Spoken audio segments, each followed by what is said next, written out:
Big fan. Everyone did. Everyone did, of course. All right. Oh, and by the way, Rich Cronin said he went on a date with her, and on the very first date, he brought her mom, or she brought her mom along with them. She could bring her whole family. I wouldn't care. All right, everybody. That was fun, Rich. Everybody, that was fun as hell. Yep. Cars for Kids, everybody. That is one of the sponsors of the show, and we love Cars for Kids. The easiest way to get rid of your old car, donate today, and your car can be picked up tomorrow. Donate now at carsforkids.com. That's cars with a K. And this drive home was brought to you by Town Fair Tire. Nobody beats Town Fair Tire. Nobody. Dan Ball is next. Christian Arcan will join us once again. Ken, if you're listening, enjoy Rush. Yeah, baby. Yes, Music Nerd Paradise. And we will see all of you again tomorrow. We love you. Go Red Sox. Bye.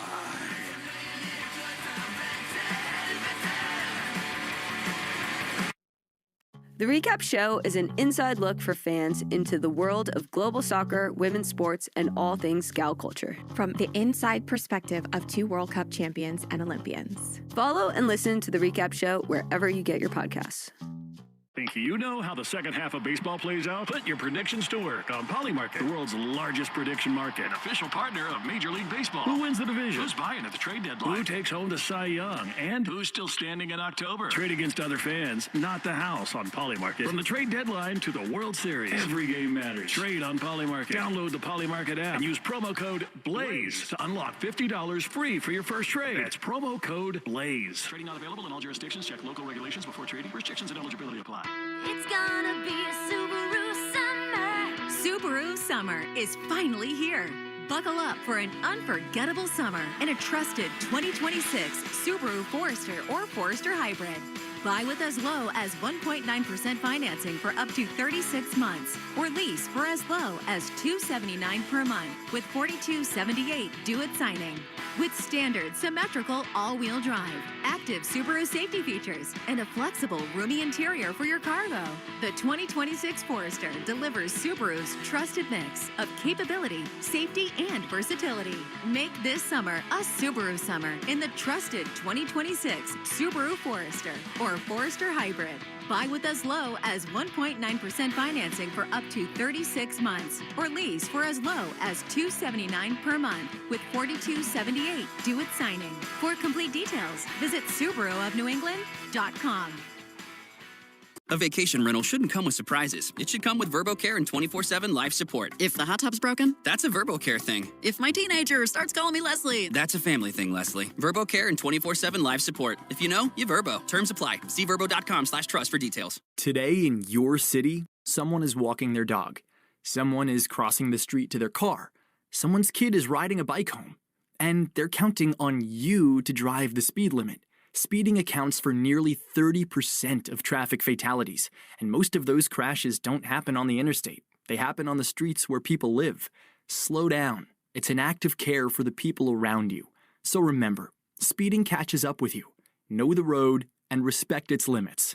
Presented by NHTSA. Now back to your streaming radio. From the Catches Law Injury Attorneys Studios. Every game, all season, no subscription needed. The Sox play here. 93.7 WEEI-FM and HD1, Lawrence, Boston, and Odyssey Sports Station. Now, here's what's in our feed. See if Mona can hit one into the clubhouse right here. 2-0.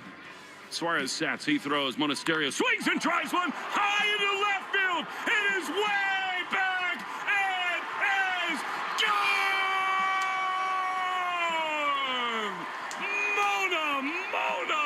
Mona!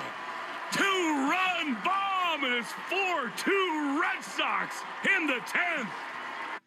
Andrew Monasterio with a 2-run skywalker to help the Red Sox take down the Athletics last night and win the 3rd game out of a 4-game series. They have their chance to win the series when they take on the Athletics with first pitch at 9:40 p.m. with Will Fleming and Lenny DiNardo on the call right here on WEEI 93.7, the Odyssey app, and across the Shots and Star Market Red Sox radio network. Shots and Star Market, proud to be local since 1860.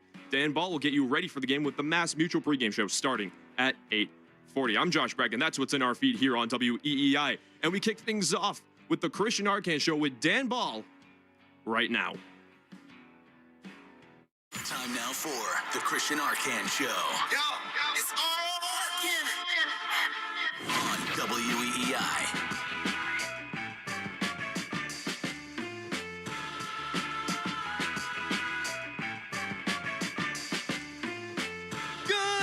Welcome in. It's the Christian Arcand Show here, WEEI. We are Boston Sports Original, live from our Catches Law Injury Attorney Studios. No fee unless you win. Dan Ball in for Christian Arcand tonight. It's a dangerous 6 o'clock hour right now, though. You heard me. You heard Josh Bracken, who's back behind the glass on the ones and twos here this evening on the Arcand program.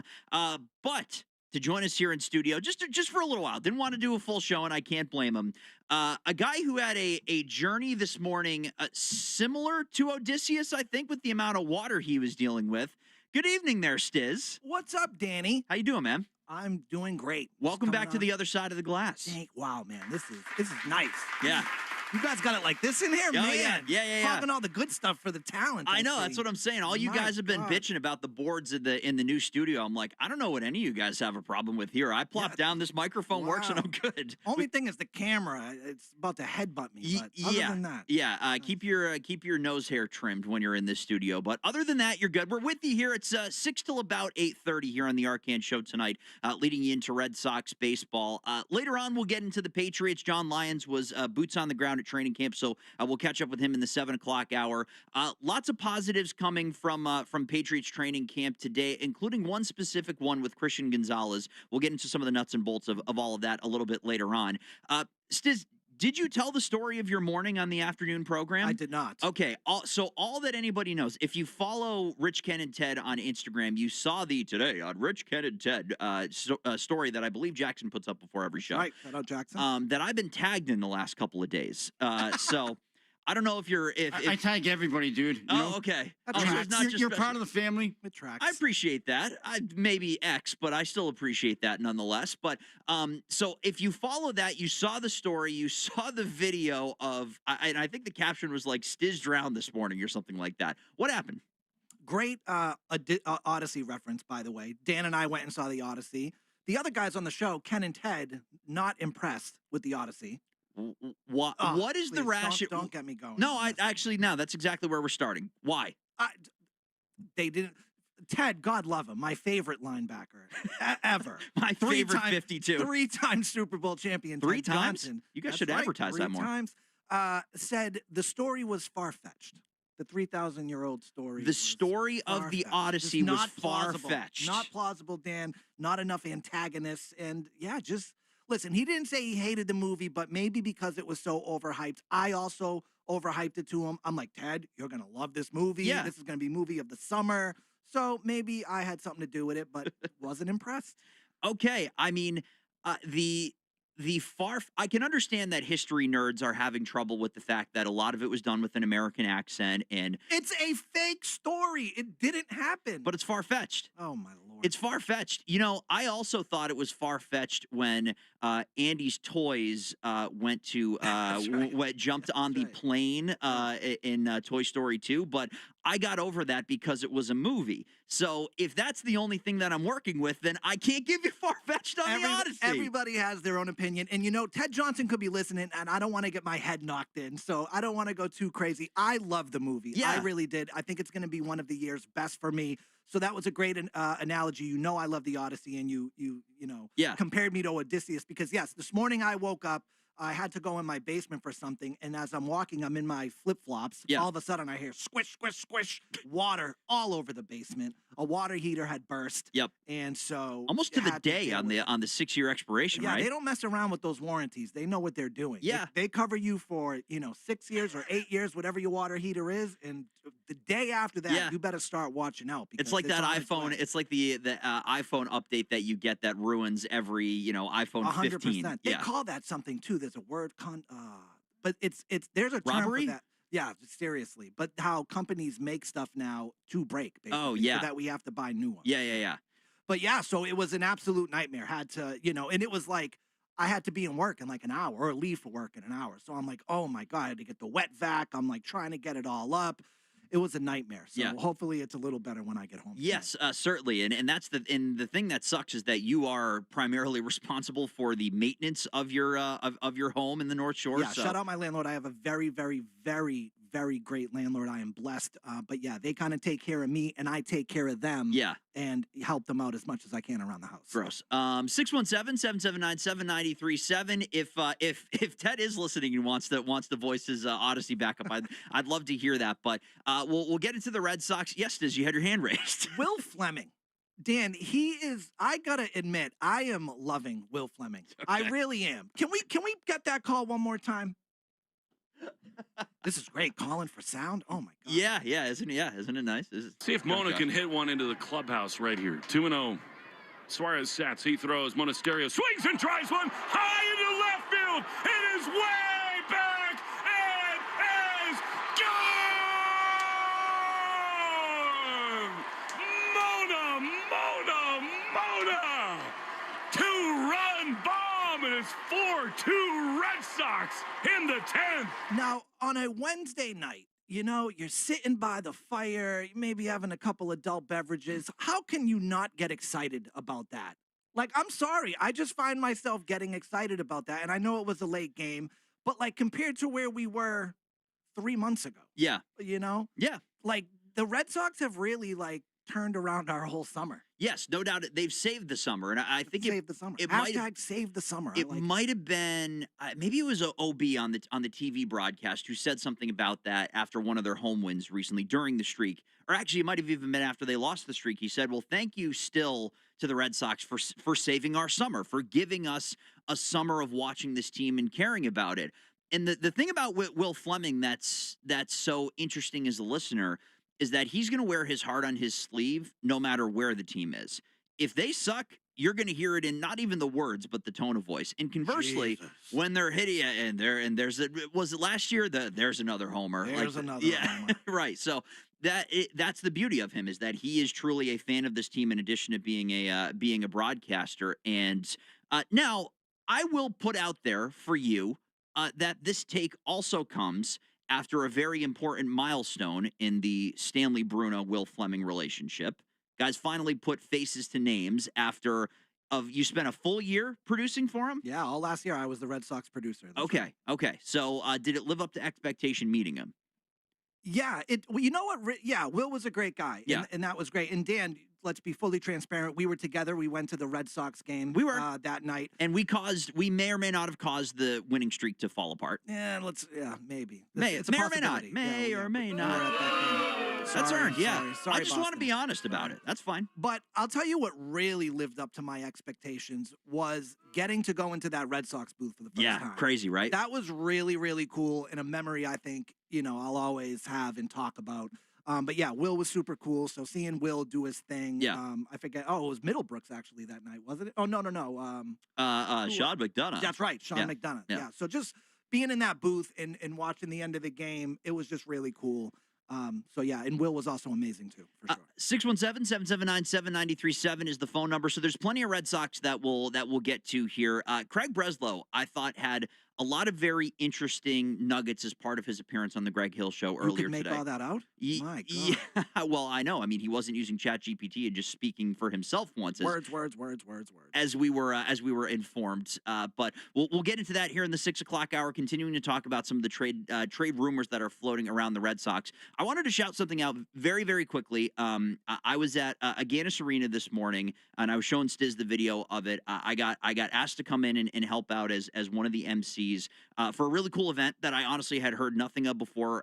Cradles to Crayons, which is a nonprofit organization that has hubs in Boston and across the United States, puts on an annual backpack-a-thon where they pack 50,000 backpacks for That's kids awesome. in places both in Boston and outside of Boston, kids that are going into school that may be underprivileged and don't have things to start the school year. So honored to be there. Thank you to them for having me out and just seeing people at 10 a.m. full of coffee, just conveyor belting their way through doing what they did. So super cool. And if you haven't heard about them, do some research, learn more, and you can get involved as well, because really great thing going into another school year. Okay, we've aired all the gossip and the dirty laundry that doesn't have to do with the Red Sox. Craig Breslow, talked about Roman Anthony, and that's supposed to be the franchise cornerstone, or so we thought. In 2 minutes, we'll listen back to that clip and try to deduce exactly where Brez is right now on the Red Sox superstar. It is Ball, it is Stiz, and for Arcam, we're back with more after this.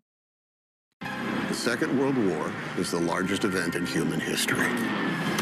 A 20-part series with Tom Hanks. No part of the globe was untouched. No life unchanged. Experience the ultimate account of World War II. Every single person had a story. These are the stories that make us who we are. Listen to World War II with Tom Hanks on Apple, Spotify, or wherever you get your podcasts. Today in your city, someone is walking their dog. Someone is crossing the street to their car. Someone's kid is riding a bike home. And they're counting on you to drive the speed limit.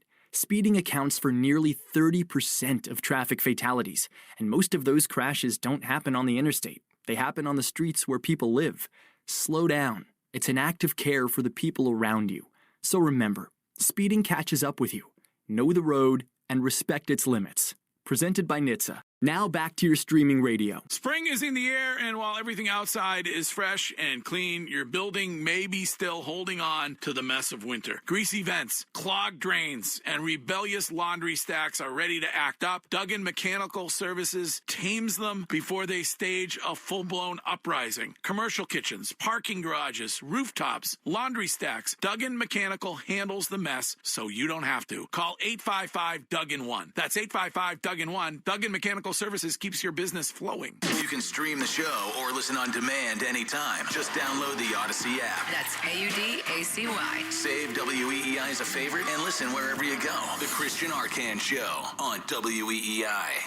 There are times where you say, okay, there's no chance we're trading this player. And then there are other times where you say, hey, it's responsible to the organization for me to listen and understand where another team is coming from, but it's just so unlikely that we're ever going to match up because we know how we value this player, and it's impossible to think that some other team is going to value them kind of at that level where it would make sense to make a trade or transact. The Twitch chat, man. I love the Twitch chat every day. I love checking in with those guys, and they make me laugh on a daily basis.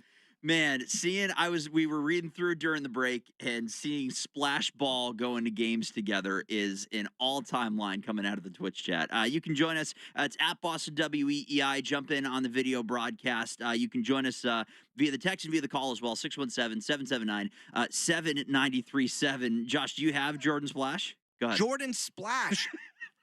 Yeah. So we were talking about golf one time, and I went to say, oh, man, Jordan Spieth having a great day. And I was convinced his name was Jordan Splash for some reason. Yeah. I don't know why. And the Twitch chat will not let me forget it.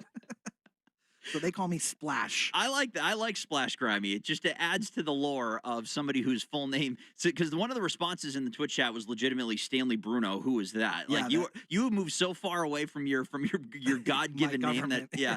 And I think that's a Freudian slip with how bad Spieth has been the last couple of years.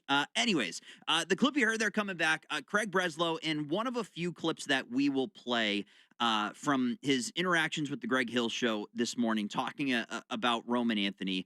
And it was Chris Curtis who brought up the topic of Anthony as what, for a number of Red Sox fans, for every Red Sox fan coming into the season, was an untouchable player. Like, that is, I mean, and I'm sure you were probably in the same boat when we were talking about this. Everything revolved around Roman Anthony. The build-up, like, I remember, oh, my God, is it going to be today? He's going to come up, and then he comes up, starts hitting dingers. I mean, it was great. His sister's great, his whole family. And you can't take your eyes off his mom. Can't take your eyes off his mom, Will Fleming. And I was saying this earlier. Remember Roman bobblehead night? Yeah. It was insane. It was unbelievable. Yeah, he's a superstar. He is, and he was, and he continues to be. But now with the way that things have changed as it pertains to Roman, you're starting to see a much different side of Red Sox fans, because you're following up with the Christian Campbell hype at the beginning of 2025. It all revolves around this big three that was supposed to be the future of the Red Sox, and that a lot of fans had to sit with in years past during the end of the Bloom era into the beginning of the Breslow era, because the roster was so bad at the major league level, all of us were just being sold on, no, but the future's on its way. Roman's almost here. Christian Campbell's almost here. This kid that we hadn't even heard of, Christian Campbell's almost here. Marcelo Meyer, number 4 overall pick. He's going to be great. All that buildup, all that reaching of the apex into when all three of them were hitting next to each other in the lineup, and now Christian Campbell can barely hit his weight in AAA. Marcelo Meyer can't keep himself on the field. And Roman, who was one of the most bet players for MVP this season, has now started to develop a bit of a reputation as somebody who is more focused on what's going on outside of Fenway Park than what's going on inside Fenway Park. Josh, let's play the full thing, the full answer there from Breslow talking about Roman Anthony. The Connolly early, so obviously that comes together. It's probably not a second you get a call Connolly early for Curtis Mead, done deal. Are there players that you hang up the phone on when you get called about? Like if somebody called about Roman Anthony, do you entertain it or do you just say no, he's the future of this organization? I feel like there are times where you say, okay, there's no chance we're trading this player, and then there are other times where you say, hey, it's responsible to the organization for me to listen and understand where another team is coming from, but it's just so unlikely that we're ever going to match up because we know how we value this player, and it's impossible to think that some other team is going to value them kind of at that level where it would make sense to make a trade or transact on it. So it's probably a little bit of both. But there are players on our roster that it just seems impossible for us to trade and think that we're going to be able to accomplish what we want to, both in 2026 and in the next 3 to 5 years. It's just a little more non-committal than I would expect for Roman Anthony. Wow. You know what I mean? Like, it's how the mighty have fallen. Yeah, I would have expected, even if he said that exact same answer to the word, when he goes, there are players on our roster that we think are really important to what we want to do in 2026 and beyond, you end that answer with, and Roman Anthony is one of those. And what he's saying is, and he goes, yeah, or players that we value and we don't think other teams are going to value him enough to give us what we would expect for some. Well, why are other teams not valuing Roman Anthony the way that we are? Right. It's a great question, and it's probably a factor of teams are starting to see a guy who gets hurt a lot. That was telling. Yeah. That was a telling answer. And I also found that Stiz interesting because you guys had Chad Tracy on your show yesterday. And yes, always a brag once a week most weeks on Rich, Ken, and Ted. And the topic of Roman Anthony also came up, talking about his rehab. And I also found that funny, and Terp and Brian were in here with me yesterday. We listened back to that answer, and I found it interesting that he was really quick to go, I know people are saying that Roman's just sitting there doing nothing, and then he kind of went about his answer. Like, that was an unprompted defense of something that I don't think was included in the question. It was simply like, where is he in his progression? What do dry swings look like? Like, that was the string. So to me, that's 2 days in a row of frontward-facing Red Sox executives, high-ranking officials in their organization giving answers on Roman that just weren't as passionate and strong and definitive as I thought they would be. Well, they're hearing the noise. Yeah, right. No doubt. They're hearing the noise, and this narrative of Roman, maybe having off-field issues, and maybe that's why he got sent down to Fort Myers. Yeah. Do you believe in it? Not great for radio, but I think the truth is probably somewhere in the middle. Okay. You know what I mean? But again, I thought that Breslow answer was very telling. And I think Chad more or less, and what I do like about Chad Tracy is, like, I feel like he's always defending his guys. Yes. And I think that's why he was quick to be like, listen, Roman's not just sitting around in a chair out in Florida. So I felt like that's why he was just trying to get ahead of that narrative or push back on it. I'll give you that. But that I can't give you the same benefit of the doubt for Craig Breslow. Yeah, no, that one was a guy who I would think wants to be here long term, and at least at the beginning of the season, I would have thought views Roman Anthony as perfect. Set it and forget it. Garrett Crochet is my ace. Set it and forget it. And then we kind of build the rest of the 26-man brigade around those two. I wonder if that was a tactical move from Breslow this morning because you don't want to put it out there that Roman Anthony is untouchable. What I want to believe as a Red Sox fan and as somebody who believes this team should take a big swing at the deadline and, want to believe it, but I know how history looks. Maybe they are leaving the door open for the kind of deal that shifts the entire franchise and therefore would require a Roman Anthony. So there are so many different layers and webs that go off of what Craig Breslow had to say about that. Dave in South Carolina. Go ahead, Dave. Hey, guys, weighing in on Roman Anthony. If they trade Roman Anthony, it's worse than the Mookie Betts trade. It's ridiculous. The guy's going to be a superstar. He's young. They got him under control for a long time. This guy's the next Bryce Harper. You heard it here. Right now, this kid is going to be a superstar. You cannot let him go. I'm telling you, it's worse than Mookie Betts if they do, and they're gonna pay for a long time if they let that kid go. Well, what's going on with his hand? Well, who knows? I mean, they're not really saying much. If he's hurt, he's hurt. Bryce Harper, when he was young, how many times did he miss half a season, a full season? The guy is a superstar. This guy, Roman Anthony, you got to give him a little rope. He's young. He was thrust into a position with the Red Sox where he was supposed to be the end all to the team's problems. He's 23, 24 years old. Give the kid a break. Let him rehab. He's going to come back strong, and he's going to be a great player for years to come. You can't let that talent go. Okay, Dave, thank you for the call. That's probably where I fall on the Yeah, issue. and he's I right. agree with Dave. He's right about Bryce Harper in his first 3 seasons, 139, 118, and 100 games before he turned 22.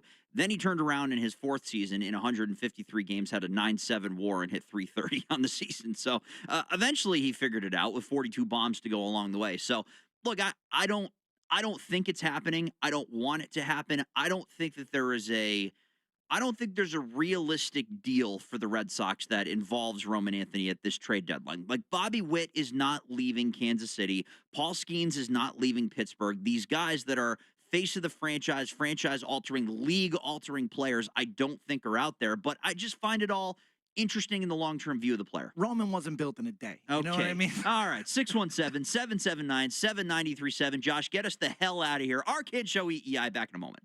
93.7 WEEI, Boston's sports Original. Today in your city, someone is walking their dog. Someone is crossing the street to their car. Someone's kid is riding a bike home. And they're counting on you to drive the speed limit. Speeding accounts for nearly 30% of traffic fatalities, and most of those crashes don't happen on the interstate. They happen on the streets where people live. Slow down. It's an act of care for the people around you. So remember, speeding catches up with you. Know the road and respect its limits. Presented by NHTSA. Now back to your streaming radio. Sometimes it feels like the news is full of things that have never happened before. And that is not exactly true. In fact, it may have happened this very week, hundreds or thousands of years ago. I'm Sally Helm, host of the podcast History This Week from the History Channel. Trade embargoes? Thomas Jefferson tried them. Rent too high? We've been arguing about that for a while. Each episode is proof. The past isn't that far away. Listen to History This Week, available now on Apple, Spotify, or wherever you get your podcasts. Legendary doesn't happen by chance. It happens because it's what BetMGM does. Sign up for BetMGM using bonus code KOSTOS, KOSTOS, and you could receive up to $1,500 back in bonus bets if you don't win your first bet. Get into hockey, basketball, and more of your favorite sports with same-game parlays, live betting, and more. Earn BetMGM rewards points on every bet, take advantage of offers found nowhere else, and keep an eye out for rewards dropping in your account throughout the year. Sign up with bonus code KOSTOS, and you could receive up to $1,500 back in bonus bets if you don't win your first bet. BetMGM. Make it legendary. BetMGM and GameSense remind you to play responsibly. Hope is here. Call 1-800-327-5050 or visit gamblinghelplinema.org. Must be 21 years of age or older. Massachusetts only. Subject to eligibility requirements. Rewards are non-withdrawable bonus bets that expire in 7 days. In partnership with MGM Springfield. Play with balance. Play for fun. Ready, set, summer with the Honda Summer Event. Make every mile count with a great deal on an Accord or Accord Hybrid with a standard turbocharged engine or available hybrid powertrain. Honda has all you need to get summer ready with the most fuel-efficient full-line automaker in America. Visit your local Honda dealer today.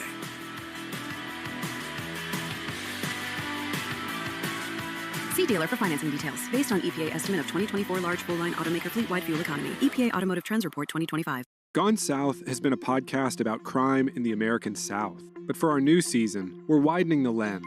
Follow and listen to Gone South Season 5, wherever you get your shows. Play well.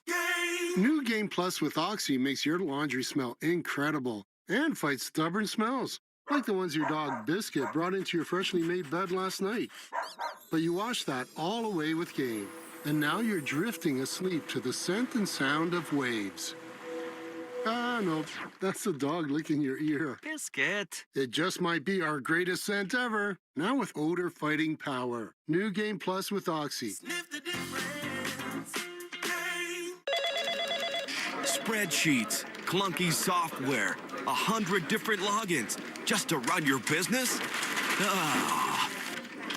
There's a better way. Odoo. One simple, connected platform that handles sales, inventory, accounting, and more. So you can focus on growing, not juggling. Make the switch today at odoo.com. That's ODOO.com. Boom! No! Come on, kids. What should we order for dinner? Pizza! Thai. Tacos! Hey boys, let's not get loco. What kind of restaurant sells pizza, Thai, and tacos? I'll never please all my guys. Why can't we have food without the fight? With Wonder, you can combine 20 restaurants in one delivery, so your family never has to compromise. Download the app today. Wonder, food without the fight. You can listen to WEEI on your smart speaker. Just say, play 93.7 WEEI. The Christian Arcan Show on WEEI.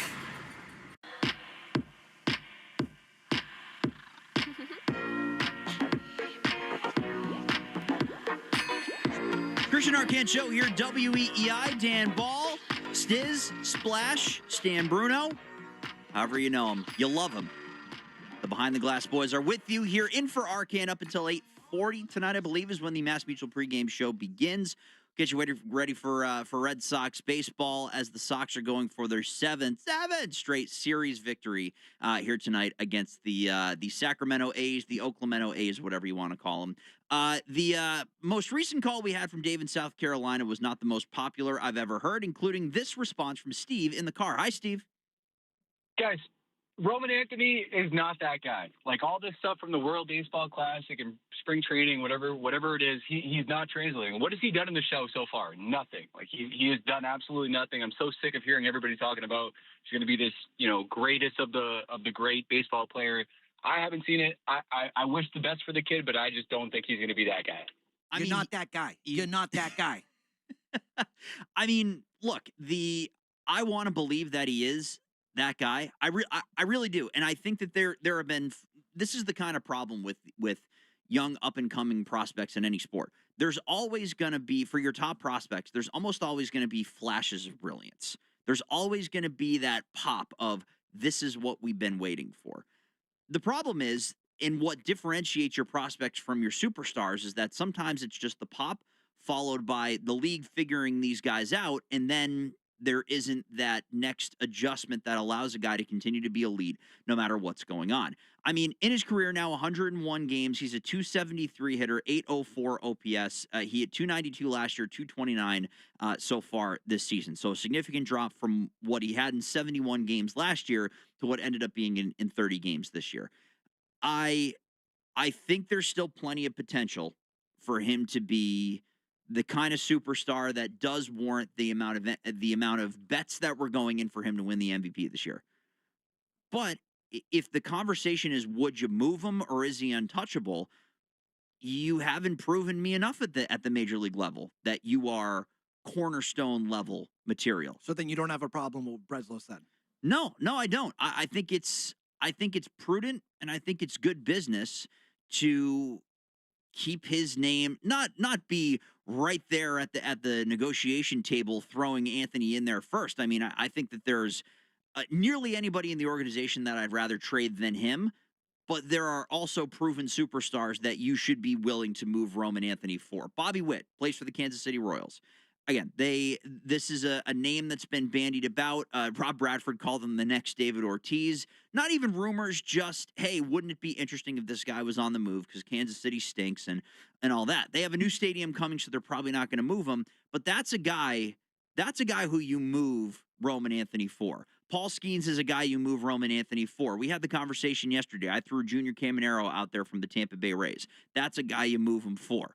But it's interesting because he's becoming, Stiz, more divisive than I ever thought he would be. I never thought that we'd see this quickly into his tenure as a major leaguer at 22 years old, part of the fan base jumping off the Roman Anthony ship already. It's been a weird 3 months. It has. When did this injury happen? May 4th, I believe? Yeah, right. And it's just Star Wars Day? Wow, that's kind of unfortunate. Bingo, Stiz. Yeah, and so it's just been weird. Something feels off.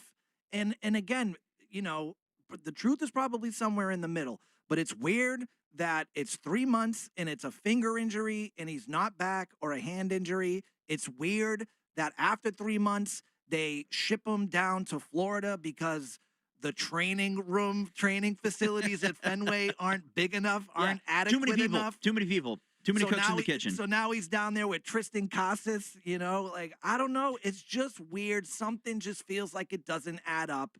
And, I don't know. And obviously the organization knows much more than we do. Oh, for sure. So if they, and again, I'm putting the obvious out there to make the point. If they knew that Roman was doing everything he could and was following strict orders from doctors and following the training regimen and wearing the proper splinting or bandaging or whatever you have to do to recover from this, I don't think you get the kind of tone and tenor Craig Breslow gives you. I think he gives a much stronger endorsement of Roman Anthony as a franchise player if they believe he's doing everything he can to get back, and that there's not some weird, kind of just what you said, some weirdness going on in this whole thing involving the player, involving the recovery. And I hate that we're here. I hate that we're here, that we even have to talk about this. I was really excited because this team had a big time gap in stardom. Other than Rafael Devers, you went from the Betts and Bogarts and Pedroias, and it was just an embarrassment of riches, especially on the offensive side of the ball, for a long, long time. That was just part of playing baseball in Boston post 2000. You had superstars, but then you get with some of these lineups, and it's like, who the hell are these? Like, Tyler O'Neill is my superstar. Adam Duvall is my power hitter. Like, these are not homegrown. They're not superstars, and I know they're going to be gone in a year. Roman was supposed to be the solution to all of that. He was the guy, Stiz. You go to the team store on Lansdowne next to Fenway. I grab a Roman Anthony jersey. Yeah, for sure. Just like you got a Poppy one, you got a Mookie Betts one, and everything in between. And the fact that we're here already, that people are doubting that, is crazy to me. And what have we been talking about nearing the deadline? We could use a big bat. Could use a bat. Yeah. Right? So it seems like if we had Roman Anthony back now, playing to his full potential, right? Wherever we think that is. Yeah. See, it seems like we could make a nice run towards the playoffs. Yeah. Like we're hoping to do. Yeah. So it's just frustrating. It's frustrating as a fan. And I think that Roman has done whatever that have made the Red Sox front office and organization unhappy. And I think the Red Sox organization has done things throughout this whole process that has made Roman Anthony unhappy. Dan in Reading. Go ahead, Dan. Hey, how's it going, guys? Good. So, yeah, I just want to talk about how everyone's so quick to give up on Roman Anthony when he's shown flashes against guys like Skeens in the World Baseball Classic. You had a vet like Bregman, who was preaching for him, and Bregman's been there. He's done that. He's won. And all these guys that are just writing him off are still eating, like, frozen chicken nuggets from their mother. And so it's just crazy. He's 22 years old. So, Dan, you're not worried in the slightest about this guy? No, he's still young. I mean, the guy who called in about Harper, same situation. He was a young guy. He figured it out. Like, just give him time. All right, Dan, thank you for the call. I appreciate that. Well, you know Boston, what have you done for me yesterday? Right. I mean, that's just how we are. That's just the type of fan base we are. Yeah. It's getting to it's just getting to a strange point where I didn't even think we would get here with this guy. Okay, Josh, let's get to something else that Craig Breslow said. I found this really interesting. It was pretty quick. It was on his conversation this morning on the Greg Hill Show. Didn't have to do with additions, subtractions, trade deadlines, injuries, anything. Go ahead. But you use ChatGPT because it is a great tool. What you're asking? Do I? Yes. Yeah. I actually use it rarely. I've heard that most of my dialogue is driven by ChatGPT. That's actually not true. Well, I think about the words that I use. I gotta love Curtis in the background. Yeah. I love that so much. I love that answer. It as a proprietor of Bresbot from last year, it made me smile. And I also thought it was interesting, excuse me, that Breslow had not been on the Greg Hill Show in a little while. It had been, and they mentioned it at the beginning, the Tracy turnaround. You really haven't been on since the beginning of the Tracy turnaround. And the Chad News Bears. I haven't heard that one yet. Okay, I like that. I'll put that on the list.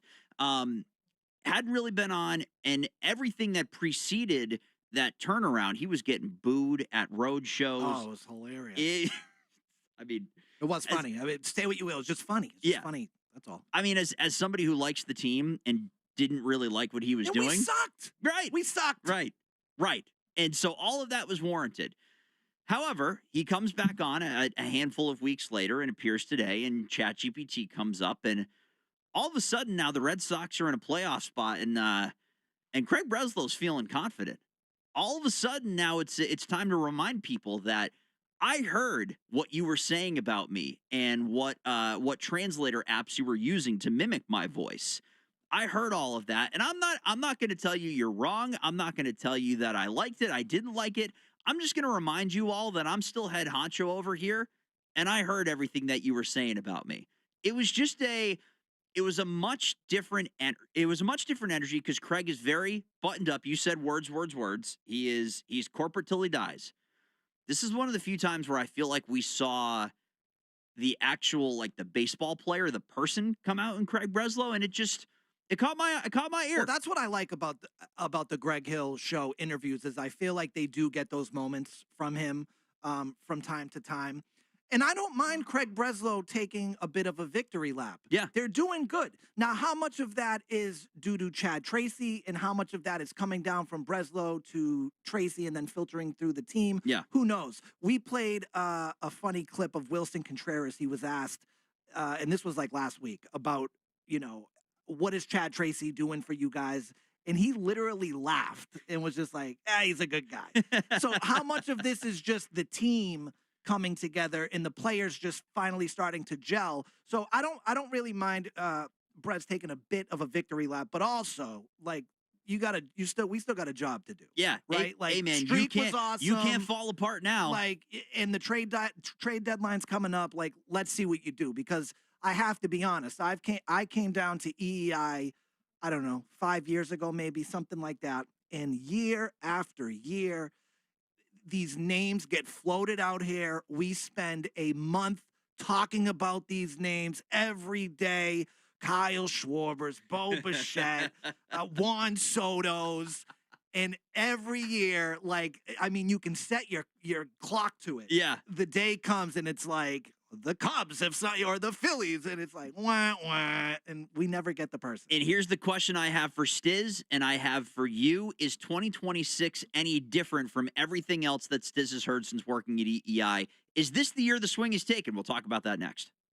This summer, don't squeeze in. Spread out. Find homes big enough for your whole guest list on Vrbo. From family reunions to trips with friends, Vrbo has spacious summer stays for every group, size, and budget. That's vacation rentals done right. Start exploring on Vrbo and book your next stay now.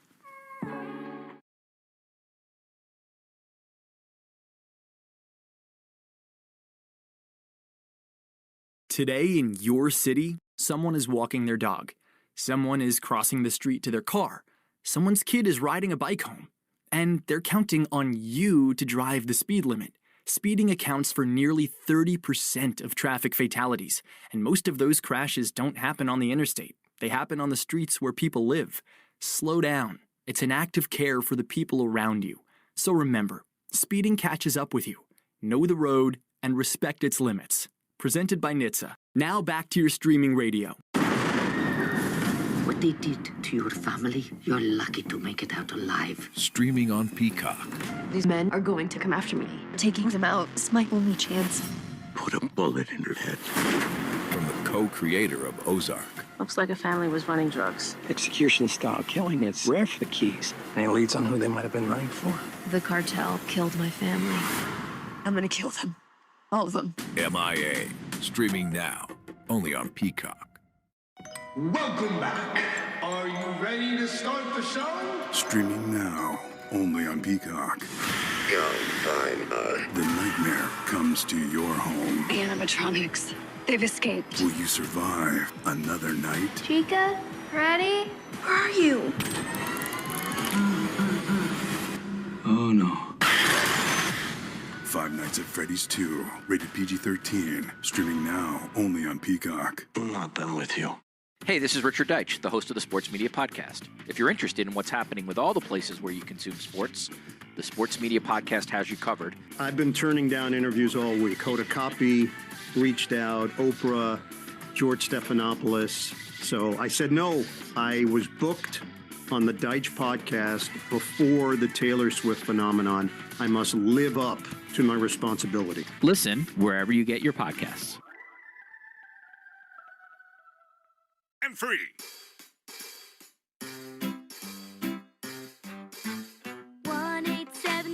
Cars for Kids. KARS Cars for Kids. 1-877 Cars for Kids. Donate your car today. 1-877 Cars for Kids. KARS Cars for Kids. 1-877 Cars for Kids. Donate your car today. Ready to get rid of that old car? Donate it to Cars for Kids. Call 877 Cars for Kids to speak to a friendly live agent. Donation is super easy, and your car can be picked up as soon as tomorrow. Go to carsforkids.org now or call 877 Cars for Kids to donate your car today. 1-877 Cars for Kids.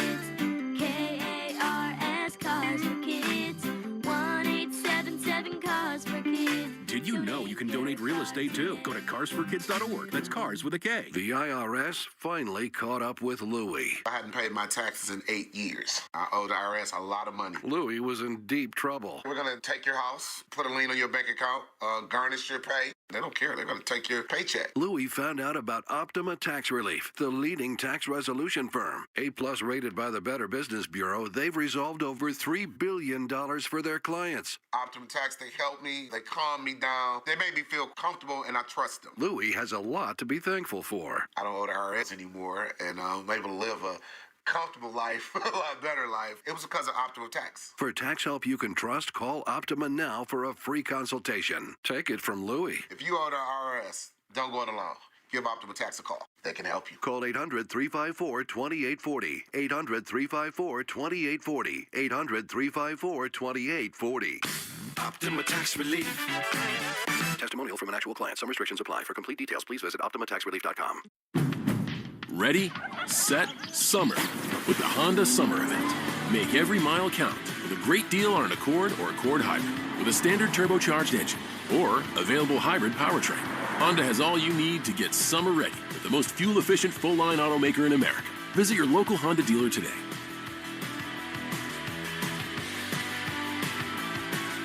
See dealer for financing details. Based on EPA estimate of 2024 large full-line automaker fleet-wide fuel economy. EPA Automotive Trends Report 2025. When people are meant for each other, they will always find a way back to each other. Your favorite islanders said goodbye Fiji. Our lives have all changed. We're all doing great things. It's like we've known each other forever. And hello, real life. Everybody has this bad perception of me overnight. Loser! Such a loser! Get out! And they're still standing on business. There's a lot of tea that I'm going to tell you guys. I thought this was going to be drama-free. Girl, when is it ever drama-free? Love Island Beyond the Villa. New season streaming now. Only on Peacock. What's up, everybody? Nick Costos here, helping you beat the books with Westwood One Sports. Taking a look at the pro football futures market, New England is the second choice to win the AFC East behind Buffalo. New England plus 145 win the division for a second straight year. And I don't think New England's going to have a Super Bowl hangover. In fact, I think New England could be better than it was last year. Give me New England plus 145 to win the AFC East. Bet smarter and beat the books. Download the BetMGM app today. My name is Whitney Allen, and I'm a widow. My husband, Ryan, died. We never thought we'd ever have to use life insurance, but the unexpected happened. With Ethos, signing up was fast and 100% online. You can get a quote in seconds, apply in minutes, and get same-day coverage. No medical exams, and you can get up to $3 million worth of coverage. I'm grateful we were prepared. Get your free quote at ethos.com/play. That's ethos.com/play. Paid spokesperson. Time spent on application may vary. Online health questions required. You can watch the show anytime via our live stream on Twitch. Just go to twitch.tv/BostonWEEI. And check out WEEI on YouTube for our video on demand content updated daily. The Christian Arcan Show on WEEI. As we all know. I know ball. Very interesting. Very interesting, very exciting, he has been quoted on these airwaves as saying. Who would have knew? Sports. Sports, am I right? Sports, guys. Very freaking dramatic. Crazy. Jordan Splash. Should have never told Josh about that. That wasn't a quiz. That was just no, actually, now that you're saying it, I think it was a quiz. Yeah, okay. All right. It was a quiz with Stiz. Yeah. And Jordan Spieth was one of the answers, but I had it as Jordan Splash. Yeah. That gone, retired up in the rafters? You guys didn't bring that back on Rich Ken and Ted yet? No, not yet. Not yet. We have something similar. We have Ken versus everyone. Yeah. I enjoyed our Ken. That is fun. By the way, side note, I cannot believe your lack of trust in Christian Arcan knowing fast food items. I will. Christian, if you're listening, I was doubting your fast food acumen. He blew me away. Went 5 for 5. Yeah. Because did you know the name of I remembered the sandwich at KFC that had the 2 chicken breasts as buns. I did not remember. What was it, the Double Down? Exactly. I didn't remember the name. Yeah. I never would have remembered that name. Yeah. But yeah, Christian, 5 for 5. Crushed it. Yeah. I got the Baconator. I got the Doritos Locos Taco. And what was the first? I can't remember what the first one was. Oh, the McRib. McRib and then Popeyes. Yeah. So I was with it every step of the way. I just thought about his profile. He's done late night radio for so long. And that's the bars. Right. And I've heard him rattle off. I used to work, when I told him I was living in Quincy by Marina Bay, he told me the exact bar on Marina Bay where he used to work. I'm like, oh, this guy knows. The man is ball. cultured. He is. He's very, well-read, cultured man. Right. And well-experienced. He's been there and sampled it. So I thought about that profile. I'm like, he's had a McRib. Maybe not recently in the George Arcand era of his life, but for before that. So I trusted my guy. He came through. 617-779-7937. Stiz has been down at WEEI for a while. And every year around the trade deadline and around free agency, the Red Sox are going to get the biggest fish on the market. Hey, Oscar Hernandez coming to Boston. They are not just interested. They are monitoring the situation. They've had discussions. They have checked in on all these players. Red Sox seem to be the front runners on Pete Alonso. Jeff Passan is reporting. That one still hurts. And I know Wilson's been awesome, and I get that, but Wilson has been awesome. I was convinced that Pete Alonso. I had myself convinced because his wife was from, I think she's from Quincy, or she grew up in Quincy. Yep. I did a 3-point stance on our show that love was going to be the reason that Pete Alonso got to Boston. And this is what drives me bananas because you guys are also convinced, and I'm the newbie. Yeah. I fall in line. Yeah. I get convinced. And then inevitably, my heart gets shattered into a million pieces.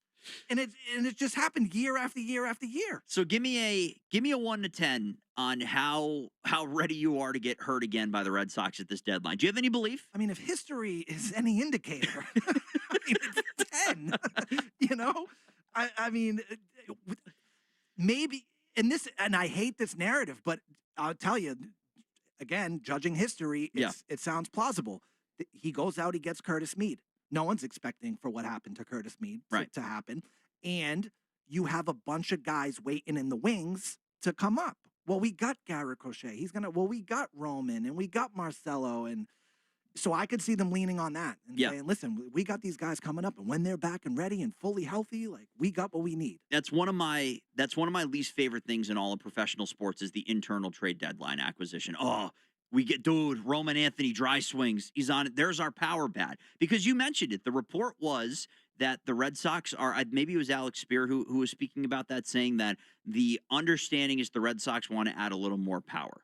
And if you cheap out, then your power option is adding Roman Anthony back to the mix. And then I'm not going to say that an Anthony Rafaela Abreu Contreras 1, 2, 3, 4 isn't intriguing, but it's not an addition. It's just kind of a shuffling of the assets, and it's not sexy, and it's not a sales point to the fan base that you're actually serious about winning this year. And the last two trade deadlines with the terrible performances that the Red Sox front office have had, and this actually goes before Breslow, but I'll just say the last two, they haven't made any major acquisitions, and the team kind of flatlines.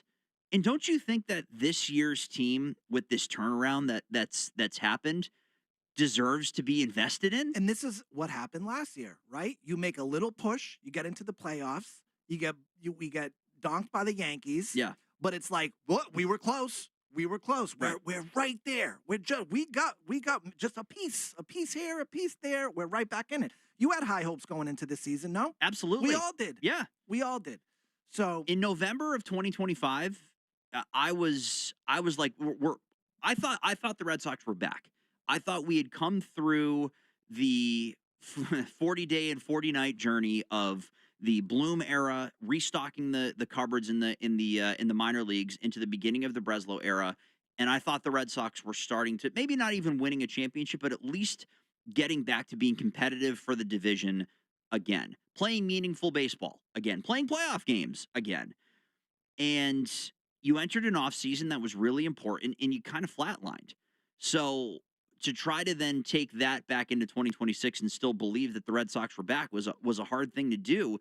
And then you watch the first couple months of the season. It's ugly. It looks like everything is falling apart. Maybe you missed your window to win after last year, but then you start winning. And there are some legitimate reasons to be excited about this year's team. You have the starting pitching. You have the defense. Things that you've been missing in years past, you have taken care of. There are a lot of bats floating around there, man. There are a lot of good players on bad teams that are looking for cost-controlled assets that can help them in the future. You proved last year that your future is now beginning. It's here. And so I'm crossing my fingers. Do I believe yes or no? Yeah, where are you? Scale of 10, mister. 10 being I think they're going to add like a big... 10 being like Breslow is going to make a move that we're going to talk about for a week. I'm still like a 3. I can't... Not great, Bob. It's not great, Bob. And I want to be like an 8 or a 9, but I don't know if he in this front office have the ability to make a trade under the gun. It seems like they screwed around with that Joe Ryan deal for hours and just couldn't get out of their own way with the analytics and winning the trade. Breslow has gone on record and say that he wasn't worried about winning the Curtis Mead trade. He wanted to fix what was wrong with the Red Sox. If that's still true, then maybe I'll start to believe it. But I got to see it. I got to see it because I've gone through that same heartache that you have at the same time. And it's coming. It's happening again, right? We played sound earlier from Rosenthal that the Red Sox are not done. Right. They're still looking to be aggressive.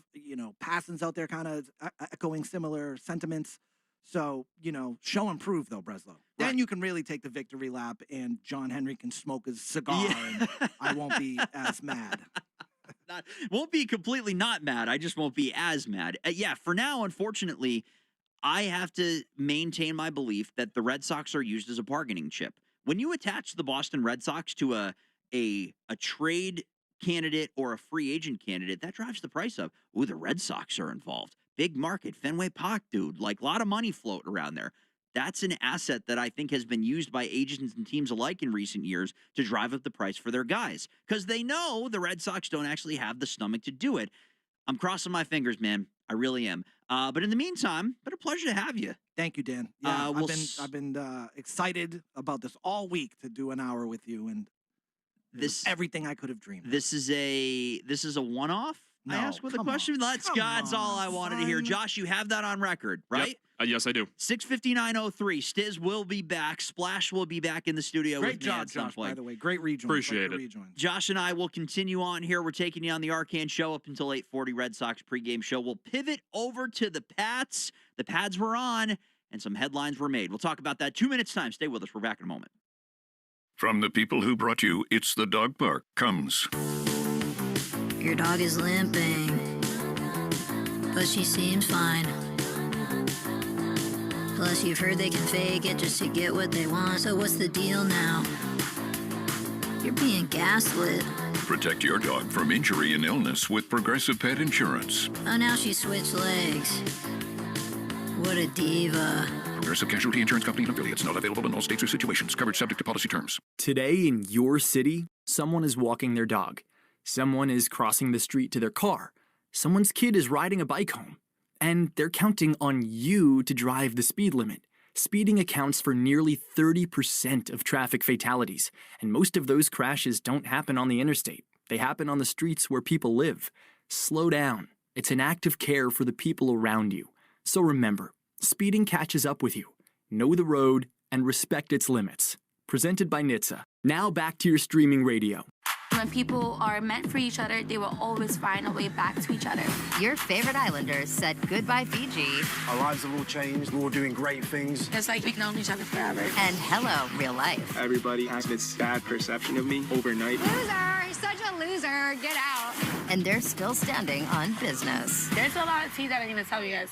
I thought this was going to be drama-free. Girl, when is it ever drama-free? Love Island Beyond the Villa. New season streaming now. Only on Peacock.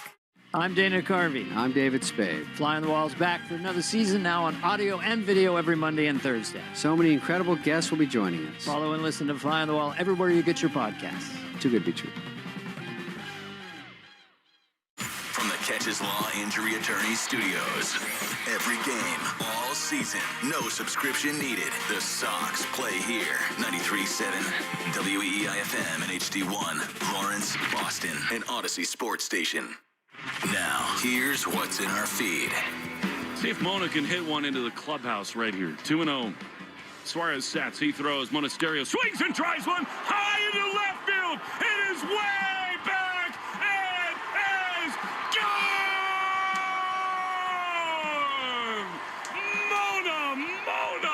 Mona!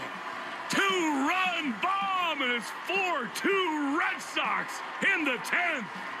That was Will Fleming on the call right here on WEEI 93.7. Andrew Monasterio with a 2-run Skywalker to help the Red Sox take down the Athletics last night and win the third game out of a 4-game series. They have their chance to win the series tonight when they take on the Athletics with the first pitch at 9:40 p.m. Will Fleming and Lane DiNardo on the call right here on WEEI 93.7, the Odyssey app, and across the Shaw's Star Market Red Sox radio network. Shaw's Star Market, proud to be local since 1860.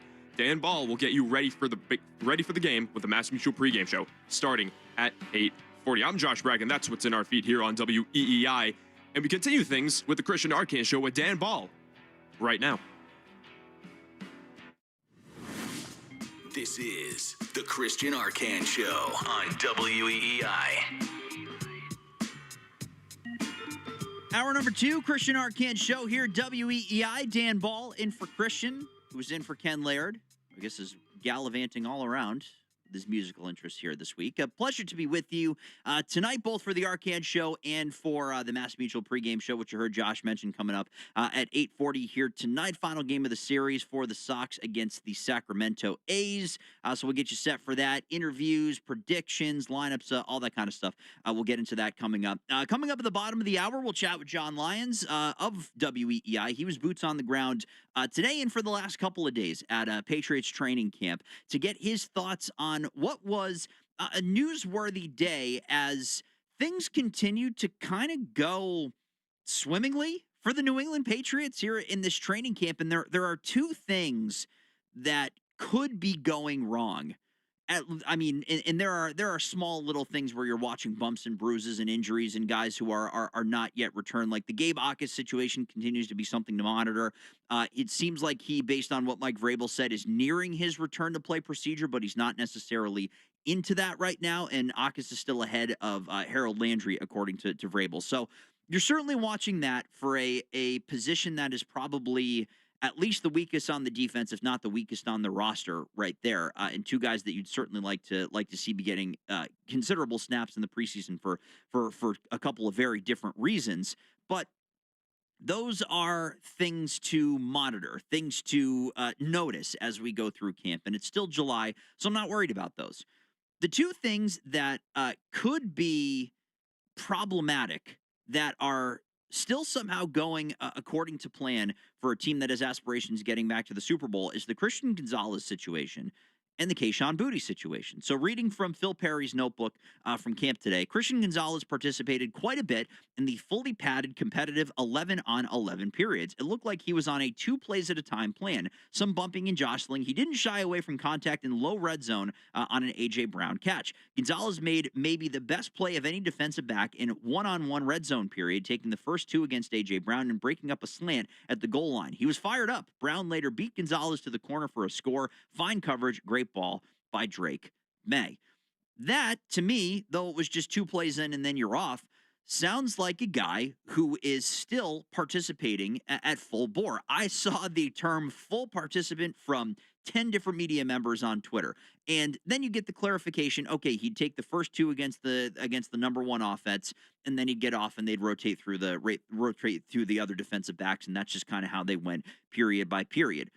Still, I think when we looked at this before training camp began during the voluntary portion of the offseason and Gonzalez was not present, I had the feeling that at some point, once the pads got on, we would stop seeing Gonzalez taking regular reps in actual drills. I thought that there was a chance that those who were covering practice would show up to the facility today and he would be doing drills on the side or going through calisthenics and staying active, but starting some version of a quasi hold in. I was worried about that because it's been shown that Christian Gonzalez has that side. We saw that in this offseason. He's protecting himself, and many an NFL player in the past, as they're waiting for a contract, especially one as lucrative as this one is supposed to be, have made those kind of decisions.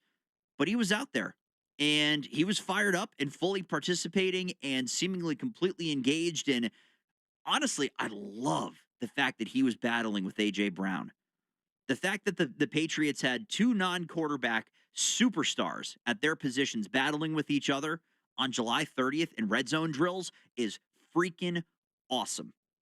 Awesome when it comes to the competitiveness of this team and their drive to get back to where they were last year. And Gonzalez has said as much.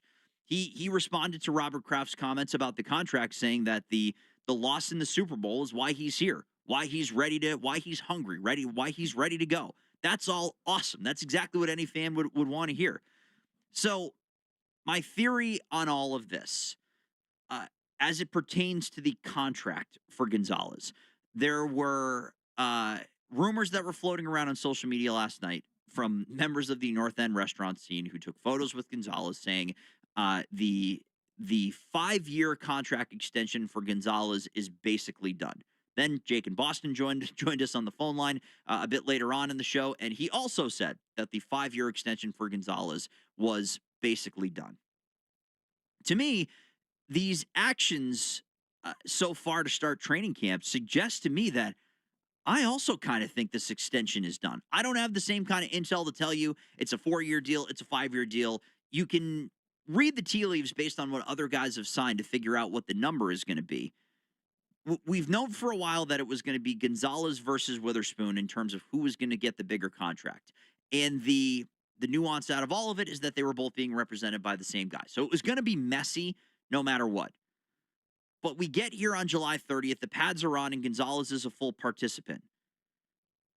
The only thing that makes sense to me on this is that this deal is basically done. What Robert Kraft said about making him the highest paid player and all the kind of stuff that he said over the weekend is true, and Gonzalez went for it. The only difference right now is the exact dollar amount has yet to be completely agreed upon because Devin Witherspoon has not yet signed his contract. To me, what I think is happening here is they are waiting for that contract situation to be resolved. They'll see the number, they'll add $500,000 to $1 million annually on top of whatever that number is. You write that into the contract that is already set in stone, the language is already agreed to, and you sign the deal, and Christian Gonzalez is the highest paid cornerback and the highest paid Patriot and all the other bluster that Kraft said. So that's kind of where I've landed on all of this. Based on the actions earlier on in the offseason, I don't believe that he would be out there playing with the kind of intensity and the kind of competitiveness that he showed today if there wasn't already some kind of understanding that this deal was going to get done. And they're just waiting for the market to set itself so they can then reset it once more and we can all go about our business.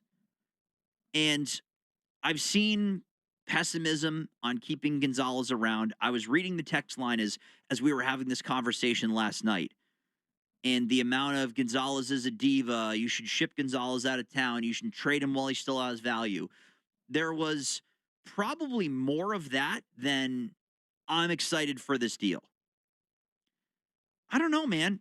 I mean, any deal of this magnitude is going to be a risk. And I understand that a player of his caliber, like this is what bothers me about talking about stars.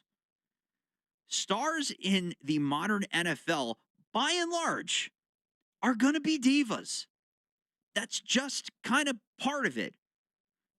There is a part of AJ Brown that's a diva. There's a part of Christian Gonzalez that's a diva that's gonna sit out and try to get what's theirs. That is baked into the pie of being a superstar. So what others perceive as a character flaw, I just see as a factor of having elite players on this roster again. And this Patriots franchise was in such a unique one-off in modern sports history position because your superstars, your franchise cornerstones, really didn't have much of that me over we kind of mentality. I mean, Brady, of course, was the tone setter. Brady took contract reductions and renegotiations and pay cuts and team-friendly deals again and again and again and again and again. And because he did that, I do think, and I remember Ted Johnson talking about this a bit, there was a bit of a mentality of, oh, well, if Tom did that, maybe we should do something along those lines to, again, have the money to bring in the guys that we need to win championships. And that's what you did. The Patriots don't have a financial tone setter like Tom Brady on their roster anymore. You have a quarterback who is still on his rookie deal, and you have a bunch of good players. But other than that, you don't really have superstars to speak of. A.J. Brown is the closest you got. But he's not in the position right now where he needs that extension. So Gonzalez is truly a unique situation for the Patriots as a franchise in this modern era of Patriots football. So I think it's more a factor of the caliber of player that you're dealing with here in 2026 than anything else. All I know is what I watched. And what I watched is a guy that, as the stakes got higher in the playoffs last year against Denver and then in the Super Bowl specifically, I saw a guy whose game jumped. A guy whose game elevated with the stage that he was on. Unfortunately, I didn't watch the quarterback do the same thing. But I certainly watched the Patriots shutdown corner do that as the games meant more. So if that is true, and he really is embracing this mindset of, I'm back here, I'm fired up to be at training camp because of that Super Bowl loss, and now you're getting a pissed Christian Gonzalez, I think that's a really intriguing form of player to have on your roster this year. And I tell you what, because of the schedule that you're dealing with and the opposing offenses that you're dealing with, you're going to need him like that. There cannot be a lull for Gonzalez at any point. And I hope there's not. I hope it's not a get my bag and kind of sit back on my heels kind of thing. So that is what you risk when you sign a contract of that caliber, but extremely, extremely encouraging because today was kind of a watershed moment. It was kind of an everybody hold your breath and let's see who we see on the field. Let's all count our jersey numbers out there. Let's all kind of figure it out and see who we see. And you saw Gonzalez, and he was a difference maker, and that is awesome. 617-779-7937 is your phone number talking Patriots. We'll flip over from the defense to the offense. More clarity, maybe, about the wide receiver situation for the Patriots as guys that are fighting for reps are continuing to ball out here in the early point of training camp. It's Dan Ball in for Christian Arcand here tonight. We're back in 2 minutes. Stay with us. Tonight in your city, someone is walking their dog. Someone is crossing the street to their car. Someone's kid is riding a bike home, and they're counting on you to drive the speed limit. Speeding accounts for nearly 30% of traffic fatalities, and most of those crashes don't happen on the interstate. They happen on the streets where people live. Slow down. It's an act of care for the people around you.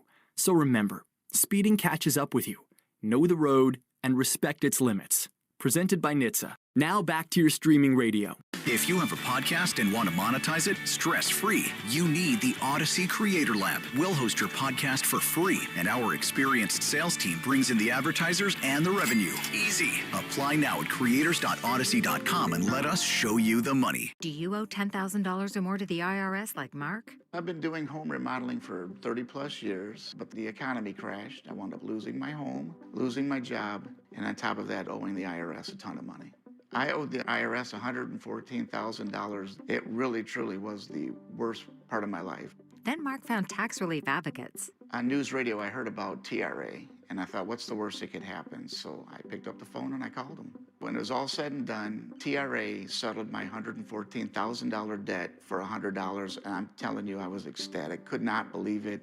Would recommend TRA to anyone. If you owe 10 or even hundreds of thousands of dollars to the IRS, don't lose hope. Do what Mark did and call TRA for a consultation. But TRA did. They gave me a second chance, and I'm forever grateful. Visit TRA.com or call 800-491-9914. 800-491-9914. That's 800-491-9914. This is Rich Rubino.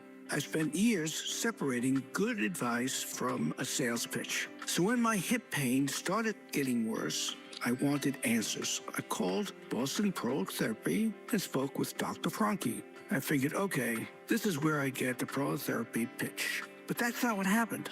After going into the office, talking through my pain, reviewing my x-rays, Dr. Franke told me prolotherapy wasn't the right fit for my issue, and he didn't push for surgery either. For my sciatica, he suggested stretching and specific exercises. A couple of weeks later, Dr. Franke called me to check on me. I wasn't even a client, and he still checked in. The pain, gone, from the advice he gave me. Hey, you guys, it's Teddy J here. Guys, sometimes the answer is prolotherapy, and sometimes it's not. But either way, Dr. Franke will give you an honest opinion and sound advice. Have joint pain? We'll call 833-GO-PROLO or online at bostonprolotherapy.com. If you missed any part of the show, or to have it delivered to your phone daily, subscribe to The Christian Arcand Show on the Odyssey app. or wherever you find your podcasts. The Christian Arcand Show on WEEI. EI 617-779-7937 talking about the Pats. July is about to become August. It is about to become football season once again. I think I saw on Twitter today that today is the last Thursday without football because we have the Hall of Fame game coming up, and then you start preseason, and then you get to week 0 in college football, and then it's the NFL season and all that kind of stuff. So we are officially through the valley and into football season as we're talking about the Patriots. Before we get to the wide receivers and the rest of the offense and what we saw today, Eric is in Texas on Gonzo. What's up, Eric? Yeah, hey, Dan. It's good to hear you on the evenings. I love it when they can get you any more airtime they can. Thanks, man. Appreciate that. Yeah, my pleasure. Thank you. Yeah, I was just thinking, I don't know. I'm not by any stretch a negotiator. I'm not even very smart, Dan. That makes two of us. Good. Well, no, you're ahead of me. Trust me. But my thought is this. I understand why Gonzalez, has to be a little cautious just because you don't want to get yourself torn up in this part of the year and then ruin a potential contract. Why can't they do something like like Kraft has said, hey, here's our contract that makes you the currently highest paid cornerback in the NFL, highest paid Patriot ever. And then put a rider or a kicker in there that says, and on September 1st, based upon the current year period, we're going to give you 2% above whatever the highest contract is for a cornerback in the NFL. And then you leave it there. It doesn't happen every year. He's not going to get 2% above everybody for the next 5 years. But you don't even have to announce that. Like, that way you could let Witherspoon, although I know he's got the same agent, you could let them go do their thing. Because my feeling is, like, what if Witherspoon decides and the Seahawks decide, let's draw this thing out, and then all of a sudden Gonzalez wants to sit for a little bit, and then he's not ready for the first game they play against, which is the Seahawks.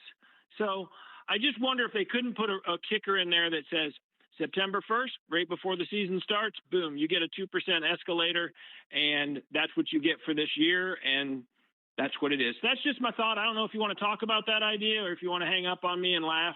Whatever you want to do is fine. No laughing coming from Eric in Texas, ever coming out of me. Appreciate the call and the kind words as well.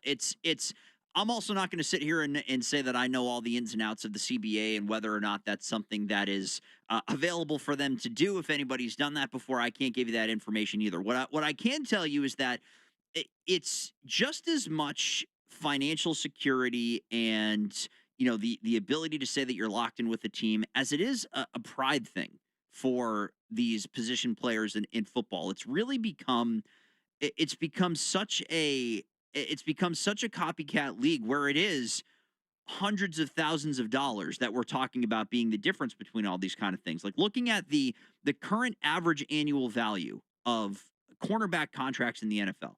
So Derek Stingley gets a deal worth $30 million a year.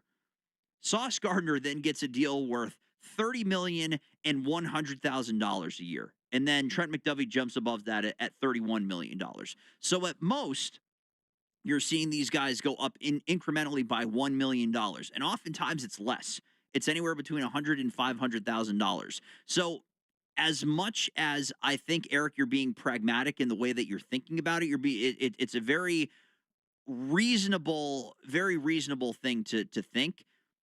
I do think that Christian Gonzalez and Derek Witherspoon right now both want to enter this season and play the entire season as the highest paid corner with no kicker, with no rider, no caveat, no star next to it, no asterisk. I really do think it's as much pride about anything else that they want to go onto the national broadcast of their first game against each other, and they want the broadcasters to, as they're warming up, you're going through the pregame and you're showing guys stretching and throwing the ball around and whatever, going through their drills. And they go, all right, let's talk about the quarterbacks. Oh, and let's move over to Christian Gonzalez. And then you see that little lower third on the bottom of the screen, and it says highest paid cornerback in the NFL. That's what both of those guys are just as concerned about as the actual financial value. There is a pride thing to it. There is something to playing out a full season with that moniker being true. And then, you go back into the offseason, guys' deals are up, and you're probably going to lose that title when the next offseason comes around and guys need extensions. But for that year, I was that top dog with no caveat, no trickery, nothing that screws around with that title that I had of the guy that made more than anybody else, top dog at my position. And I think that's kind of why we're here. If it wasn't that big of a point of pride, people would find, creative ways to get around that all the time. And again, I think that what you brought up is a very reasonable thing to say for a contract, but it simply is, I got to be the last guy to sign. I got to be the big dog at the end of the day. And I think that's an impasse in all of these contract negotiations. So that kind of leaves us where we are. But we'll see where it goes with Christian Gonzalez and the New England Patriots. But it's just a gut feeling for me. I think it's largely done, and they're just waiting for the other shoe to drop before they sign it, because he would not be as active of a participant right now if there wasn't some kind of assurance that was baked into the pie on all this. Okay, let's go over to the wide receivers. Paul Perillo on Patriots.com said this. The May to Brown connection showed signs of life in the red zone. The pair connected 4 times, all in short throws. I believe the final count was 4 for 5 in the red zone they were. And a budding red zone combination could be in the works. May used play action and quick 3-step drops before firing low slants to Brown on 2 of those targets. The 2 also hooked up on a quick hitch with Gonzalez in coverage. Later, May found Romeo Doubs for a touchdown on an out from inside the 10 as the receiver beat Kindle Vildor with a quick inside-out move along the goal line. Good sign to see the 2 newcomers showing some production. Very happy to hear Romeo Doubs' name anywhere in this conversation because it really had felt like out of all of the wide receivers, he was down near the bottom in terms of mentions of any significance. And now that's part of what happens when you're new to a team. It's going to take guys varying lengths of time in order to get comfortable. And and A.J. Brown mentioned how Mike Vrabel ripped him for dropping a pass, and he then said that he was about 90% up to speed on the Patriots offense, and they were still working on their communication, and the drops and miscommunications were starting to work themselves out. It seemed like that took another pretty significant step today.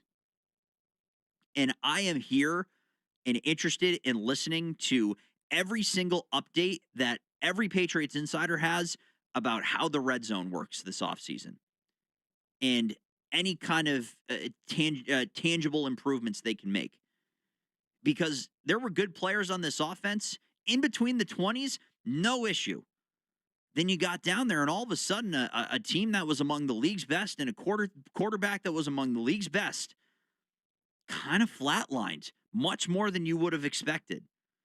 So losing Stephon Diggs and then having another season of hard miles on Hunter Henry kind of left you going into the offseason going, geez, how are we going to improve in this area with the personnel that we have? A.J. Brown should and needs to be the guy that Drake May can get the ball out to quickly, almost without thinking. And I love hearing how quickly it seems like the ball was getting out to A.J. Brown in the red zone. That changes things tremendously. Because, again, it all goes back to the schedule of who the Patriots are playing. You don't have as many cakewalks where, you can hit Kayshon Boutte on these 50-yard bombs and just move the ball at will. You're only going to get so many opportunities to score against some of the best teams in football that you're playing against, and you can't waste red zone trips like you did last year. Cannot do it. So any progress that Drake May and A.J. Brown are making in the red zone is music to my ears right now as the Patriots look to improve that on both sides of the ball here in 2026. 617-779-7937 is the phone number. John Lyons was at Patriots training camp. I gave you some nuggets. He'll give you the rest. It's the Arcand Show here, WEEI. Dan Ball in for Christian. We're back in a moment. 93.7 WEEI. Boston's sports original. Gone South has been a podcast about crime in the American South. But for our new season, we're widening the lens. Follow and listen to Gone South Season 5, wherever you get your shows. Tonight in your city, someone is walking their dog. Someone is crossing the street to their car. Someone's kid is riding a bike home. And they're counting on you to drive the speed limit. Speeding accounts for nearly 30% of traffic fatalities, and most of those crashes don't happen on the interstate. They happen on the streets where people live. Slow down. It's an act of care for the people around you. So remember, speeding catches up with you. Know the road and respect its limits. Presented by NHTSA. Now back to your streaming radio. Here's the deal. The government is over $38 trillion in debt, which means the IRS isn't slowing down. And the tax code is complex and unforgiving. So it's not surprising if you're one of the millions of Americans that owe back taxes to the IRS. Unfortunately, they're the world's most powerful collection agency, with the ability to garnish your wages, seize your bank accounts, and even take your home or business. But don't be stressed or worried any longer. We're Optima Tax Relief, America's most trusted tax resolution firm. We have resolved over $3 billion in tax debt for our clients. Our award-winning professionals deal with the IRS every single day, protecting our clients and preparing them for the best possible resolution. For tax help you need, for tax help you can trust, give Optima a call today. Call 800-354-2840. 800-354-2840. 800-354-2840. Optima Tax Relief. Some restrictions apply. For complete details, please visit OptimaTaxRelief.com. It's Anthony Lamacchia here with Lamacchia Realty, and I want you to know that our realtors are here to serve you across New England and South Florida. We never stop moving. In every town, our realtors are your neighbors.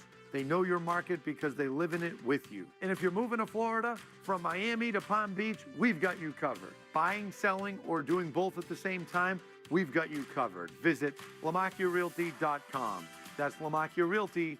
I'm Anna Garcia, host of True Crime News, the podcast. Every week, we bring you in-depth coverage on cases making headlines, as well as those that go under the radar. Tune in for murders that defy explanation, mysteries seeking exploration, and shocking secrets that will leave you breathless. Each week, we honor the victims by going beyond the salacious in our search for justice. Crime never stops, and neither do we. Listen to True Crime News, available now on the Odyssey app or wherever you get your podcasts.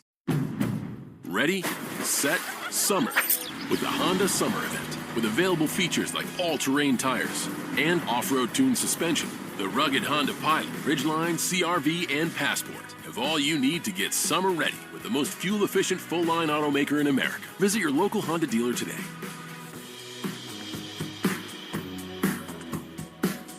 See dealer for financing details. Based on EPA estimate of 2024 large full-line automaker fleet-wide fuel economy. EPA Automotive Trends Report 2025. You can stream the show or listen on demand anytime. Just download the Odyssey app. That's AUDACY. Save WEEI as a favorite and listen wherever you go. The Christian Arcan Show on WEEI. As football season becomes a little bit more tangible when you see guys actually have pads on and throwing the weight around a little bit. But one of our next guests and one of my good friends was at Patriots training camp, has been there periodically here to start training camp. That's my good friend, John Lyons. Mr. Lyons, how are you, sir? Dan, I'm doing well. How are you? I'm doing great. Thank you for the time today. I know it was probably a less than stellar day weather-wise, but how was the energy around camp today with pads going on? It's always fun the first day of pads, and it's also the first day of real football as they finally get into things. So it was interesting that you saw some guys, and look, obviously it's one day of it, maybe start to separate themselves a little bit or look a little bit more comfortable in pads, show out a little bit more. So always a great day the first day back in pads. And it did rain, Dan, but at least it wasn't like 9,000 degrees like it was last summer when I was out there. Yeah, I would almost prefer it as long as you have a hood and you can take cover every now and again. I'll take a little bit of dreary so you can see a little bit more. And it seemed like there were plenty of stories that came out of today, which we'll get to. But Christian Gonzalez, no matter the setting, no matter the pads or no pads, and no matter the signed contract or not, John, remains a full participant for the Patriots. Were you surprised at all to see him as engaged as he was today? So, no, because it felt like things were trending that way with some of his comments that he'd be out there, and he had participated fully up to this point. But I do give him a lot of credit because there's a lot of guys that are in his position that would not fully participate. We are seeing right now Jahmyr Gibbs with the Detroit Lions, same draft class, same first round. He's not participating there as he tries to get a new contract. And I know it's a different position, but just point being, star player looking for a new contract. And I'm not blaming Gibbs either. Yeah. Running back is a risky position. Like, I would want to protect myself if I were him too. So I do give Gonzalez a lot of credit. Now, if the next time they're in full pads, he's not out there as much, I also wouldn't necessarily blame him as much because he's in a weird spot where a lot of guys at his position might not get that contract till this time next year, but he's played at such a high level, and Robert Kraft's already said they offered him the richest contract, available for a corner. So I wouldn't blame him if he waits a little bit, but I do give him credit for being out there today. How close do you think this thing is to being resolved? We have very little information that's actually tangible about this other than the comments from Kraft and then kind of the return serve coming from Gonzo, and then Mike Vrabel kind of following up today and saying that he doesn't expect any changes to his participation. But do you think we're close to the goal line on this one? What's your gut feel on that? I do, and I felt all along it would be something that would happen in training camp. And remember, we're still only a week into training camp here. It's still very early. But I think they're close for a couple of reasons. One, the fact that he's still out there and fully participating. Because if they were way off, maybe he would take things a little bit more cautiously, especially even on a rainy day like today. And also Robert Kraft's comments about they offered him the richest deal, in team history and for a corner out there. And look, obviously we can split some hairs there. We can parse things. Was it the richest AAV? Was it the richest overall? Is there signing bonus? How much is the So, there's different parameters there, but for him to say that and then for Gonzo to follow that up by fully participating, I think that's a good sign. Where if Kraft had said that, but then, a few days later, Gonzo isn't out there, that's a red flag. Or if Kraft had said, yeah, we're talking, we'll see how it goes, then you're like, okay, maybe they're still in the early stages. But for him to say that and for then it to be followed by Gonzo being out there and being a full participant, I think that's a sign that it's close. Now, I'm not saying it's going to happen tomorrow, but I would think, Dan, by the time they play their first preseason game in about a week and a half, 2 weeks, you might have something done then. I like this. Okay, I like that. That makes me feel a lot better about the situation that's going on. And to me, too, this situation with Christian Gonzalez and then the situation with Kayshon Boutte are two things that just based on the player, the situation, the rumors, the media, all that kind of stuff, that's the kind of thing that can be a powder keg for a team going into a season. And yet neither really seemed to be to this point, and both have showed up and have played hard and have made good plays to this point.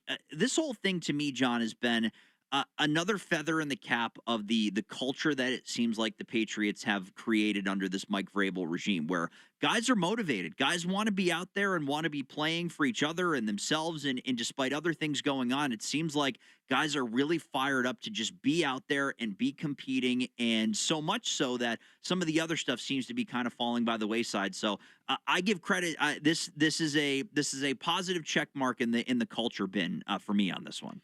Yeah, I think so. And you look at the Kayshon Boutte example, that's the one that I think I'm going to monitor that, honestly, Dan, even closer than the Gonzalez thing, because I think that deal, again, within a couple weeks is probably going to get done. The Kayshon Boutte thing's really interesting because when I was at practice on Monday, they had him out there with A.J. Brown, and they were working on getting those guys on the field together, whether it was in 12 personnel, 11 personnel, whatever. Today, when they went out there, most of their reps with the first group was Romeo Doubs, A.J. Brown, and Demario Douglas in the slot. And Kayshon Boutte rotated in. He was the next guy. I'm not telling you he was buried on the depth chart, but he wasn't part of that first group.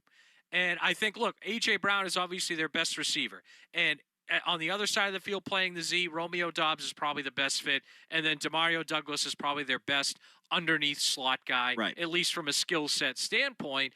Doesn't mean Kayshon Boutte won't play a lot, but it won't maybe be as much of a role as last year. And so far, to his credit, he has handled that really, really well.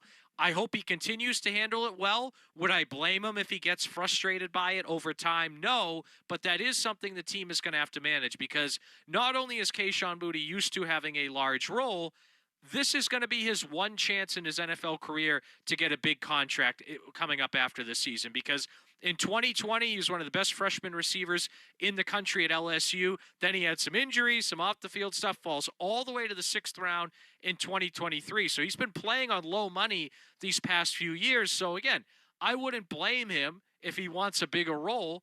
The Patriots are going to have to manage that. And I still think, look, they're at their best when he's on the team and part of the wide receiver group, if they can manage that successfully and make sure he gets enough touches or he gets enough reps that he's satisfied, at least to the best extent possible. What a change in circumstances. We're talking with John Lyons here, Christian Arcand Show, WEEI, about Patriots training camp. And it's still a good problem to have. And I think back to conversations that we've had about wide receiver rooms in the past 2 to 3 years as this team really kind of bottomed out and then started to rebuild it from scratch. And now we're talking about guys that are productive, that could have big seasons in other offenses across the league, struggling for scraps further on down the depth chart. And I look at the group that's been assembled 1 through, I guess you could even say 7, with Efton Chisholm, who was a guy who was inactive in a handful of games, but played in 8, started 1, got a couple of flashes last year as a rookie. And I continue to be impressed, John, with the way that this wide receiver room in such a short amount of time has gone from maybe the biggest weakness on the Patriots roster to arguably their biggest strength. And it's amazing how quickly we got to this point. Yeah, and Dan, you could say the same thing about the offensive line room, right? No like doubt. 2 years ago, I think they had one of the worst 2 offensive lines in the NFL and one of the worst 2 receiving rooms in the NFL. And now their offensive line is pretty good, and their receiver room is probably a top 10 unit. And maybe some people would say even higher than that with the headline by A.J. Brown. So some of it has been guys like Kayshon Boutte and Demario Douglas have kind of continued to improve, especially in Kayshon Boutte's case. Some of it has been the addition of a guy like A.J. Brown. You look at the impact a guy like Mac Hollins had last year. We'll see what they get out of Kyle Williams. I thought Kyle Williams looked really good today, which was a good sign because he had been kind of quiet in training camp up until today. Today they put the pads on. He looked really good. That was a good sign for him. And it is a guy that a year ago they used the top 100 pick on. They wanted to invest in. They believe in. So it was good to see him have a good day today. But yeah, I mean, I think it's, to your point, it's been pretty impressive to see them go from, in the offensive line and the receiver room, having 2 of the worst rooms in the league to now 2 really good units. Doesn't mean all their problems are solved, right? But those units certainly have come a long way. Yeah, in the Kyle Williams point, we're up against a break, so I want to continue that over because he's still so intriguing with his spectacular catch ability. It's just the consistent element of his game that obviously as a young player is still rounding out. But just let's pour one out real quick. The depth chart on our lads from September 2nd to 2024. A starting offensive line of Vidarian Lowe, Sidney So, the ghost of David Andrews, Layden Robinson, and Mike Onwenu, with a wide receiver room of Tyquan Thornton, KJ Osborne, Pop, Kayshon, Jalen Polk, and Javon Baker.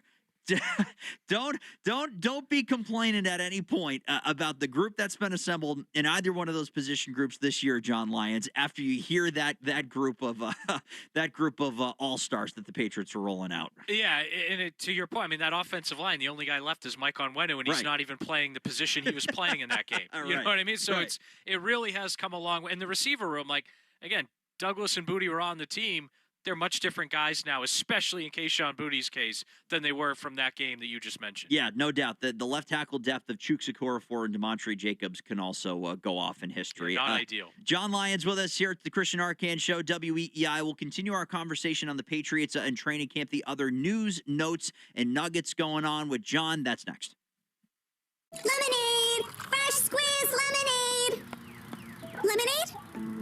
Oh, nuts. Is your business struggling to be seen? Not reaching the right customers? Yeah. Odyssey's here to help. Your one-stop shop for digital marketing. Wait, really? With targeted digital media, plus SEO, SEM, social, OTT, and more, we help your business reach the right audience and drive results. Whoa, hey, one at a time. Stop missing out on valuable customers. Visit digitallocalads.com to learn more about our local advertising solutions. That's digitallocalads.com. Okay, people, mine starts here. Let me tell you something. When you sign up for your insurance policy, for some brokers, that's the finish line. Handshake, commission, done. And then you may or may not hear from them again until it is time for renewal. Your business runs all year, and so do the gaps and the risk. That's why I'm introducing SuperSure. If your company has more than 25 employees, whether you're the owner, CFO, or HR manager, it could be too complex just to buy a policy online. SuperSure is the super agency built for you, licensed in every state for your business insurance and employee benefits, all with year-round support for you and your team. At supersure.com, you can access tools like Fine Print Facts, which translates your current policy into plain English, so you see what's covered and what's not. Plus, a business value calculator, so you can estimate what your business is worth, so you know what actually needs protecting. Go to supersure.com. One super agency, one powerful platform, all your policies in one place. Go to supersure.com. That's supersure.com. Paid for by Supersure Insurance Agency, LLC. A licensed insurance agency. Think you know how the second half of baseball plays out? Put your predictions to work on Polymarket, the world's largest prediction market. Official partner of Major League Baseball. Who wins the division? Who's buying at the trade deadline? Who takes home the Cy Young? And who's still standing in October? Trade against other fans, not the house on Polymarket. From the trade deadline to the World Series, every game matters. Trade on Polymarket. Download the Polymarket app and use promo code BLAZE to unlock $50 free for your first trade. That's promo code BLAZE. Trading not available in all jurisdictions. Check local regulations before trading. Restrictions and eligibility apply. Tonight in your city, someone is walking their dog.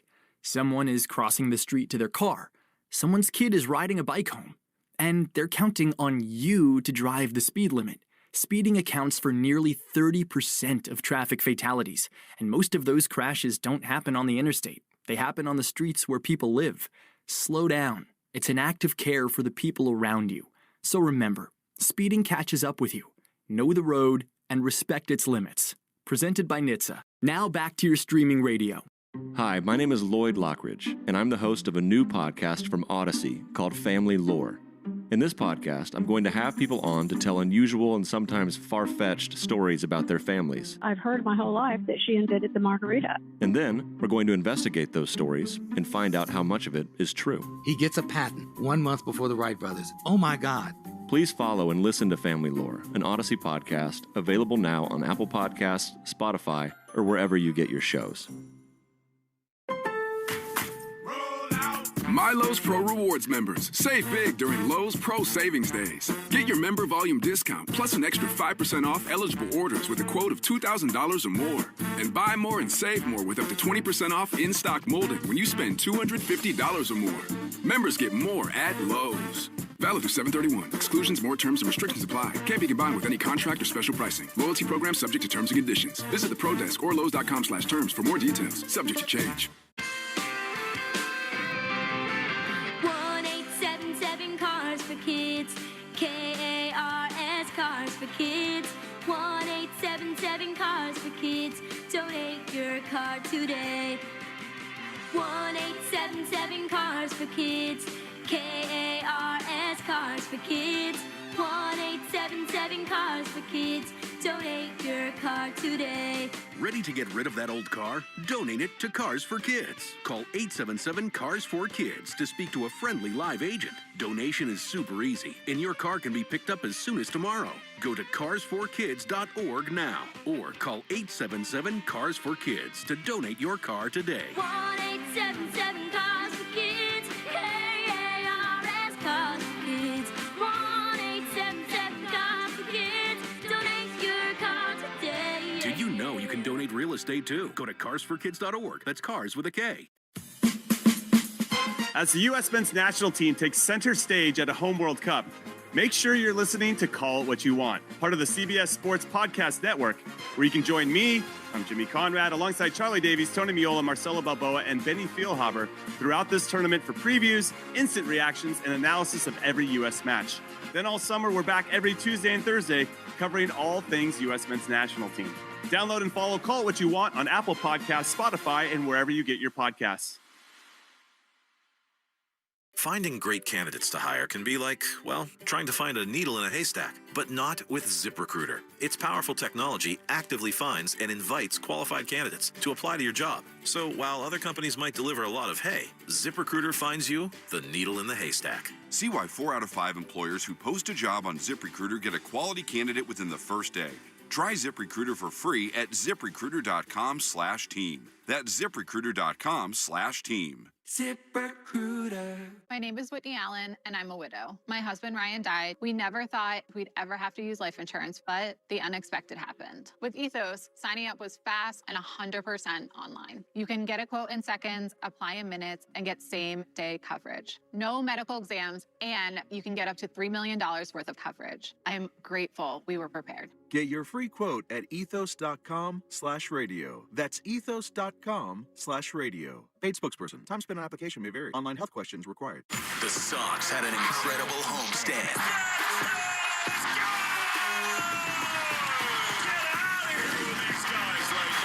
They continued on their heater that started before the All-Star break.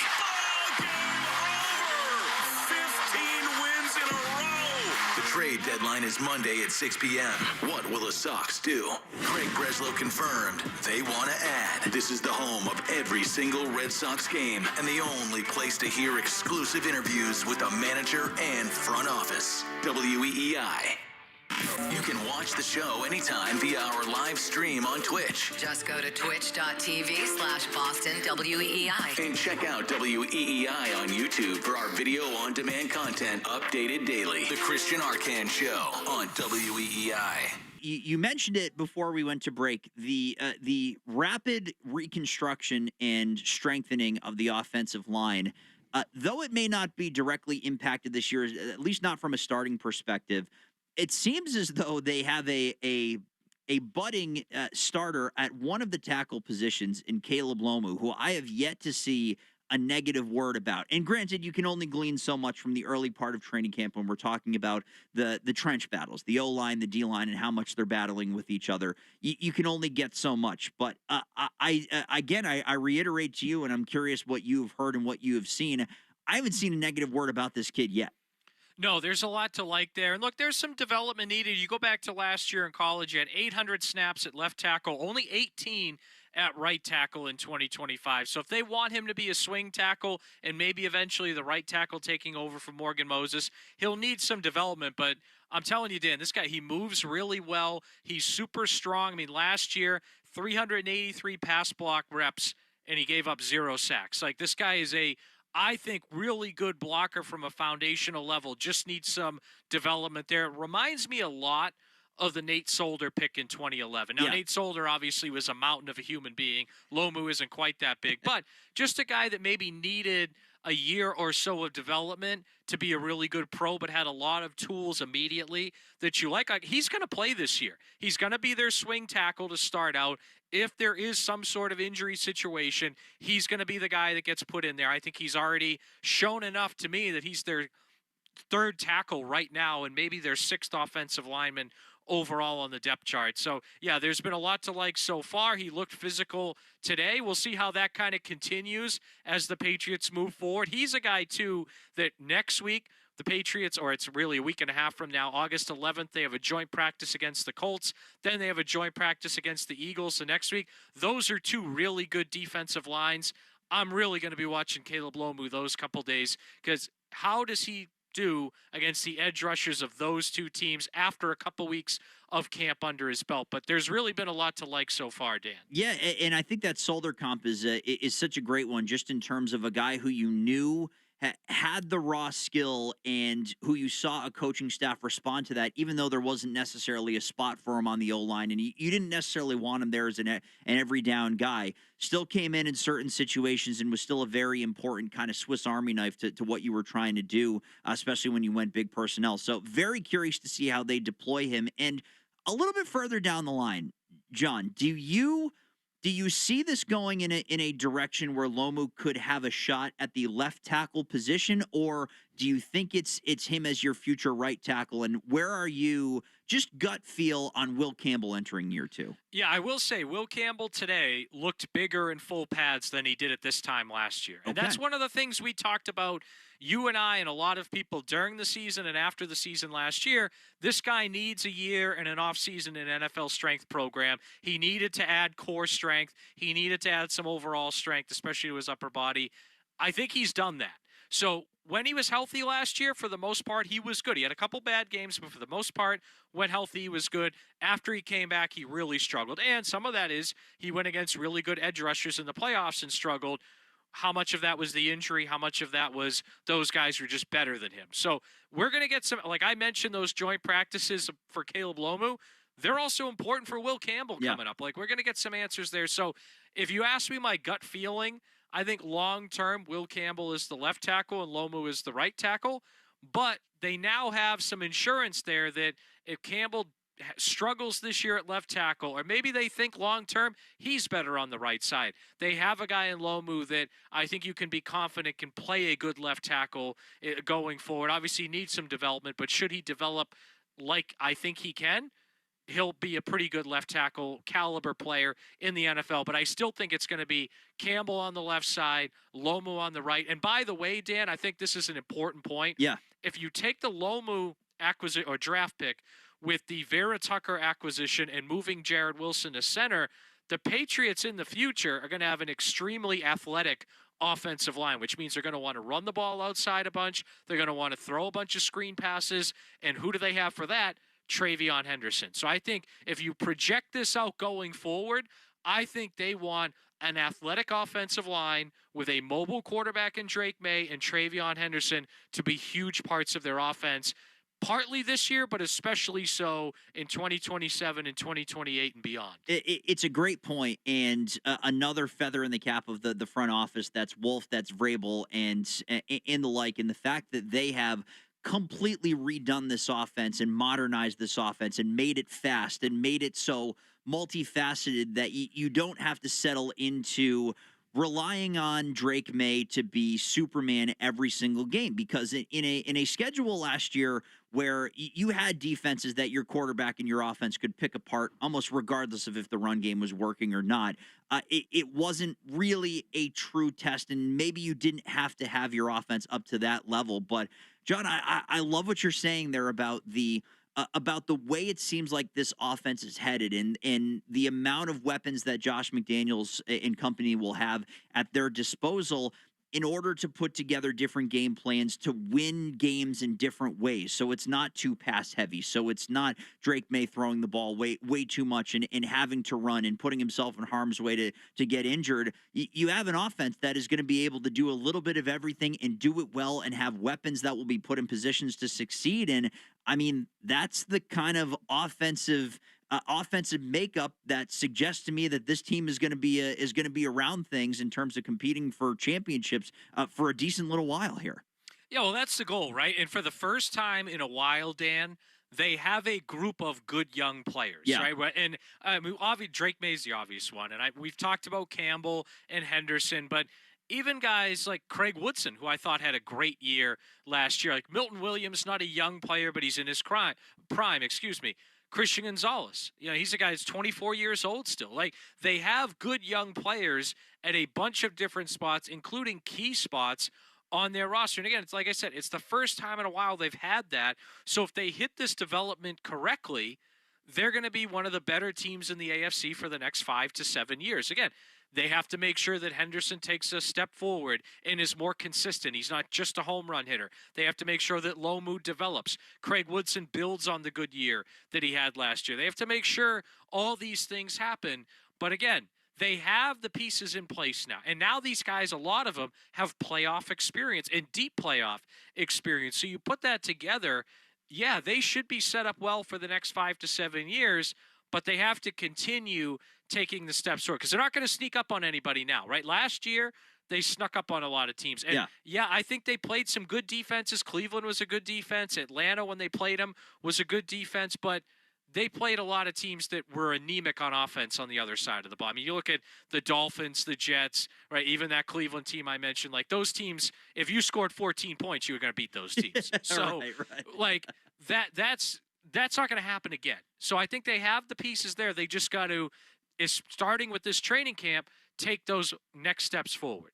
The last thing I'm curious about, John, is as you continue to go out there and again follow John across socials. John, what are your handles so people are following along? Twitter at The Real John Lyons, Instagram at John Lyons 78. Okay, and the real is important there because a lot of fake John Lyons and Lyons float there's a lot of fake Dan Balls, a lot of fake Josh Brackens. Absolutely, you got to be careful of those in this age. So follow along because you're fantastic camp coverage continuing to come from John as he's down there. What's the next spot on the roster that you're watching for? We talk so much about the Gonzalez situation, and we kind of know where that is. Wide receiver is shaking itself out. So what else is on your radar as we kind of move our way into the padded portion of practice? Yeah, I want to see how Eli Raridan does at tight end because the Patriots are really thin at tight end. I mean, Hunter Henry is a top 10 tight end in the NFL, but the guy behind him in Raridan is a rookie. So they don't have a lot of depth there. And the depth thing, I would say the same thing about edge. Like Draymond Jones, I like the player a lot. Harold Landry had a good start to last year, but then faded after he got injured. He's on the PUP list right now. I know they like Elijah Ponder a lot. We'll see. I mean, he had some good moments last year, 4 sacks, but can he be can he be more of a contributor? And the same thing at off-ball linebacker. Robert Spillane, I think, is a really good player.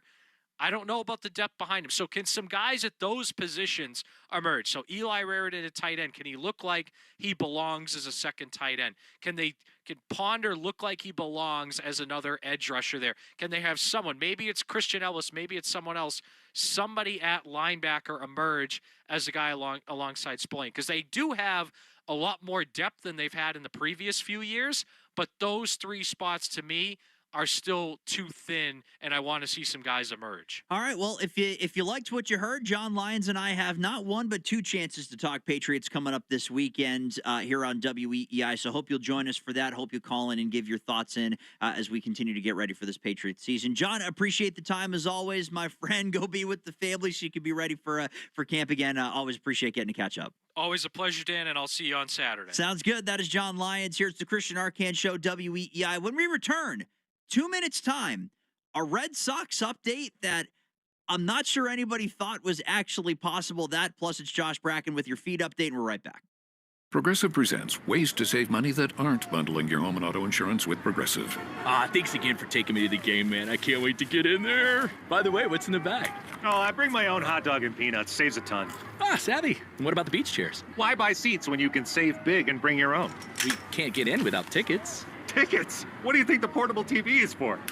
Don't save money pretending to go to the game. You could save hundreds by switching to Progressive. Get a quote at Progressive.com. Progressive Casualty Insurance Company, affiliates, and other insurers. Not available in all states or situations.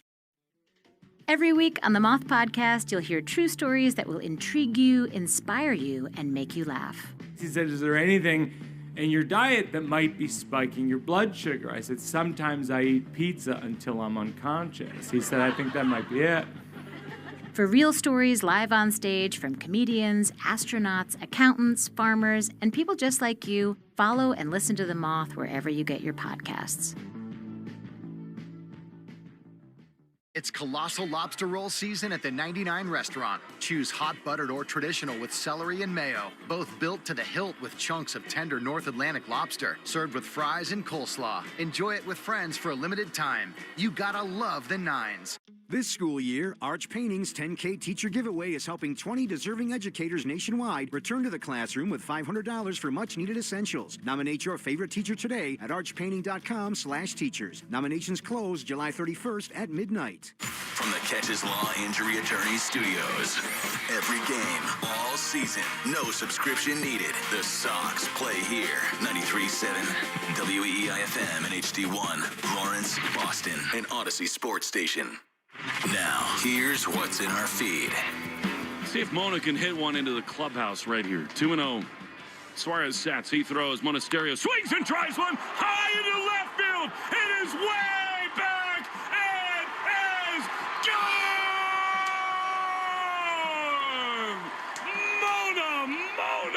Mona! 2-run bomb, and it's 4-2 Red Sox in the 10th. That was our very own Will Fleming on the Red Sox broadcast last night. Andrew Monasterio with a 2-run Skywalker to help the Red Sox take down the Athletics last night and win the third game out of a 4-game series. They have the chance to win that series tonight when they take on the Athletics with first pitch at 9:40 p.m. with Will Fleming and Lenny DiNardo on the call right here on WEEI, the Odyssey app, and across the Shaw's and Start Market Red Sox radio network. Shaw's and Start Market, proud to be local since 1860. Dan Ball will get you ready for the game with the Mass Mutual pregame show in a little bit under 40 minutes at 8:40 p.m. But speaking of Dan Ball, let's continue with him right now. That's what's on our feed here on WEEI. You're listening to Christian Arcand on WEEI.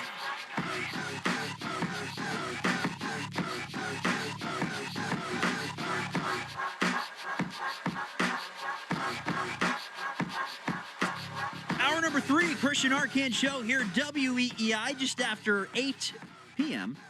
here on July the 30th, 2026. Dan Ball with you in for Christian here this evening, taking you up to Red Sox baseball. First pitch at 9:40, pregame coverage at 8:40. We'll get you the lineups, and we'll chat with we'll chat with Lenny DiNardo, I should say. I'm currently making out my notes, including a lock of the game. We'll see if we can win you some money as part of that. That's always my favorite part, is trying to outsmart the odds and win a bet as part of this. If you missed any of our conversation with John Lyons, you can download the Christian Arcand Show podcast wherever you get your podcasts. You can also go back on the Odyssey app. It is free. You can go right to the chapter. It'll say John Lyons. He's so freaking smart. And that's exactly what you can click on, and you can hear all of his insights about the Patriots. And John and I will be on, I believe it's 3 to 6 on Saturday and then 1 to 4 on Sunday. So everything you heard, you'll get a little bit more of that coming up as we begin the month of August. I don't know if you would consider this to be breaking news, but I certainly consider it to be significant news. Chad Tracy speaking with the media in the, I'm assuming in the dugout at Sutter Health Park in Sacramento. Roman Anthony has finally started swinging a bat, ladies and gentlemen. Come on now. Swinging a bat. Yes! That's right, Mad Dog. Swinging a bat and taking flips, which I had to explain to Joe Braverman was when you get an underhand toss from a guy behind the screen and you take a swing. That's a flip. So Roman Anthony has finally started swinging off a tee and taking flips. Chad Tracy told the media that coming from the Red Sox press corps. That's out there right now. He's alive, ladies and gentlemen. He is alive. All the slander, all of the negativity about Roman Anthony gone, right? Throw it out the window, right, Josh?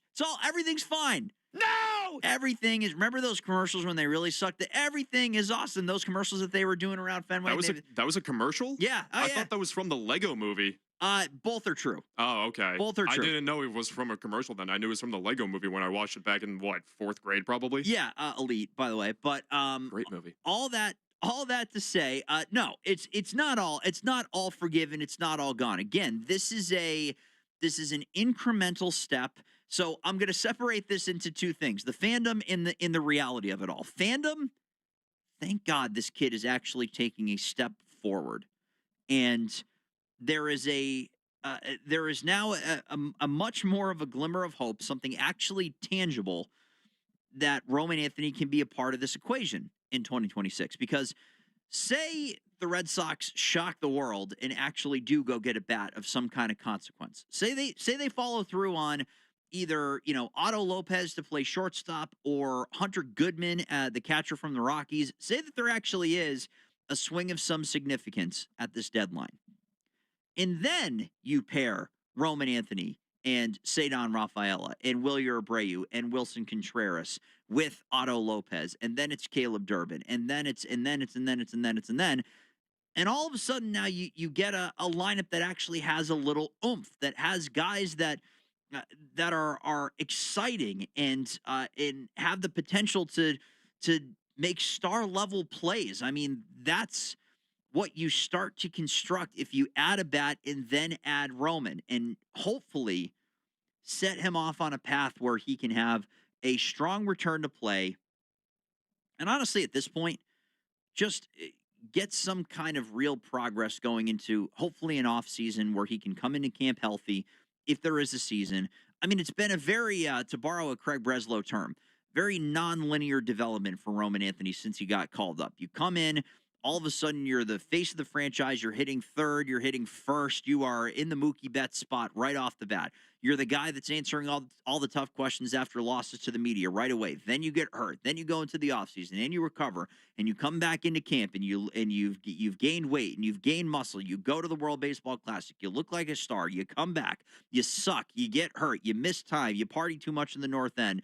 You get sent down to Florida. Like, that is the most non-linear development of a superstar I've seen in a very long time. But maybe, just maybe, there's an outside chance that the Homer honk in me is correct, and this is the first step of a linear return to play and return to the chase down of stardom for Roman Anthony. Maybe.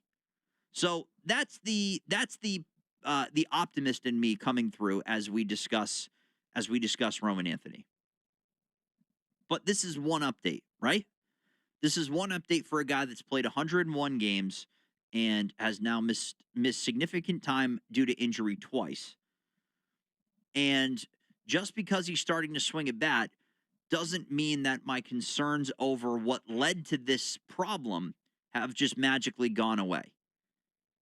To me, Roman Anthony has some work to do to reinstill my complete trust in him. Just as a professional, as a guy who's working his hardest, as a guy who's putting in the effort, who's taking care of himself, who's following doctor's orders and trainer's orders and doing all the right things. One update from Chad Tracy that he's swinging a bat does not forgive all of that. One update that he's taking flips does not make him untouchable in trades for the right guy. Because you are still a long way away from re-establishing that trust between player, franchise, and fan. I think there's a long way to go. And it's not even as simple as, oh, well, he gets back on the field. I trust you again. No, I don't. I need to be able to trust you living in Boston as a professional, staying on the field and doing what you need to do in order to win for an extended period of time. I personally will not be able to fully put my trust and love and heart and soul into Roman Anthony as a superstar in this Red Sox team until sometime next season. This year is now a wash. Whatever you get from him performance-wise is great. But that to me is independent of trusting you as the superstar of my baseball team. So I am extremely encouraged to see that he is now swinging a baseball bat. And it is amazing how far we've fallen in this situation where we had to play the round of applause sound effect because he swung a bat. Because somebody flipped the ball at him underhanded and he swung and made contact. I assume that wasn't part of the update, that he made contact with it. That's how far we've fallen, and that's where we are. And that's great. And it's finally a positive update because I was sick and tired of coming on here and having nothing but negatives to talk about. I want to see the work being put in, the recovery starting, the dominance at the minor league level during a rehab assignment, the ovation that he is inevitably going to get when he takes his first at-bat back at Fenway Park. I want to see all of that as a fan who just wants this kid to be what he's supposed to be and what we thought he was going to be. I want all that to happen, but I've now been burned a couple times by all this. So it's going to take a little while for that kind of that belief in him to fully be instilled, reinstalled, whatever, however you want to say it. Thank you, Josh. 617-779-7937. Roman Anthony is swinging a bat. How do you feel about this? Is all now well and good? There's another side element to this that is more of just a commentary on the Red Sox than anything else. And it's the fact that they've had a really interesting rash of re-injuries this year or shutdowns or returns from rehab assignments. It happened to Patrick Sandoval, where he went down, started a rehab, and then got pulled back. Carter Crawford went down, started a rehab assignment in Worcester, got lit up, and then got pulled off of it.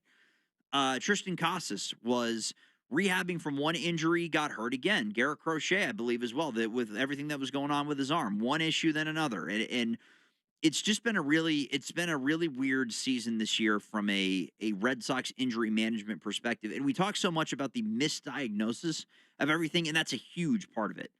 Because the misdiagnosis is concerning, and the disinformation that is being shared by members of the organization is also extremely concerning. That Kennedy, Breslow, manager, be it Cora or Tracy, and then player, all seem to have different understandings of the same injury, a lot. And then they go on the radio, they go on TV, they talk in postgame, and they share this misinformation, clearly showing that they all believe they're independent sources on whatever these injuries are. It's a really concerning extra element of this season for the Red Sox. But another little part of all of that are these re-injuries, new injuries, and then returns from rehab assignments. So that's why I'm taking this Roman Anthony update with a massive grain of salt and a massive wait and see policy until we get more information. For the time being, it's a positive, but let's take this one day at a time, and I need a couple more days worth of positives consecutively in a row before I am fully losing my mind over this. We'll continue to talk about the Red Sox. Again, Sox coming up, 8:40. They're taking on the Athletics. It is Sonny Gray back on the mound, who lost his last time out. He was the one who lost when the streak came to a close. But before that, he had not lost since the middle of April. 12-2 on the season, ERA in the mid-twos, and has just been extremely, extremely dominant and better than expected than I think what any Red Sox fan would have had. So he is on the mound. We'll continue talking Roman. We'll answer your calls. We'll answer your texts. We'll do all that. 2 minutes. Stay with us. We're talking Sox. It's the Arcan Show. Back in a moment. He's dribbling the ball with everything on the line. He's driving down the pitch. He's facing price hikes and cuts past him. Carrier Contracts tries to block him. Oh, he leaves him in the dust. He's at the edge of the box. He cuts past the nonstop group chat trash talk. He clears on goal. He shoots. Goal! Unlimited data for $25 a month forever! Visit your local Boost Mobile store today to get unlimited data with a price that never changes. Boost Mobile. After 30 GB, customers may experience lower speeds. Customers will pay $25 a month as long as they remain active on the Boost $25 unlimited plan. Tonight in your city, someone is walking their dog. Someone is crossing the street to their car. Someone's kid is riding a bike home. And they're counting on you to drive the speed limit. Speeding accounts for nearly 30% of traffic fatalities, and most of those crashes don't happen on the interstate. They happen on the streets where people live. Slow down. It's an act of care for the people around you. So remember, speeding catches up with you. Know the road and respect its limits. Presented by NHTSA. Now back to your streaming radio. Understanding power requires more than headlines. I'm Peter Hamby, host of The Powers That Be, a podcast from Puck examining politics, economics, and media to provide context, analysis, and clarity without sensationalism. We ask how power operates, who benefits, and what's at stake. If you want to move beyond breaking news to deeper understanding, join us on The Powers That Be. New episodes every weekday. Follow The Powers That Be wherever you get your podcasts. We rode into Boston Children's Hospital, and that's where this whole journey began. She was just fine. How can she have something serious? She was diagnosed with brain cancer. It was a very difficult journey, but the people made it easier for us to get through some of these tough times. She's finally off of treatment. We always tell her, you can do anything. To be able to see her have fun, laugh, it's an amazing feeling. Give more kids a chance at a healthy life by donating at Shaw's and Star Market. You can listen to WEEI on your smart speaker. Just say, play 93.7 WEEI. The Christian Arcan Show on WEEI. End of the streak that was Eduardo Rivera and the opening debacle that was for him. He still lost to the Blue Jays, but that was a little bit later on. So good catch there by the 7-7-3. Still looking to bounce back with a loss after winning just a number. Basically everything from May on, he was either winning or at least getting a no decision in. We're talking Roman Anthony, the fact that he is returning now at least swinging a bat and getting flips and starting to do things down in Florida. So maybe, just maybe, the Red Sox sending him down to Florida away from all the distractions up here in Boston ended up working. Noah's in Portland. Hi, Noah. How are you? Hey, I'm good. Listen, I agree with a lot of what you've said about Roman, but to me, what my concern is if I were trying to posture the Red Sox before the trade deadline, I'd be very aware that every other team knows we're looking for hitting. And we just added a guy who very well could be out for the season after he broke his wrist. So why wouldn't you start explaining things about Roman maybe coming back soon? I guess my question is, could this be a little bit of posturing before the deadline? Great question, Noah. Thank you for the call. That's a great point. It really is to try to get the narrative out there that maybe our trade deadline acquisition can just be what I was talking about with Stiz in the 6 o'clock hour. The internal acquisition can be the bat that we add. So, yeah, Colorado, I mean, we like Hunter Goodman, but I don't need to give you Franklin Arias for Hunter Goodman. We're not that desperate. We got Roman coming back. Yeah, Miami, that's cute that you want Franklin Arias for Otto Lopez and Liam Hicks, but I got Arcan coming up. I got Arcan coming up. I'm sorry. I got Anthony coming up. Arcan's coming up from 2 to 6 tomorrow on the afternoon show. But I got Anthony coming back. I don't need to give you Arias. I think that there is certainly some veracity to that. And now we have to wait and see. Okay, is there any actual proof? Like how locked away is this Red Sox facility? Like, can we get Bradfo on the plane to try to get some video of this? Remember last year when Christian Campbell was working on playing first base, and every day somebody would have a video of Campbell working on his ground balls and doing that kind of stuff. Like, is he locked away so much where we can't get this information confirmed, or how can we go about this to actually prove that this is true? and that he is making some tangible progress. So we'll see where it goes, but I think it's an interesting point.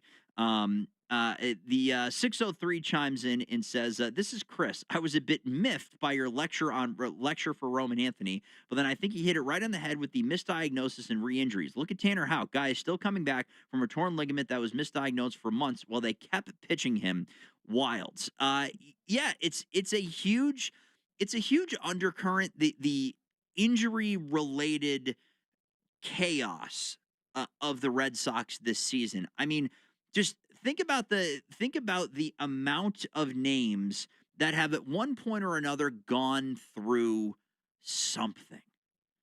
It's pretty hard to find a guy on this roster who hasn't at least sat for something, who hasn't had a bump or a bruise or a 10-day IL stint. I mean, right now, as it sits, Tristan Casas may never play baseball again. I certainly don't think he's going to play for the Red Sox again. I don't know what's been going on with the diagnoses and the different injuries of this.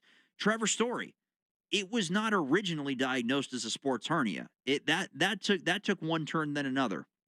Marcelo Meyer, that one's been pretty consistent, but Curtis Meade, they screwed up. Roman Anthony, they screwed up. Cutter Crawford's been very strange. It was a knee, and then it was a wrist, and now it's certainly he had wrist surgery. Crochet, the diagnoses were different. How, as the texture points out, was different. Like it's just been a mess, and so I have to sit there and go, well, where is this coming from? Why has the franchise, from an injury management perspective, devolved to this point? My theory that I floated to Terp and Brian on yesterday's show was financial based, that during the audits of the organization that have gone on in recent years, they cut staffing or cut resources or cut facility-based budgets for their injury staff somehow. That was my best guess, because it's such a strange block in the chain of command that all this information is just wrong all the time. And at the time when Alex Cora was still here, it was really driving me nuts, because I knew, you knew, we all knew that there was a power vacuum going on between Breslow, who was the boss of the coaching staff, and Cora, who was the face of the franchise, hashtag my manager, World Series champion as a player and as a coach, beloved by a big portion of the fan base. Kind of waned in his final years, but for the most part, it was still true. And there was that power dynamic that was off. Then you couldn't really tell if Cora was on the same page with his lieutenant, and specifically with Andrew Bailey. And then through all of this, now there's misrepresentations of injuries that is then being taken out and peddled to the media by Cora, Breslow, and Sam Kennedy. So at the time, it was more of just, to me, it was a leadership-related issue. But now, these guys that are struggling to get back on the field and get healthy again, it just makes me go, well, now is this more of a resource-related issue? That you have people who are in positions that they're not qualified for, or people that don't have the proper resources in order to treat these players. And the other element to that, specific to Anthony, specific to Marcelo Meyer, which guys are doing everything they can to return, and which guys are just kind of going through it. I get back when I get back. It's just, whether they make the playoffs or not, whether they have a great trade deadline or not, no matter if they win every single game from July 30th through the end of the season, walk their way, sweep through the playoffs, and win the World Series, it's not going to change the fact that the management of injuries this year has been a disaster and needs to be addressed this offseason one way or another. I think in order to be a consistently competitive franchise, you got to get your ducks in a row, man. You got to make it so that if your best players get hurt, they're not sent to Siberia 3 months later. Like, that can't be the MO of the Boston Red Sox. Because if we know it, and we're just, I'm just a schmo with a microphone in front of me, certainly other organizations, other agents, and other players know this. It's like that's like the story about the 49ers being near the power facility and all them getting injured. Like, if I read that the Red Sox are bringing these guys in and then misdiagnosing and misrepresenting and giving incorrect treatment plans and all that kind of stuff, that would scare me away, especially if I have an injury history. If I know that I have a chance to get hurt, it almost makes the Ranger Suarez signing even more remarkable, because that guy misses 5 to 7 games every year, and he still came in not knowing this. But I don't know if you'd be able to replicate that kind of deal for a guy who may have an injury history, because this team can't handle it for whatever reason. It's just weird. It's weird. It's weird. And it just kind of sits as an undercurrent of all this. But the important part is that Roman Anthony is taking swings with a baseball bat again. And we'll see where it goes, but for the time being, we can all rejoice in the fact that there is a positive update. During the last commercial break, Josh Bracken gave me a task. It's something that I wasn't prepared for, and yet I feel like I've been preparing my entire life for. We'll get to that to wrap up the Christian Arcand Show next. Be part of something big from day one. Uline's new location in Plainfield, Connecticut is hosting a hiring event on August 8th for day and night shift warehouse positions. Starting pay is $26 an hour plus a $2 night shift differential and a $5,000 bonus for eligible new hires. And get full health coverage and 401k match starting day one on the job. Sign up now for your interview at Uline's warehouse hiring event on Saturday, August 8th at uline.jobs. That's uline.jobs. Hey y'all, I'm Maddie. And I'm Poodle. And together we host the podcast Reality Gaze. We are two ridiculous homosexuals who love nothing more than talking about reality television and tearing in a new one. So whether it's 90 Day Fiancé, Love is Blind, Love After Lockup, or any other trash TV show about lonely hearts looking for love, your gay besties got you covered, y'all. New shows every week. Follow and listen to Reality Gaze wherever you get your podcast. Gaze, let's love. Tonight in your city, someone is walking their dog. Someone is crossing the street to their car. Someone's kid is riding a bike home. And they're counting on you to drive the speed limit. Speeding accounts for nearly 30% of traffic fatalities, and most of those crashes don't happen on the interstate. They happen on the streets where people live. Slow down. It's an act of care for the people around you. So remember, speeding catches up with you. Know the road and respect its limits. Presented by NHTSA. Now back to your streaming radio. It's estimated that there will be over 2.1 million new cancer cases in the U.S. this year.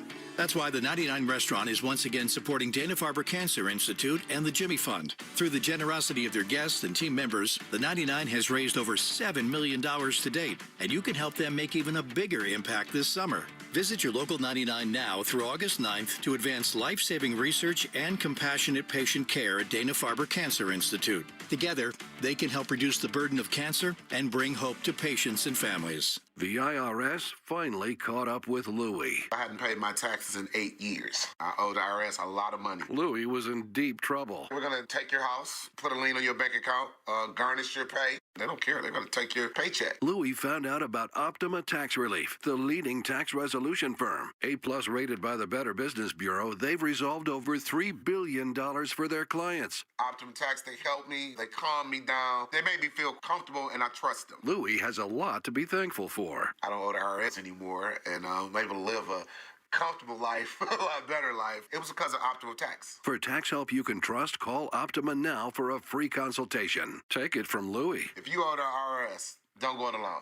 Give Optima Tax a call. They can help you. Call 800-354-2840. 800-354-2840. 800-354-2840. Optima Tax Relief. Testimonial from an actual client. Some restrictions apply. For complete details, please visit OptimaTaxRelief.com. Tonight in your city, someone is walking their dog. Someone is crossing the street to their car. Someone's kid is riding a bike home. And they're counting on you to drive the speed limit. Speeding accounts for nearly 30% of traffic fatalities, and most of those crashes don't happen on the interstate. They happen on the streets where people live. Slow down. It's an act of care for the people around you. So remember, speeding catches up with you. Know the road and respect its limits. Presented by NHTSA. Now back to your streaming radio. Football is fun. Why shouldn't your football podcast be the same? Follow and listen to Heed the Call NFL podcast with Dan Hanzus and Mark Sessler wherever you get your podcasts. Fan Cash Fridays are here. Listen every Friday for your chance to win $100 in Fan Cash from Fanatics Sportsbook. Use Fan Cash to unlock unlimited profit boosts, exclusive merch, collectibles, and more. No purchase necessary. Must be 21 plus. See full rules on the WEEI contest page. I'm Piera Palazzolo, VP of Digital Marketing for the American Management Association, a company focused on the management training skills needed to enhance the careers of business professionals. We did our research when it came to the best companies for website development and chose AmericanEagle.com. And we couldn't be happier. AmericanEagle.com worked closely with us to understand the front and back end requirements needed to launch an e-commerce website that could handle the complexities of running thousands of seminars nationwide. Our robust new website and improved SEO saw immediate increases in site traffic and web revenue. If you're in need of managerial effectiveness and success, visit our website at amanet.org. If you're in need of a website that provides an unparalleled consumer experience, I highly recommend AmericanEagle.com. Transform your business today. Dial 877-WebNow1 for a free digital consultation with AmericanEagle.com. Covering Boston sports and beyond. We're back to Christian Arcand on WEEI.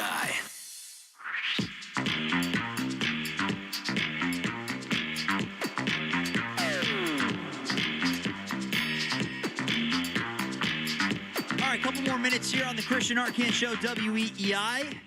Thanks for joining us. Thank you to Stiz for stopping by. Thank you to John Lyons for jumping on and talking some Patriots as well. Both Josh and I will have you for the Christian Arcand program tomorrow night. And as part of our festivities on an Arcand Friday, there is something that has come across my desk that is something that I can say that I've never done, especially haven't done on the radio. As a fantasy football commissioner, I have found many a creative way to try not to piss off my friends when we pick the draft order. Josh, tell me what we're going to be doing on tomorrow's show. So I have here a list of 12 people, the 12 people in my league. I'm the commissioner of my league, brag. I have a list of 12 people. All I need you to do, Dan, is put the list of 12 people I have in a completely random order. I'm in this list, by the way. Yeah. I gave myself a fake name so that there's no bias. You don't put me at number 1 or whatever. Now to give you more information, this order is not like the first pick, second pick, third pick. This is the order for whoever has the number 1 overall pick. They get to pick first where they draft. Oh, I love in that. the order. I love that. So it's not the actual order; it's the order that we are selecting our picks in. That's too bad. Though I love that format of picking where you pick. Yeah. I think that's such a great advantage. I did want to unknowingly ruin one of your friends' fantasy seasons. Well, you will be able to because whoever gets the 12th pick of your list essentially gets like the 11th pick, which is a terrible pick. So you're still gonna do someone dirty. Do you prefer? So are you a first overall pick, 12th pick, or do you prefer somewhere in the middle so you kind of get like an even distribution? My sweet spot's number 4. Sweet spot is number 4. Okay, so you get a high quality elite caliber talent, but and then you have to wait a little while, but you still get pretty good. All right, I like a 4. I've kind of tried to bounce around. First overall pick I do think is overrated because you have to wait, and then you're going to get a great player, but as we all know, one great player does not make a fantasy football a championship team. It's hard for me to say that because the guy who won our league last year had the first overall pick, which we hate, and he had Jamar Chase. So if you could give him number 12 tomorrow, that'd be great. Okay, what's his name? Oh yeah, let me tell you on this list right here. It's Yeah, well, that's the thing. I would love to know how loyal your boys are, because if your friend who won is not listening and you said it out loud, that'd be a test of your league mates. Like, oh, let's see if they're gonna say anything. How about I do this, Dan? Yeah. Since we're doing this tomorrow, I will get you. I'll ask our group chat. I'll get you a little description of everyone. Oh. That way you can have a little bit of a bio, and you can make some more picks that way. Oh, this is going to be great. This is going to be a full-on draft. Like you are the GM.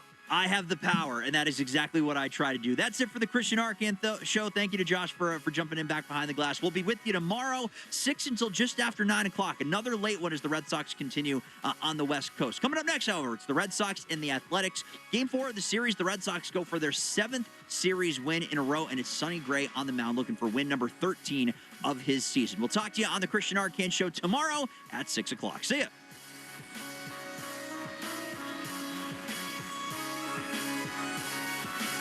Hey Hey there, I'm Kendra Adachi, and my show, The Lazy Genius Podcast, helps you be a genius about the things that matter and lazy about the things that don't, and you get to decide what matters. I'm not here to tell you what to do. I'm here to give you a new way to see. Episodes of the Lazy Genius Podcast are full of compassionate time management tips and permission slips to do what makes sense for you. New episodes drop every Monday. Follow and listen to the Lazy Genius Podcast on the free Odyssey app or wherever you get your podcasts. Do you love to build? At DDF Services Group, we have been building since 1999. We're looking for highly skilled plumbers, HVAC technicians, electricians, carpenters, and low-voltage technicians to join our team. Based in Connecticut, we offer a top-tier benefits program, top pay, weekly pay incentives, and per-job bonuses. Our technicians earn more. Find out how at ddfservicesgroup.com/careers. That's ddfservicesgroup.com/careers. For the heavy-duty Mondays, the action-packed Sundays, and everything in between, only Blue Def products are triple filtered and guaranteed pure to keep your diesel truck running strong. Count on America's #1 diesel exhaust fluid, Blue Def and Blue Def Platinum, guaranteed for what drives you. He's dribbling the ball with everything on the line. He's driving down the pitch. He's facing price hikes and cuts past him. Carrier Contracts tries to block him. Oh, he leaves him in the dust. He's at the edge of the box. He cuts past the nonstop group chat trash talk. He clears on goal. He shoots. Goal!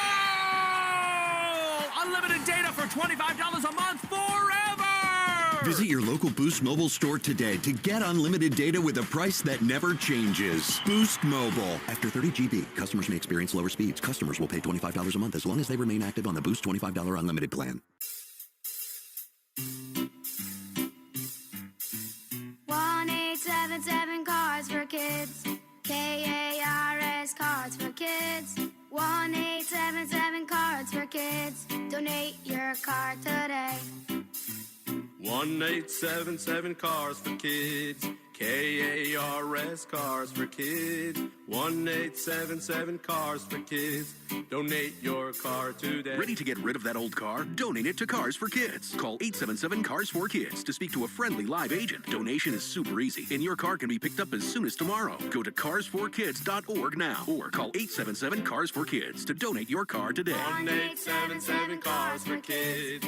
KARS Cars for Kids. 1-877 Cars for Kids. Did you know you can donate real estate too? Go to carsforkids.org. That's cars with a K. History That Doesn't Suck is a legit, hard-hitting American history podcast told through entertaining stories. History That Doesn't Suck, an Odyssey podcast, available wherever you get your podcasts. When your joints hurt every day and you've been told you need surgery, I do a little research. Remember, once a joint is replaced, there's no coming back. What up, it's Wiggy, and before you schedule surgery, consider getting a second opinion from QC Kinetics. Whether you're dealing with pain from bone-on-bone arthritis, a torn meniscus, or years of wear and tear, surgery isn't the only conversation you should have. Talk to Dr. Tupper and his team at QC Kinetics about how they use regenerative treatments to deliver relief to patients like you here in the greater Boston area. You'll start with a medical evaluation, review your history, any imaging, and the actual source of your pain. So forget about being out of work for a long period of time because of surgery. Go to QC Kinetics. The consultation is totally free, so call 617-644-PAIN. 617-644-PAIN. That's 617-644-72. Be part of something big from day one. Uline's new location in Plainfield, Connecticut is hosting a hiring event on August 8th for day and night shift warehouse positions. Starting pay is $26 an hour plus a $2 night shift differential and a $5,000 bonus for eligible new hires. And get full health coverage and 401k match starting day one on the job. Sign up now for your interview at Uline's warehouse hiring event on Saturday, August 8th at uline.jobs. That's uline.jobs. Think you know how the second half of baseball plays out? Put your predictions to work on Polymarket, the world's largest prediction market. An official partner of Major League Baseball. Who wins the division? Who's buying at the trade deadline? Who takes home the Cy Young? And who's still standing in October? Trade against other fans, not the house on Polymarket. From the trade deadline to the World Series, every game matters. Trade on Polymarket. Download the Polymarket app and use promo code BLAZE to unlock $50 free for your first trade. That's promo code BLAZE. Trading not available in all jurisdictions. Check local regulations before trading. Restrictions and eligibility. I'm Jenna Fisher. And I'm Angela Kinsey. And together we have the podcast Office Ladies. Just because we finished rewatching The Office does not mean we're going anywhere. every Wednesday we'll be sharing even more exclusive stories from The Office and our friendship with brand new guests. Plus, you can revisit all the Office Ladies rewatch episodes every Monday with new bonus tidbits before every episode. So follow and listen to Office Ladies on the free Odyssey app and wherever you get your podcasts. This Odyssey Sports broadcast is presented by ZipRecruiter. Find out why 4 out of 5 employers who post on ZipRecruiter get a quality candidate within the first day. Try it free at ZipRecruiter.com/team.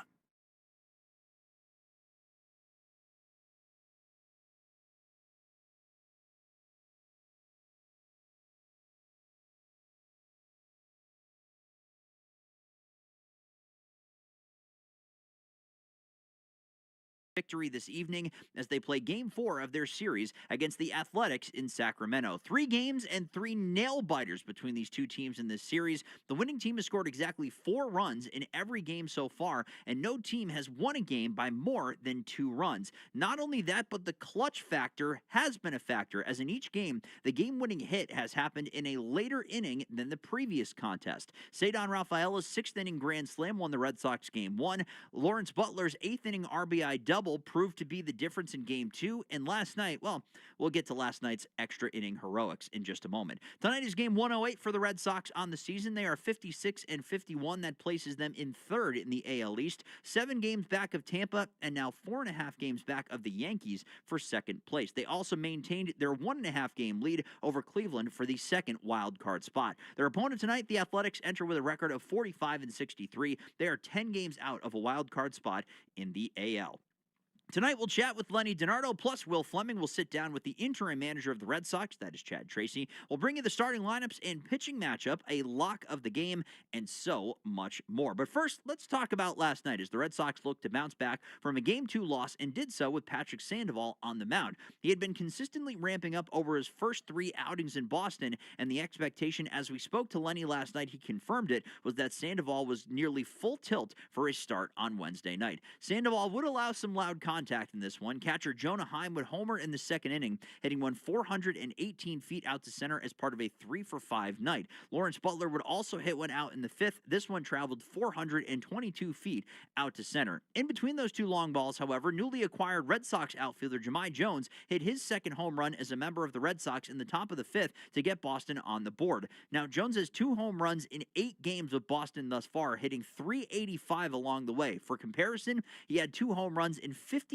games with Detroit so far this year. Sandoval's day was done after 92 pitches over 5 innings of work. He gave up 5 hits and 2 runs to 2 walks and 7 strikeouts on the day. The Red Sox offense would promptly get him off the hook for the loss in the 6th as Nick Sogard would single to center, plating Caleb Durbin 2-2 after 6 and 2-2 all the way to the 10th inning. In that frame, Romy Gonzalez would take his place as the ghost runner on second base, and on a 2-0 pitch from Jose Suarez, Mona Magic struck for the Red Sox. See if Mona can hit one into the clubhouse right here. 2-0.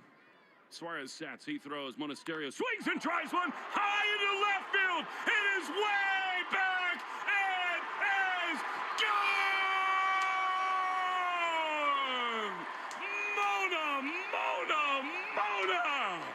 2-run bomb, and it's 4-2 Red Sox in the 10th. That play and that call was the play of last night's game, brought to you by Nissan. You deserve a car that thrills you, and Nissan's got an exciting full line that'll put goosebumps on your goosebumps. Experience the thrill for yourself. Shop your local Nissan store and NissanUSA.com today. 4-2 Sox at that point. Aroldis Chapman had pitched in the 9th, so it was Greg Weisert's chance to lock the game down in the 10th, and he would do just that. 15 pitches and 2 strikeouts in a clean frame for Weissert, his first save of the season, and Chapman's 2nd victory on the year. 4-2 was your final. That brings us to tonight, and tonight's opening take is brought to you by Fruity Rainbow 5-Hour Energy. Sip the fruity candy-coated chaos. Chad Tracy spoke to the media in the dugout, the assorted Red Sox media corps earlier tonight.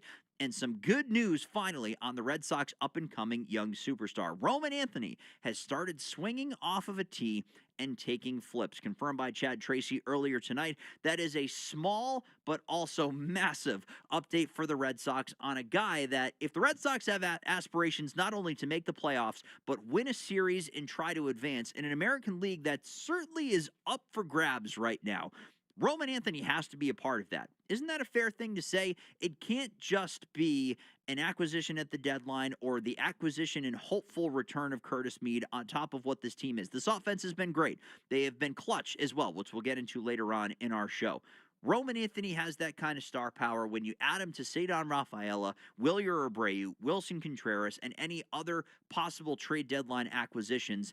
That changes the outlook of the Red Sox in a series in the playoffs. You're going to face good pitching in a series, and Roman has shown that he can handle the pressure. You've seen him take big swings and big opportunities. That one home run at Yankee Stadium, I'm still not sure has come down after he hit that one. But good updates on Roman Anthony. It looks like his return to play has at least started, and we'll see where it goes from there. On the other side, Curtis Mead was diagnosed with a non-displaced fracture in his wrist. He'll get re-imaged in 4 weeks. So one good, one at least mediocre for the Red Sox in terms of injury updates from the manager, and we'll hear more from the manager coming up in just a couple of moments. Tonight's pitching matchup is brought to you by Town Fair Tire. For the best prices on tires, nobody beats Town Fair Tire. Nobody. For the Red Sox, it is right-handed pitcher Sonny Gray. In 19 games, he's making his 20th start here this evening. In 19 games, 12-2, a 2.78 ERA, 28 walks to 93 strikeouts, and 106.2 innings of work. He pitched July the 25th against Toronto, went 5 innings, giving up 10 hits and 5 runs with no walks and 3 strikeouts. It was only his second loss of the season, and you got to go back to April the 14th of this season to find the other time that Gray has faltered for the Red Sox. He has been nails on the mound for Boston this season. Meanwhile, for the Athletics, they are going with right-hander Mason Barnett. 14 games this year, all out of the bullpen for Barnett. 1-1 record with a 4.74 ERA, 13 walks to 23 strikeouts, and 24 2/3 innings of work. He also last worked on the 25th of July at Minnesota, through 3 1/3 out of the bullpen, giving up 4 hits and 2 runs with 1 walk and 2 strikeouts. It's the second time this season that he's gone at least 3 innings. But again, all of that coming out of the bullpen. So it will likely be Barnett for a trip through the lineup, if not a little bit more, and then into the bullpen for Mark Kotsay and company here tonight for the A's. Barnett will throw tonight's first pitch at 9:40. First pitch is brought to you by Jeffrey Glassman Injury Lawyers, Boston's go-to injury attorney for over 30 years. If you've been hurt in a car or work accident, you gotta get Glassman. Call all sevens at 617-777-7777. Don't forget, you can also watch along with the Red Sox pregame show on Twitch. Just follow WEEI. Brought to you by Subaru of New England. Subaru summer is finally here. Details at SubaruofNewEngland.com. It is time now for the Baseball Isn't Boring 2-Minute Grill, presented by McFarland Energy, the region's most dependable provider of home heating oil, including BioHeat, as well as expert HVAC services at McFarlandEnergy.com. As is customary in baseball, we have a pinch hitter. Joe, let's hear from Joe Weil and what he had today. All right, here we're with Tyron Guerrero as part of the 2-Minute Grill. And Tyron, it's just been so much fun to watch you pitch, and you've been so good as of late. What do you think has been the key for you on the mound, especially in some high-leverage setups? Yeah, first of all, is the opportunity that they have given to me. I have been able to do my job, and that has increased my confidence on the mound every time that I go out there, because I know they trust me, and I trust what I can do for them and for the team to win some games. But I think the key has been the way that I've been working on my mentality and working in the gym and workout. Work with Chapman.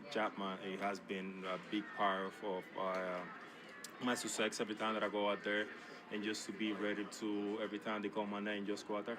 I think that's really interesting to hear you talk about just being in the gym with Aroldis Chapman. Obviously, you look at him, he's a massive guy, and he throws really hard. So what has he imparted on you to allow you to become the best version of yourself? Yeah, everything started in the offseason when I was able to train with him and see the routine that he has. This guy has been a long time in the league because he do something special just to keep him on the league for a long time. So I try to follow him, trying to ask him, be around him every time as much as I can.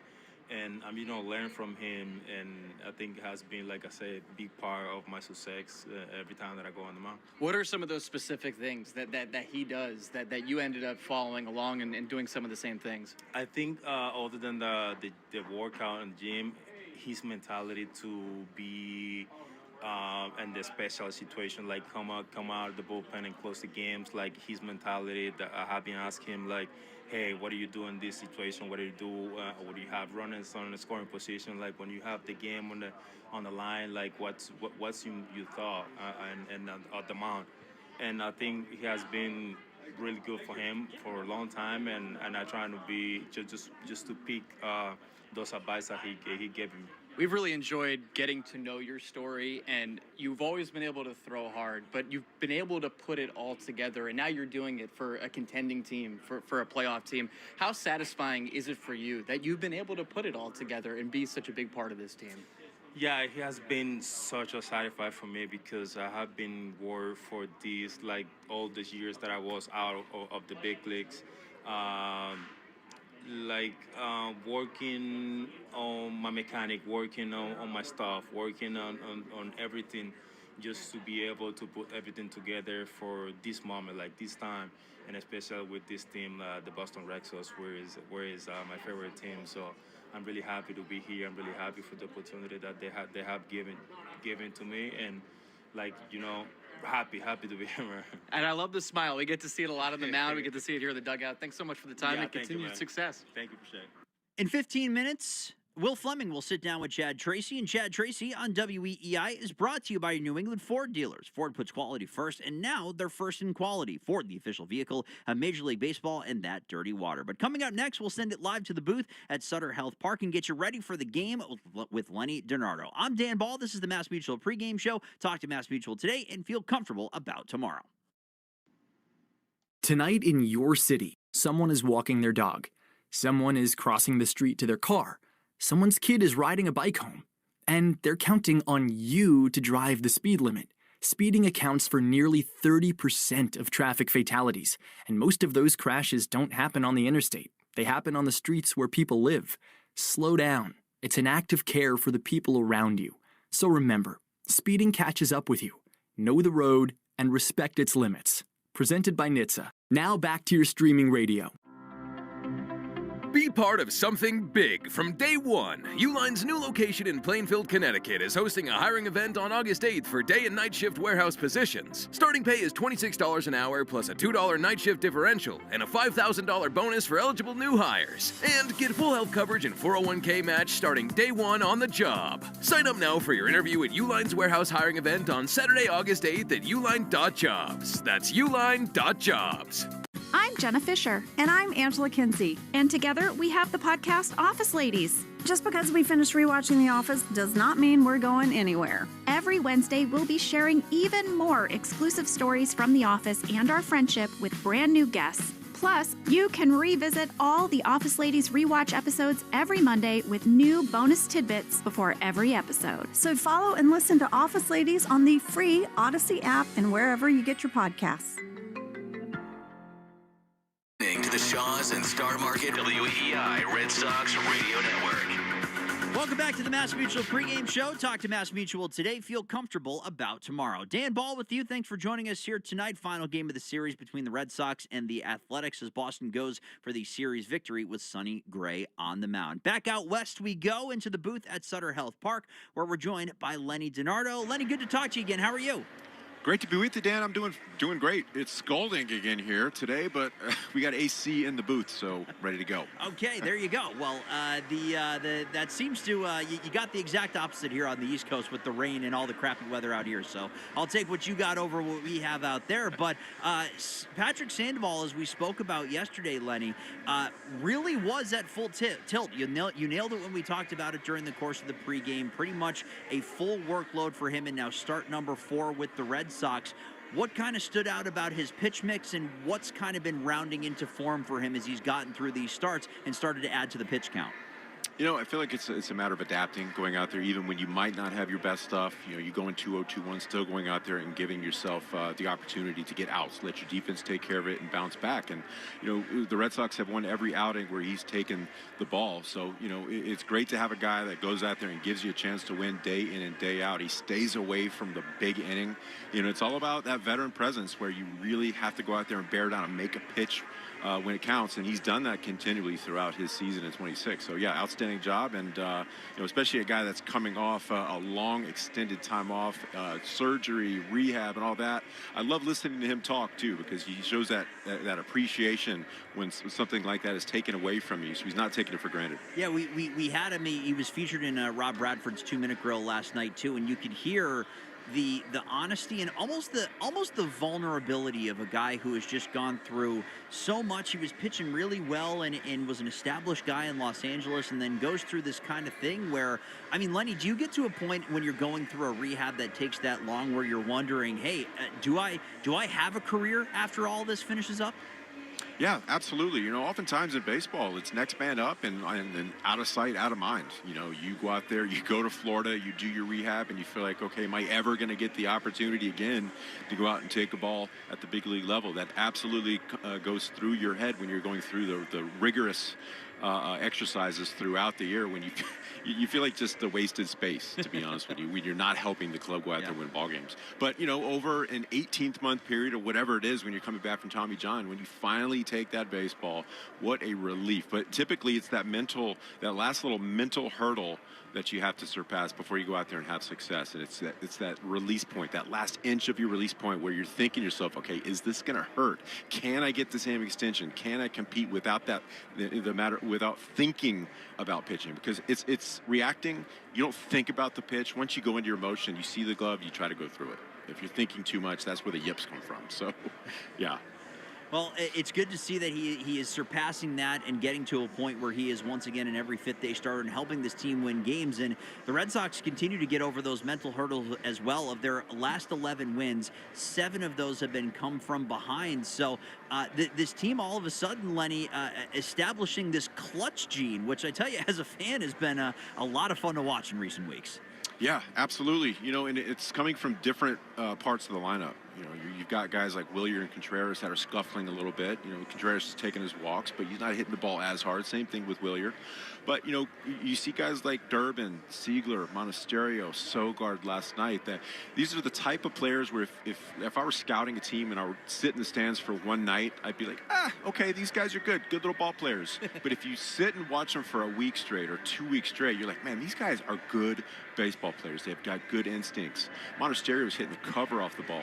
Sogard, that clutch gene. Just Siegler's a lightning rod as far as energy. He's got some clutch in him too. So these are good baseball players, and yeah, they're not your big free agent type players that everybody talks about in the headlines. But I tell you what, they've really gone above and beyond as far as helping this team go out and win ball games. Yeah, let's talk about Mona and the Mona magic from last night that propelled the Red Sox to a victory.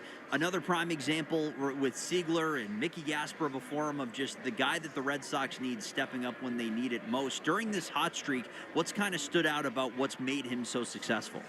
Well, he's been good against lefties and righties. Yep. So you want to keep him in the batter's box. You're not going to platoon him because he's been good against everybody. He puts himself in good counts, and he's not the type of guy where he's going to drive the ball to one area of the ballpark. He's going to use foul pole to foul pole.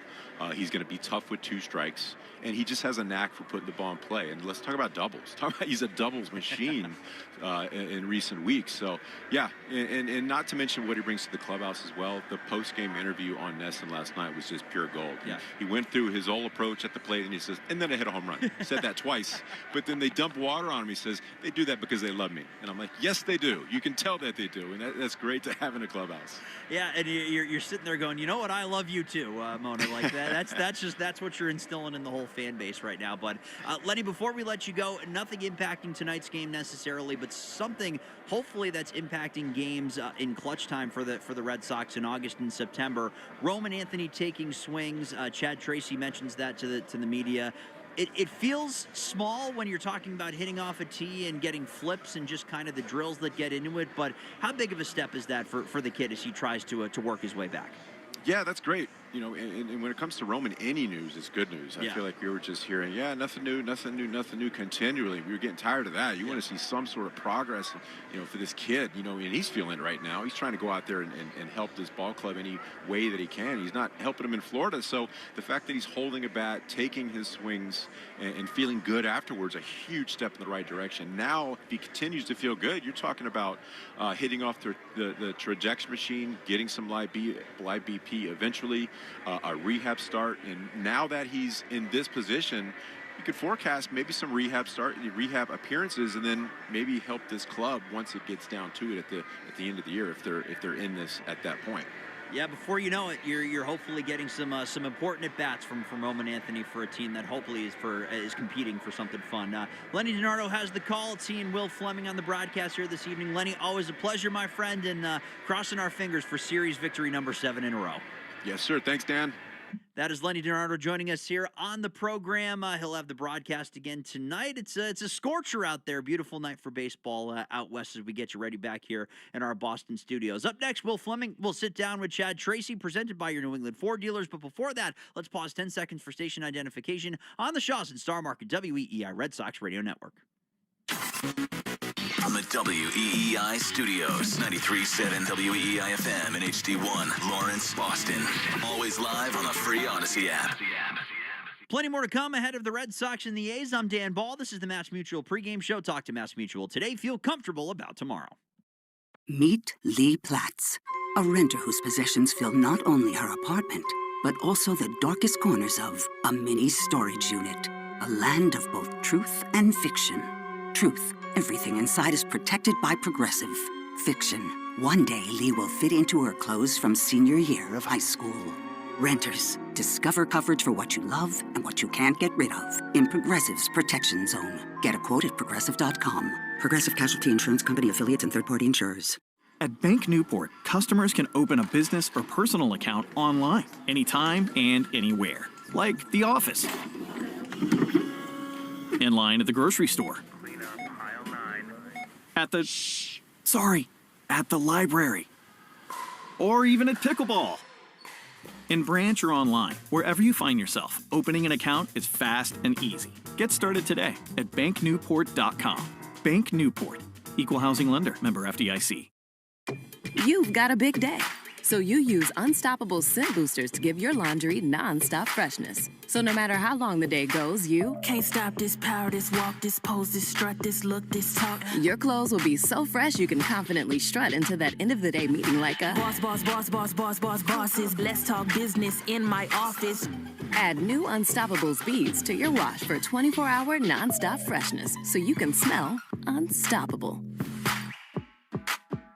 I'm Anna Garcia, host of True Crime News, the podcast. Every week, we bring you in-depth coverage on cases making headlines, as well as those that go under the radar. Tune in for murders that defy explanation, mysteries seeking exploration, and shocking secrets that will leave you breathless. Each week, we honor the victims by going beyond the salacious in our search for justice. Crime never stops, and neither do we. Listen to True Crime News, available now on the Odyssey app or wherever you get your podcasts. Someone had a birthday. Yep, 50. Can't believe it. 50 years of wisdom. Great segue. We have a health reminder from the CDC. Pneumococcal vaccination is recommended for adults 50 or older. Says here, we're over 6 times more likely to be hospitalized with pneumococcal pneumonia than adults under 50. I don't love those odds. Same. Look what I found. Pfizer's Prevnar 20 is proven to help protect adults against pneumococcal pneumonia and invasive pneumococcal disease in just 1 dose, and millions have already gotten it. Continued approval may depend on a supportive study. Don't get Prevnar 20 if you have a severe allergy to its ingredients. A weakened immune system may lower your response. Common side effects include injection site pain and swelling, fatigue, headache, muscle, and joint pain. For full prescribing information, please call 1-855-213-2138. Visit Prevnar20.com or talk to your doctor or pharmacist. I'm on Prevnar20.com now, scheduling my appointment. Good idea. And happy 50th. Tonight in your city, someone is walking their dog. Someone is crossing the street to their car. Someone's kid is riding a bike home. And they're counting on you to drive the speed limit. Speeding accounts for nearly 30% of traffic fatalities, and most of those crashes don't happen on the interstate. They happen on the streets where people live. Slow down. It's an act of care for the people around you. So remember, speeding catches up with you.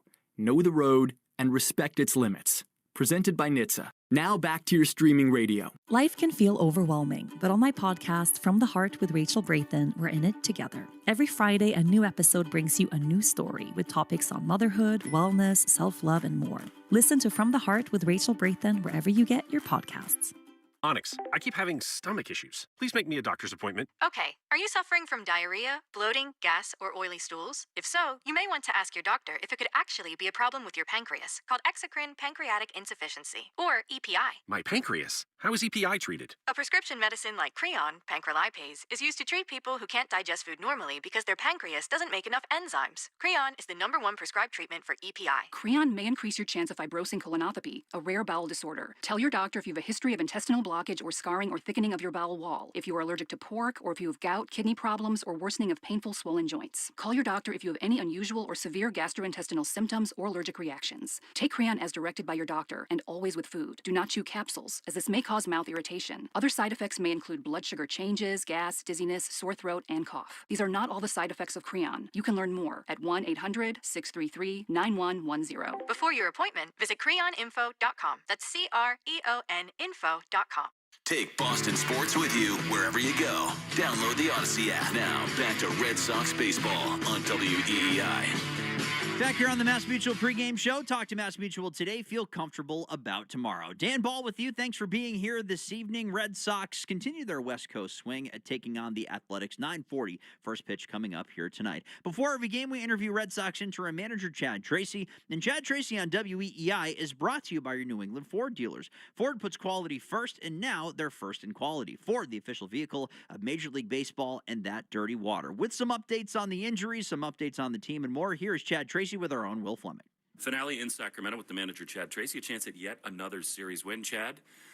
This team has got something going lately. It goes without saying. And more magic last night. A big time swing from Monasterio.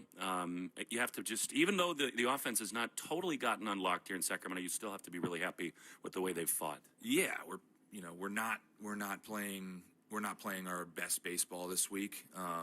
That being said, we have played like at this at times, and we found ways to lose games, and we're finding ways to win games when we're not playing that well. We're certainly getting a lot of people on base. We're certainly getting a lot of opportunities, and we're not getting a clutch hit in some of the moments. Although we got a couple last night, obviously. We're pitching very well. We're playing a little bit sloppier on defense this week than we usually do, but it's not costing us games where we found a way to win too. So we got one more here. We'll see if we can go out and win the series.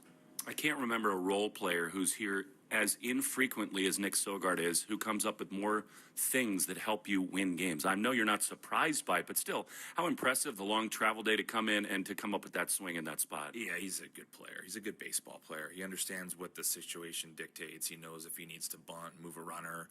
He understands when to shorten his swing, and he understands when there's a runner in scoring position that if I just get this ball in play, it gives us a chance to tie the game. So just a really intelligent player, and having everybody out there, I've managed him more than anybody else out there. I've had him since 2022, and he's a young kid, and does not surprise me a bit. I know what he's capable of. How about Monasterio? I mean, you've watched it every minute of this season. What's gotten into him at the plate? He's swinging the bat great. I think the biggest, the surprise is the wrong word. He's a good hitter. The biggest, I guess, welcoming of all this is like he's doing it against both right and left. The games at home at Fenway, the doubles off, just incessant doubles off the monster. He had 6 doubles or something. They were a lot of those rough right-handed pitching. So, I said this yesterday. Does that mean there's going to come a time where he's going to play against every righty? Like, not necessarily, but right now he's swinging the bat very good, and the quality is good against both-handedness. And he's squaring the ball up consistently, and hitting the ball for power. So he's been a huge lift for our lineup, especially in a time like this where some of our big dogs are going through some scuffles, and he's picking us up. Speaking of those big dogs, Wilson, we've not seen this from him really. Maybe one time this year with one little pocket where he was not swinging it. If you were in a different position in the standings, with a big lead, would this be the time to maybe think about giving him a day? I don't think he wants one. I did offer a DH day the other day. He wanted no part of that. Like, he wants to be out there playing. So I will always feel those moments. There was one. You're right. There was one other pocket. The only one other pocket this year, and I think in that pocket too. And talked to him, and he's ready. Actually, I think it was prior to Colorado. Remember we talked? He's like, no, Colorado. Like, no, I'm in the lineup. No, he's a player and he plays, and that's what he does. And he's a grinder, and not worried about him in the least. It's part of baseball. Every hitter goes through pockets. Most of them go through a heck of a lot more pockets than he has. You go through pockets, and I will credit him for this. Like, in the midst of that, has drawn a lot of walks. He's been patient. There's been times where you kind of look and feel like they're not really interested in throwing to him, and he's taken his base. And in some of those instances, somebody behind him has, Rafael the other day, has provided the thump. So he'll get there. He'll be fine.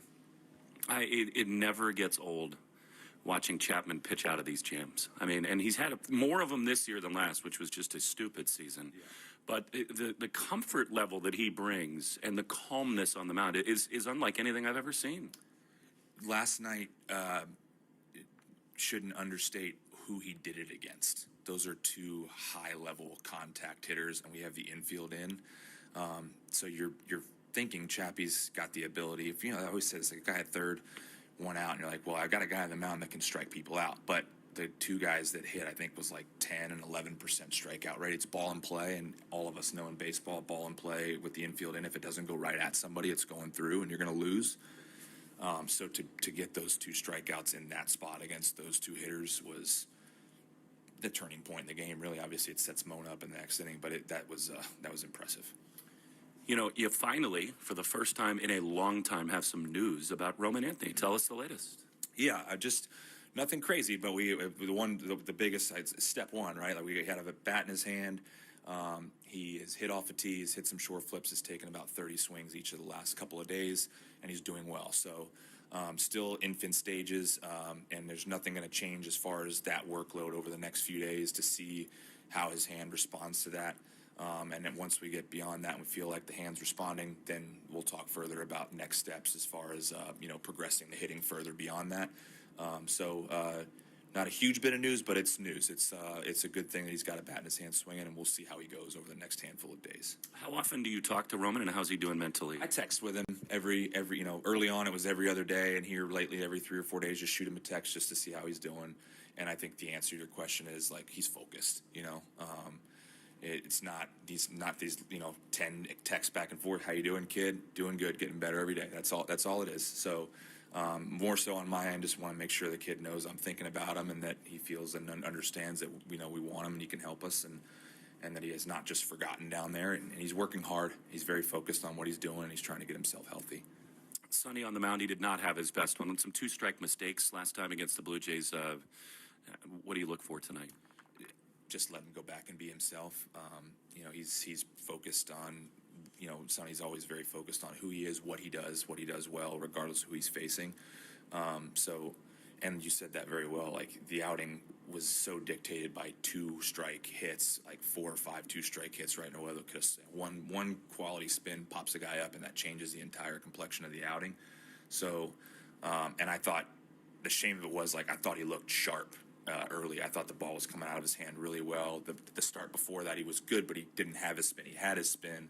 So just let him go out and settle in and be him, and let him and Connor work together, and hope he gives us a good one. One of the keys to this stretch here, Chad, where you guys have played so well, is focusing on one day at a time. This day's game is the most important. Yes. Is it at all hard with the behemoth that is the LA Dodgers looming around the corner? Not really. I mean, I think you can't.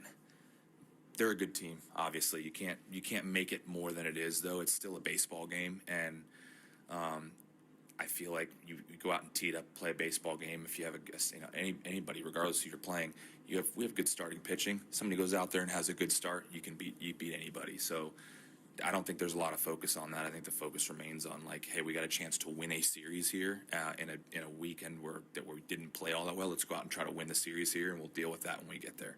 Last thing, we've talked a lot this week about early offense being difficult because of the sight lines, the batter's eye, the brightness here.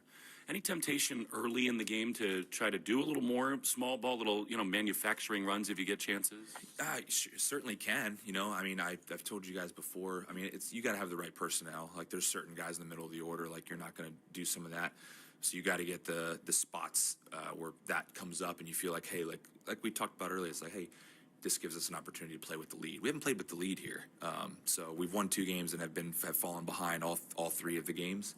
So if a spot like that was to come up and you have an opportunity to like get somebody up, move somebody up and get a run and play with a lead, we could do that. So, but we keep getting base runners. We have people on base constantly, and you like to think like between Rafa and Willier and Wilson, like just, you know, if one of those guys gets going and starts popping one in the gap, like it changes these games. So we're fine, and we'll play it out as whatever drops in front of us if we feel like what's best. We appreciate the time. Thanks and good luck. Thanks, Will.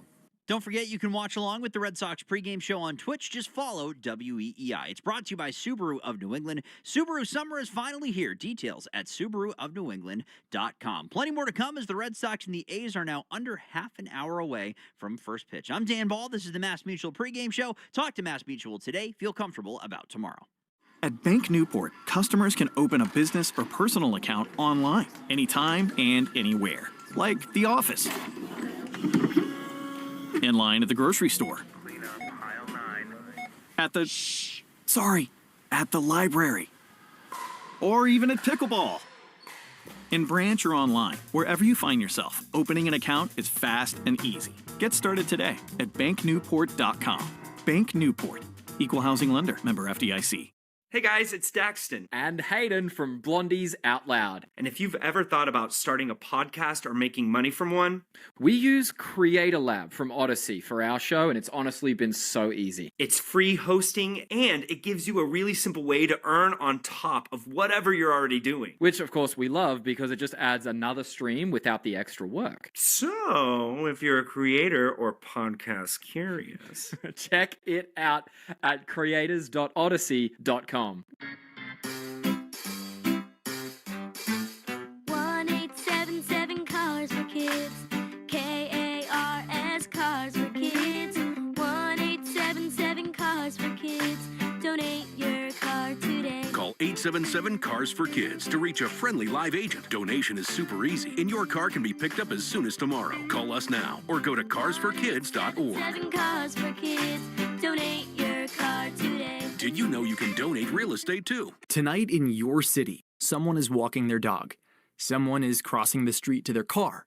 Someone's kid is riding a bike home. And they're counting on you to drive the speed limit. Speeding accounts for nearly 30% of traffic fatalities, and most of those crashes don't happen on the interstate. They happen on the streets where people live. Slow down. It's an act of care for the people around you. So remember, speeding catches up with you. Know the road and respect its limits. Presented by NHTSA. Now back to your streaming radio. Cancer has a mortal enemy, Dana-Farber. For nearly 80 years, Dana-Farber's advanced discoveries have helped people everywhere get their life back. Because nothing is as effective against cancer as breakthrough after breakthrough after breakthrough. If your world is touched by cancer, Dana-Farber can make a difference. Make Dana-Farber discoveries possible when you give to the Jimmy Fund. Gone South has been a podcast about crime in the American South. But for our new season, we're widening the lens.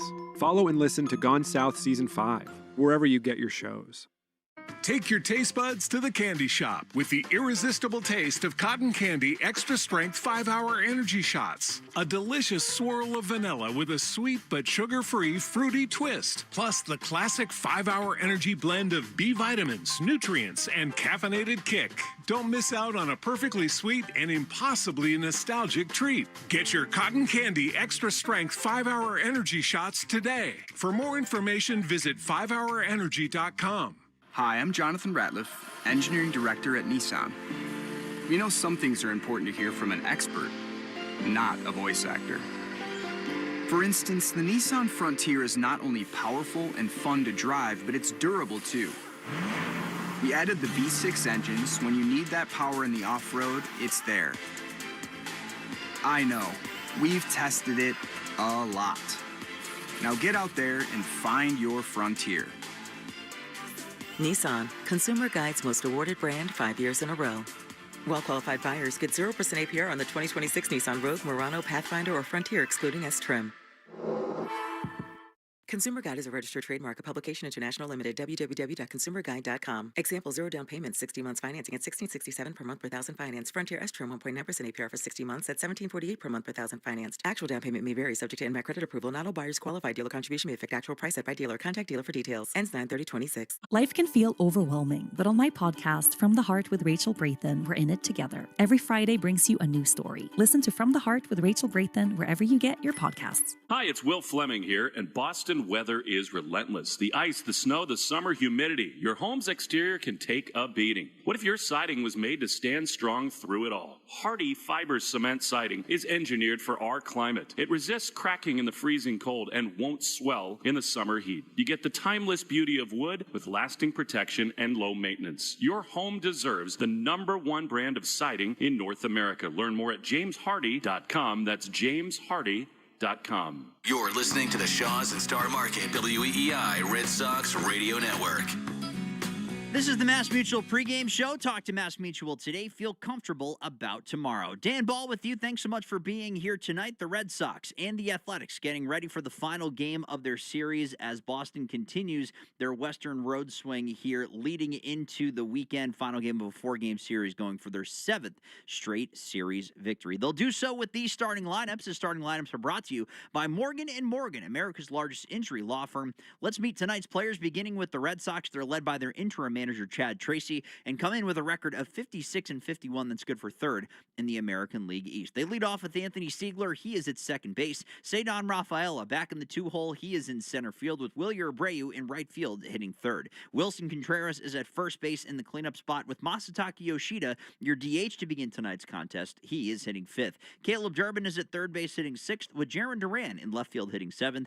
Andrew Monasterio at shortstop is hitting 8th. And Connor Wong is your catcher, and he is batting 9th in front of their starting pitcher, Sonny Gray, looking to, in his 20th game, pick up his 13th victory of the season. For the homestanding Athletics, who are led by manager Mark Kotze, they come in with a record of 45-63 and sit in 4th place in the American League West. They lead off with Nick Kurtz. He is at first base. Jacob Wilson is your DH tonight. He is hitting 2nd with Tyler Soderstrom in left field hitting 3rd. Jonah Heim is your catcher in the cleanup spot with Tommy White at third base hitting 5th. Lawrence Butler is in center field hitting 6th with Jeff McNeil at second base hitting 7th. Carlos Cortez is in right field hitting 8th. And Donovan Walton is your shortstop tonight, and he is batting 9th in front of right-handed starting pitcher Mason Barnett. Now, Barnett has been largely a reliever this season and in his career. His season high in terms of innings pitched is 4. Last time out, he went 3 1/3 out of the bullpen. So you can expect a trip to a trip and a half through the lineup for Mason Barnett tonight, likely before he moves his way into the bullpen. Time for a Subaru of New England scoreboard update. Subaru summer is finally here. Details at SubaruofNewEngland.com. Let's begin with a look at the standings while we have a brief moment. The Rays remain in first place in the division. They are 3.5 games clear of the New York Yankees, and a look at the scoreboard sees the Yankees were walked off on by the Chicago White Sox again. 2-1 in 11 innings. It was a bases-loaded walk by Fernando Cruz that forced in the game-winning run. So the Yankees drop another game. They are now 4 games ahead of the Red Sox for second place in the division. So the Sox have a chance to pick up another game on the Yankees to move within 3.5 games of that second-place margin. That's also important in the wild card standings because right now the Yankees are still the pace car in the AL wild card, with the Red Sox currently sitting second in that particular conversation at 56-51, a game and a half ahead of the Cleveland Guardians. The Guardians, meanwhile, as that third team, are a game ahead of both Minnesota and Houston, with Seattle and Baltimore sitting 2.5 games behind them. Then there's Detroit at 4.5 and Toronto at 5.5, with both of those teams sitting in a conversation right now that is kind of leaning towards them selling at the trade deadline. So if they do, it goes from a race that has right now 6 teams that are kind of hanging on all of a sudden then it becomes 4, and it's Minnesota, Houston, Seattle, and Baltimore that are trying to track down Cleveland, Boston, and New York as those 3 wild card teams. You have the Rays, who are leading the East right now, 64-44. The White Sox, 57-51 after their win tonight. And then the Rangers in an AL West that has been surprisingly poor with a 55-54 record. Scores going on right now, top of the 8th in Atlanta. Braves, a 5-4 lead over the Nationals. Tie ball game in Cincinnati right now. The Reds and the Pirates are even at 2 apiece. 1-0 lead for the Marlins against the Mets right now. That game taking place in New York, top half of the 5th. Game's already final. It was the Rays 3-2 over the Texas Rangers. The Twins 4-3 over the Royals in Minnesota earlier tonight. Of course, the walk-off win for the White Sox. And then the Cubs doubled up the Cardinals 4-2 in 10 innings. Games that are about to begin, including the Red Sox. You also have the Giants and the Padres tonight. J.P. Sears and Robbie Ray, a battle of the Southpaws. And then late night game, the Dodgers are hosting the Mariners. The lock of the game is presented by Interlock Metal Roofing. Visit interlockroofing.com and never re-roof again. Tonight, I am riding the hot streak for the Boston Red Sox. I am riding Andrew Monasterio to continue his torrid pace. Of Monasterio's 20 hits so far this month, 11 of them have gone for extra bases. He's also had 5 multi-hit contests over his last 17. So, if you're hearing all that information, Monasterio's driving the ball to the gaps. He's getting on base a lot. He's hitting the ball a lot and really doing some damage from the bottom third of the lineup. And it's so incredibly important for the Red Sox to be that kind of relentless offense that continues to make pitchers work and get starters out of the game and gets into the bullpen to have productive at-bats from the bottom of their order. So with the way he's been hitting, with getting some important hits from Connor Wong when he's been in the catcher's position, it's really allowed the Red Sox to flip the lineup over, get back up to the top, and get back to their mashers in games where their offense is doing so well. All of that preamble to tell you that Andrew Monasterio's over 1.5 total bases tonight is my bet for tonight's contest. Monasterio's over 1.5 bases is sitting at plus money right now. I got it at plus 120, so check it out. You should be able to find it around that same number. Looking at the splits in Barnett is a righty. He's hitting 243 as Monasterio against righties this year with a 642 OPS versus 282 against lefties with a 966 OPS. But he has been raking against everybody recently, and I am taking Mona to continue to do that against Barnett and then the bullpen when Mark Kotze has to go to it here in this one. And the Red Sox look to pick up a win. They'll look to ride their newfound shortstop in order to do so. You've been listening to the Mass Mutual pregame show. Talk to Mass Mutual today. Feel comfortable about tomorrow. Coming up next is the final game of a 4-game set between the Red Sox and the Athletics in Sacramento on the Shaws and Star Market WEEI Red Sox Radio Network.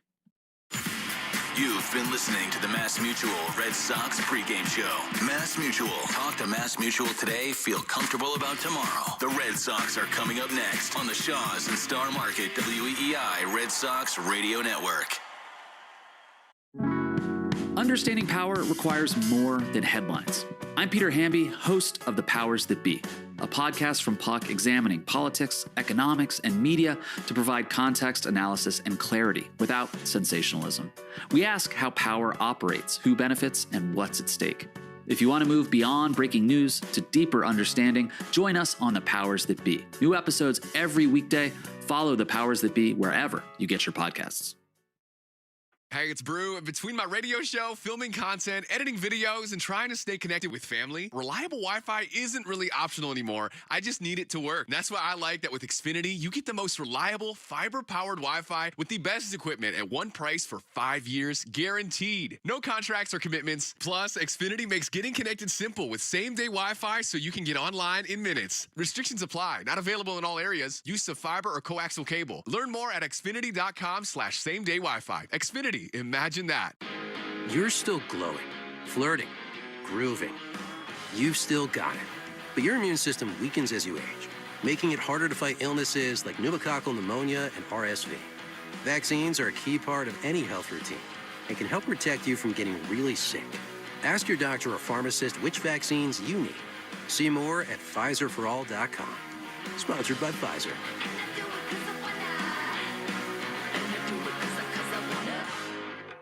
Hey, it's Tyler Milliken from the Section 10 podcast. I didn't realize how much of my day was spent negotiating with food until the negotiation stopped. What can I eat? When can I eat? Did I mess this up? Every meal had a pregame show and a postgame breakdown.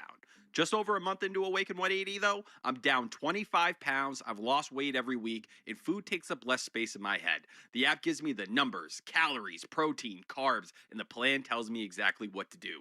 Every Friday, I meet with someone from the Seekonk location who looks at the picture. Last week it was Jenna, and Jenna gave me tips, showed me where I could tighten things up, and set me into the next week with a better approach. That's what I like. It's not one person handing me a plan and disappearing. I've got a team working to help me succeed. My cravings are way down, I'm sleeping better, and I'm down a full shirt size and a full pant size. Awaken 180 is medication-free weight loss with free support for life. Awaken 180 Weight Loss, the official weight loss company of the Boston Red Sox. Awaken 180 Weight Loss. Tonight in your city, someone is walking their dog.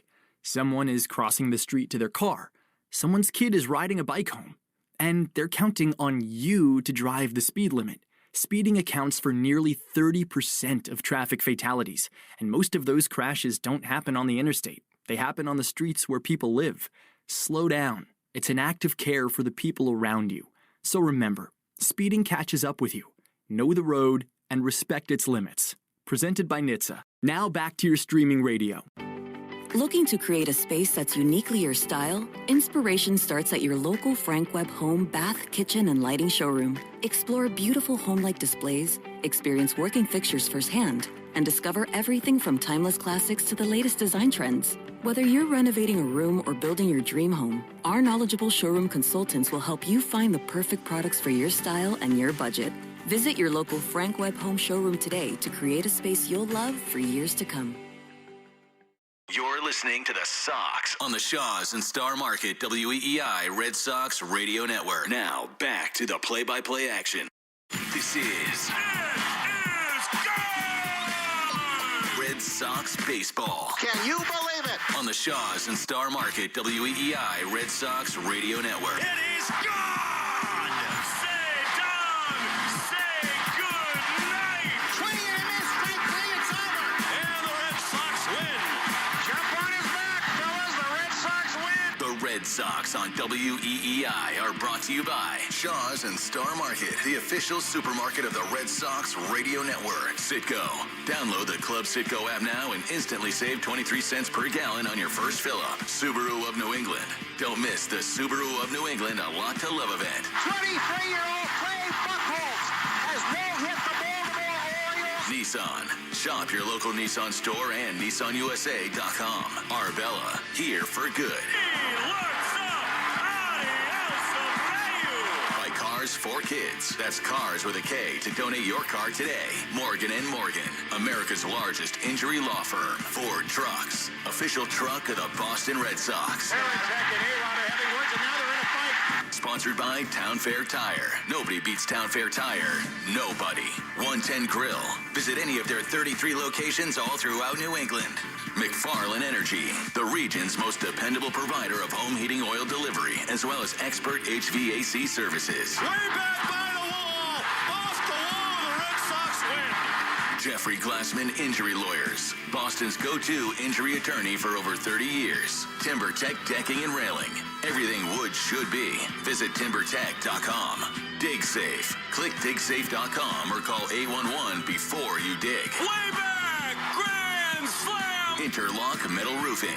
Visit NewEnglandMetalRoofing.com and never re-roof again.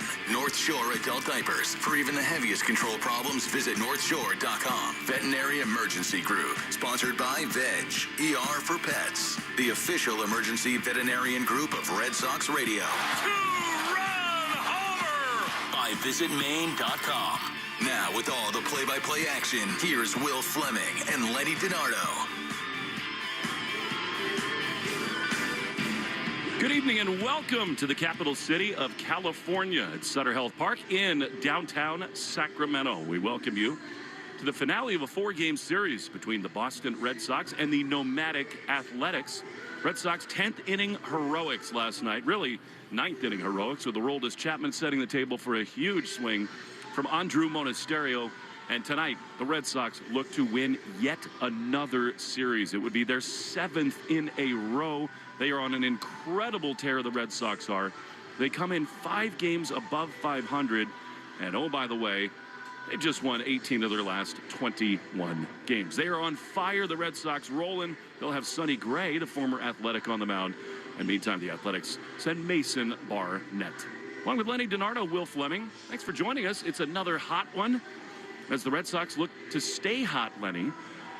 And it's been an interesting, different series for the Sox. The offense kind of held in check early in these games, but as it has throughout this entire streak, it always starts and finishes with starting pitching. Yeah, Sonny Gray's looking to bounce back. Gave up 5 runs last time out. Hasn't done that. It's been a couple months, or actually 3 months. If you look back to Minnesota, you gave up 5 runs back then too.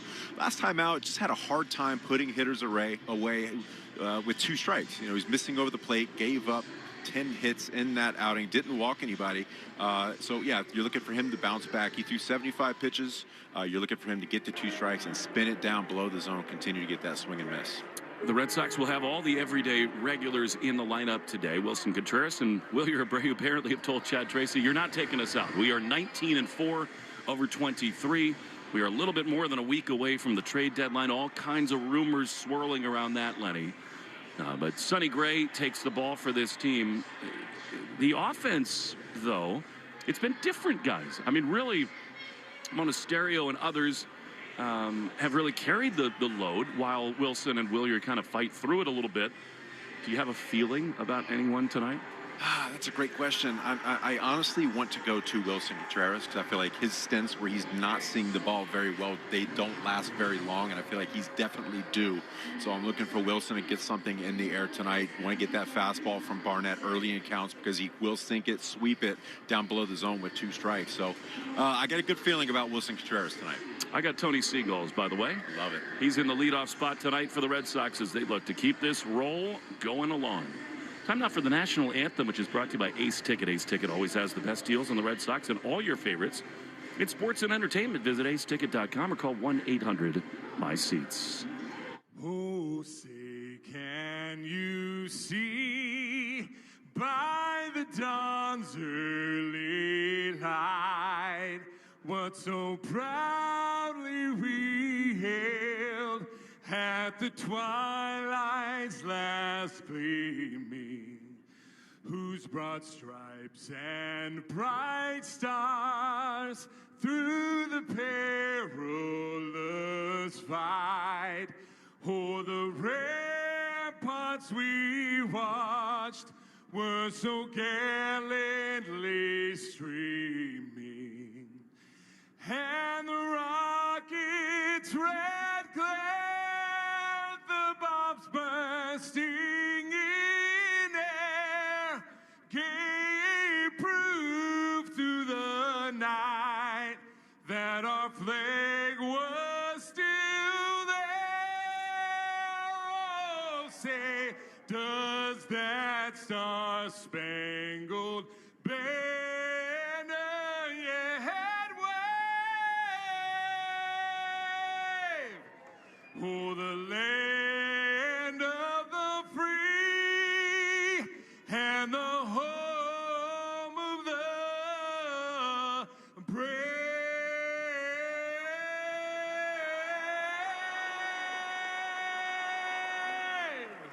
And would you believe it? That anthem singer is named Steve Pierce. Nice to see him parlay World Series MVP into a second career. You know, we're going to be in L.A. tomorrow against the Dodgers, where Steve was such a hero in 2018. That has to be good karma, don't you think, Lenny? Absolutely. I feel like that means you're going to score some runs prior to the 5th inning. Hopefully tonight they can go out there and put a little bit of offense out there. It's been tough with the batter's eye and the weird shadows. But yeah, you're looking for them to go out there and score early and often. It hasn't been the case so far in this series, but it's important if you want to go out there and take this series from the Oakland, Sacramento A's. Clemento, whatever you want to do. There is a drone right in front of us taking beautiful shots here of the ballpark in Sacramento. Careful what you wish for. Injury report is the best we've had in a long time, and it's brought to you by CVS. CVS knows that where you get your medicine matters. That's why CVS is right by your side when you need them most. Welcome to CVS, the official pharmacy of the Boston Red Sox. Lenny, Roman Anthony is swinging a bat. He took 30 swings today, apparently off a tee, some flips, and everything feels okay. And that is so encouraging. Yeah, any news is great news when it comes to Roman Anthony because, we were hearing for so long, nothing new. That means because he's swinging a bat and he's feeling good so far, good things are ahead. He's going to be hitting off the Trajex machine, going to hit some light BP after that, hopefully go on a rehab stint, get his timing down. And then after that, Boston Red Sox hopefully helping this team in a playoff situation late in this year. And Lenny, look, you don't want to speculate too much. You don't want to, dive too deep into it. There's no question that there's been a little frustration with the length of recovery. He's not comfortable. He's trying to deal with pain. You would have to imagine, wouldn't you, that sitting down in Florida, watching this team be red hot, watching them catch fire, you would hope that Roman, who is one of the anchoring pieces of this future, wants to hurry up and be a part of this thing. Absolutely. It stings when you're on the shelf. You're not helping your ball club go out there and win ball games. And this is a kid that wants to go out there and help this team win games. So, yeah, you can't hurry something like that up. It's not like there's this magic, wand where you can say, okay, my hand is right now and I don't feel pain when I swing a bat.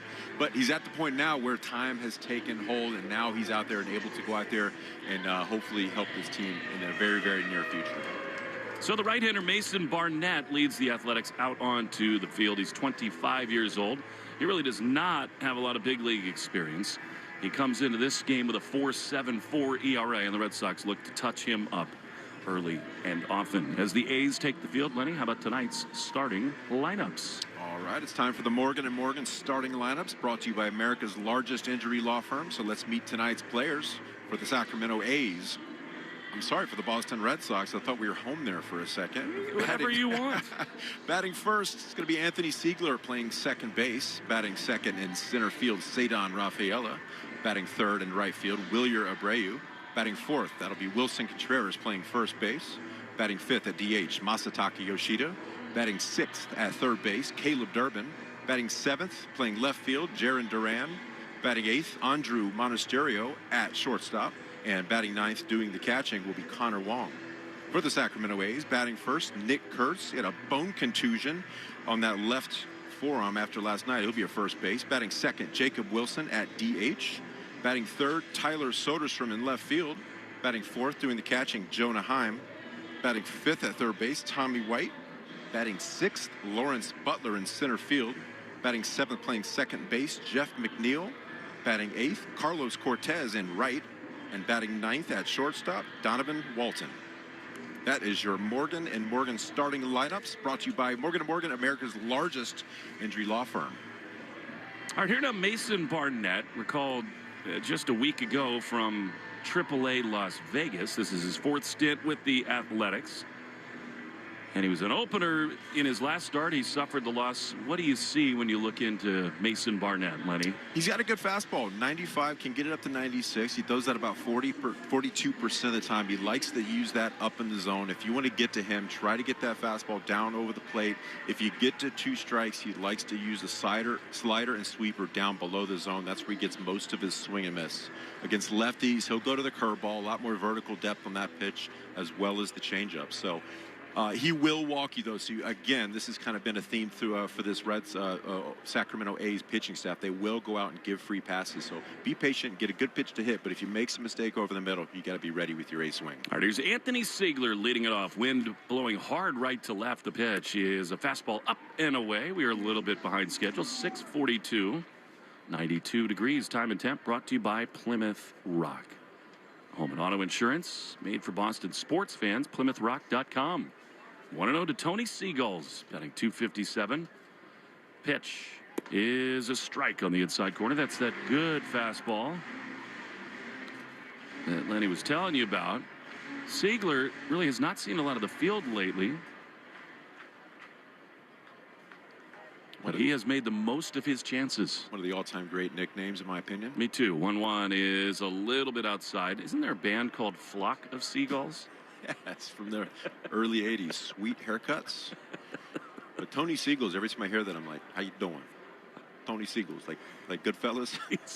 He's unbelievable. He embraces everything about being in the big leagues. He's been such an energizer bunny for this team. He will swing hard early in games. It's 2-1 hitters count for him. Anthony batting left. Barnett into the wind. He throws, and Siegel grounds one to second. McNeil's got it on a knee. He throws to first in time, and Siegler is retired. Yeah, it's pitch just got in on his hands a little bit. Carved him up on the inside. You got to try to get that fastball over the plate. Make him come to you. But you talk about Tony Siegels, you're looking at guys like Monasterio, Sogard.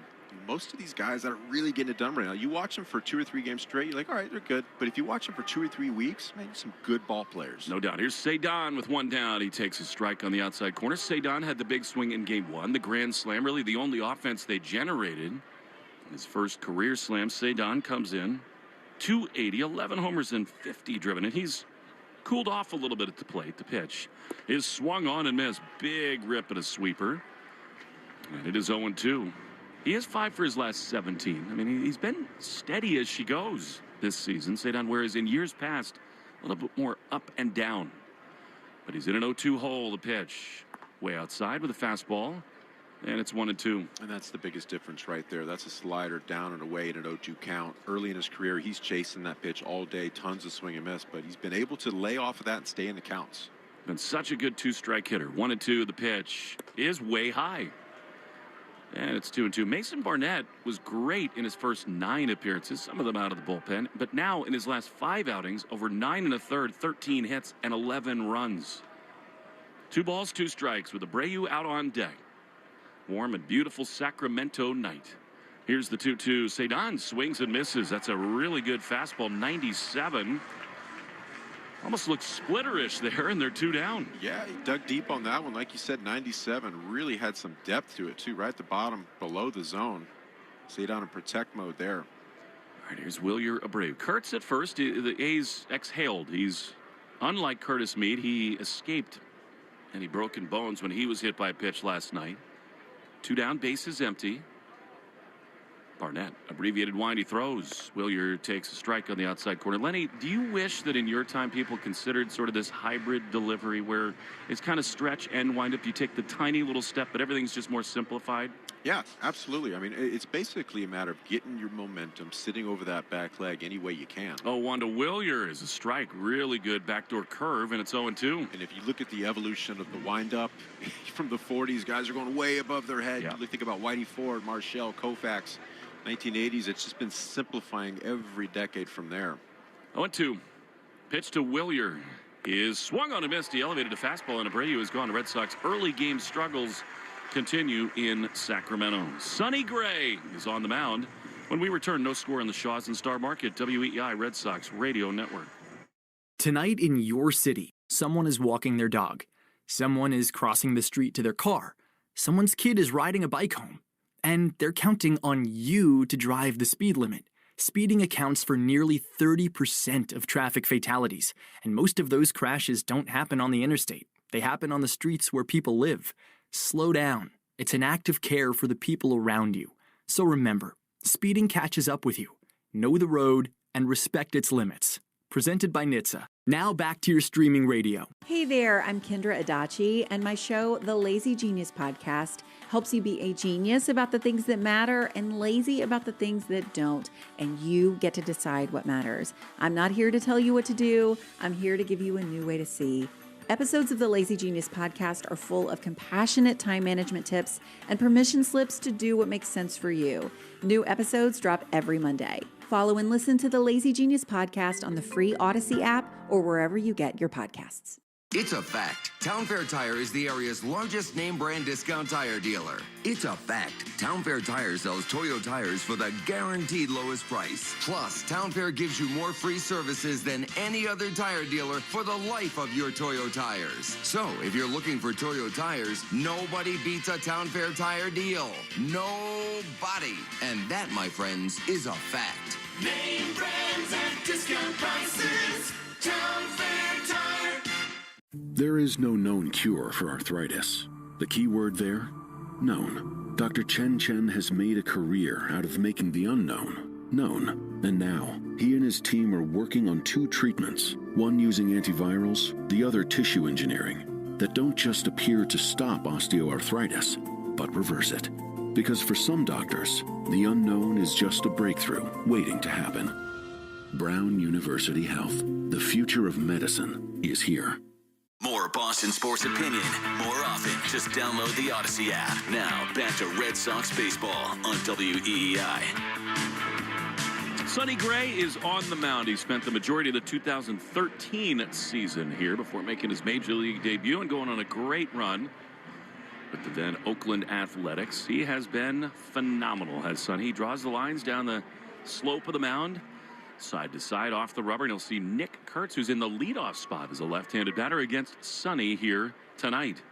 Sox went down in order in the top of the first, and Sonny's first pitch is ripped to first, caught by Contreras. Bullet, and one away. You can't take him out of the lineup. I mean, if you're going to take him out of the lineup, you got to text him, right? You don't want to do it in person. And I love that about the guy. Wilson Contreras, outstanding. The guy wants to be on the field. And I saw some good things, some good swings from him last night, so you love the mentality. How cool is it that Chad Tracy told us before the game, there's no shot in the world he would let me give him a day off. He wants to be out there. I respect it. And he's been outstanding at first base. He'll lead off the second. One down. Here's Jacob Wilson. The pitch is a breaking ball outside. Sonny, second most wins in the major leagues with 12. He's got the third best win percentage. He's 12-2 with a 2.78 ERA. And I'm telling you, Lenny, this guy is such a microcosm of a throwback mentality as a striker's on the outside corner. I understand the analytics and the people who say that pitchers' wins are a dependent stat, and they're not the only or the most important way to gauge whether somebody helps you. In Sonny's case, it is a perfect reflection of why they can matter. The 1-1 is looped into left field. That's a base hit. That was a sinker that got a lot of the plate. And Jacob Wilson around first into second base with a one-out double. Actually, not a bad pitch at all. Wilson just went down and golfed it. Yeah, good piece of hitting right there. Went down, dropped the barrel to it. You know, you're right. Boston's won 14 of his 19 starts. I mean, come on. It's like, come on. That speaks volumes right there about what he does every 5 days. Consummate veteran. This is a guy that the ultimate all-star snub. We cannot believe that they left him off that roster with what he's done on the field. You compare the stats throughout baseball, too. He's been tops for sure. Well, when you watch this game, when you love this game and know it, you understand that there's a real value in what he's done as a curveball on the outside corner, because he has not always had his best stuff. He didn't have his best stuff against the Toronto Blue Jays, and actually he got burned with some two-strike spin in the zone. But no matter whether he's A+ on a day, he finds a way to adjust and go deep in games and keep the Red Sox in it. 0-1, the pitch is a soft ground ball back to the mound. Sonny very casually, gloves, throws to first in time, 2 away. Good job feeling his position right there. But you're right, when you've got 6 pitches, oftentimes you leave the bullpen. You might feel comfortable with 2 or 3 of those, and that's great.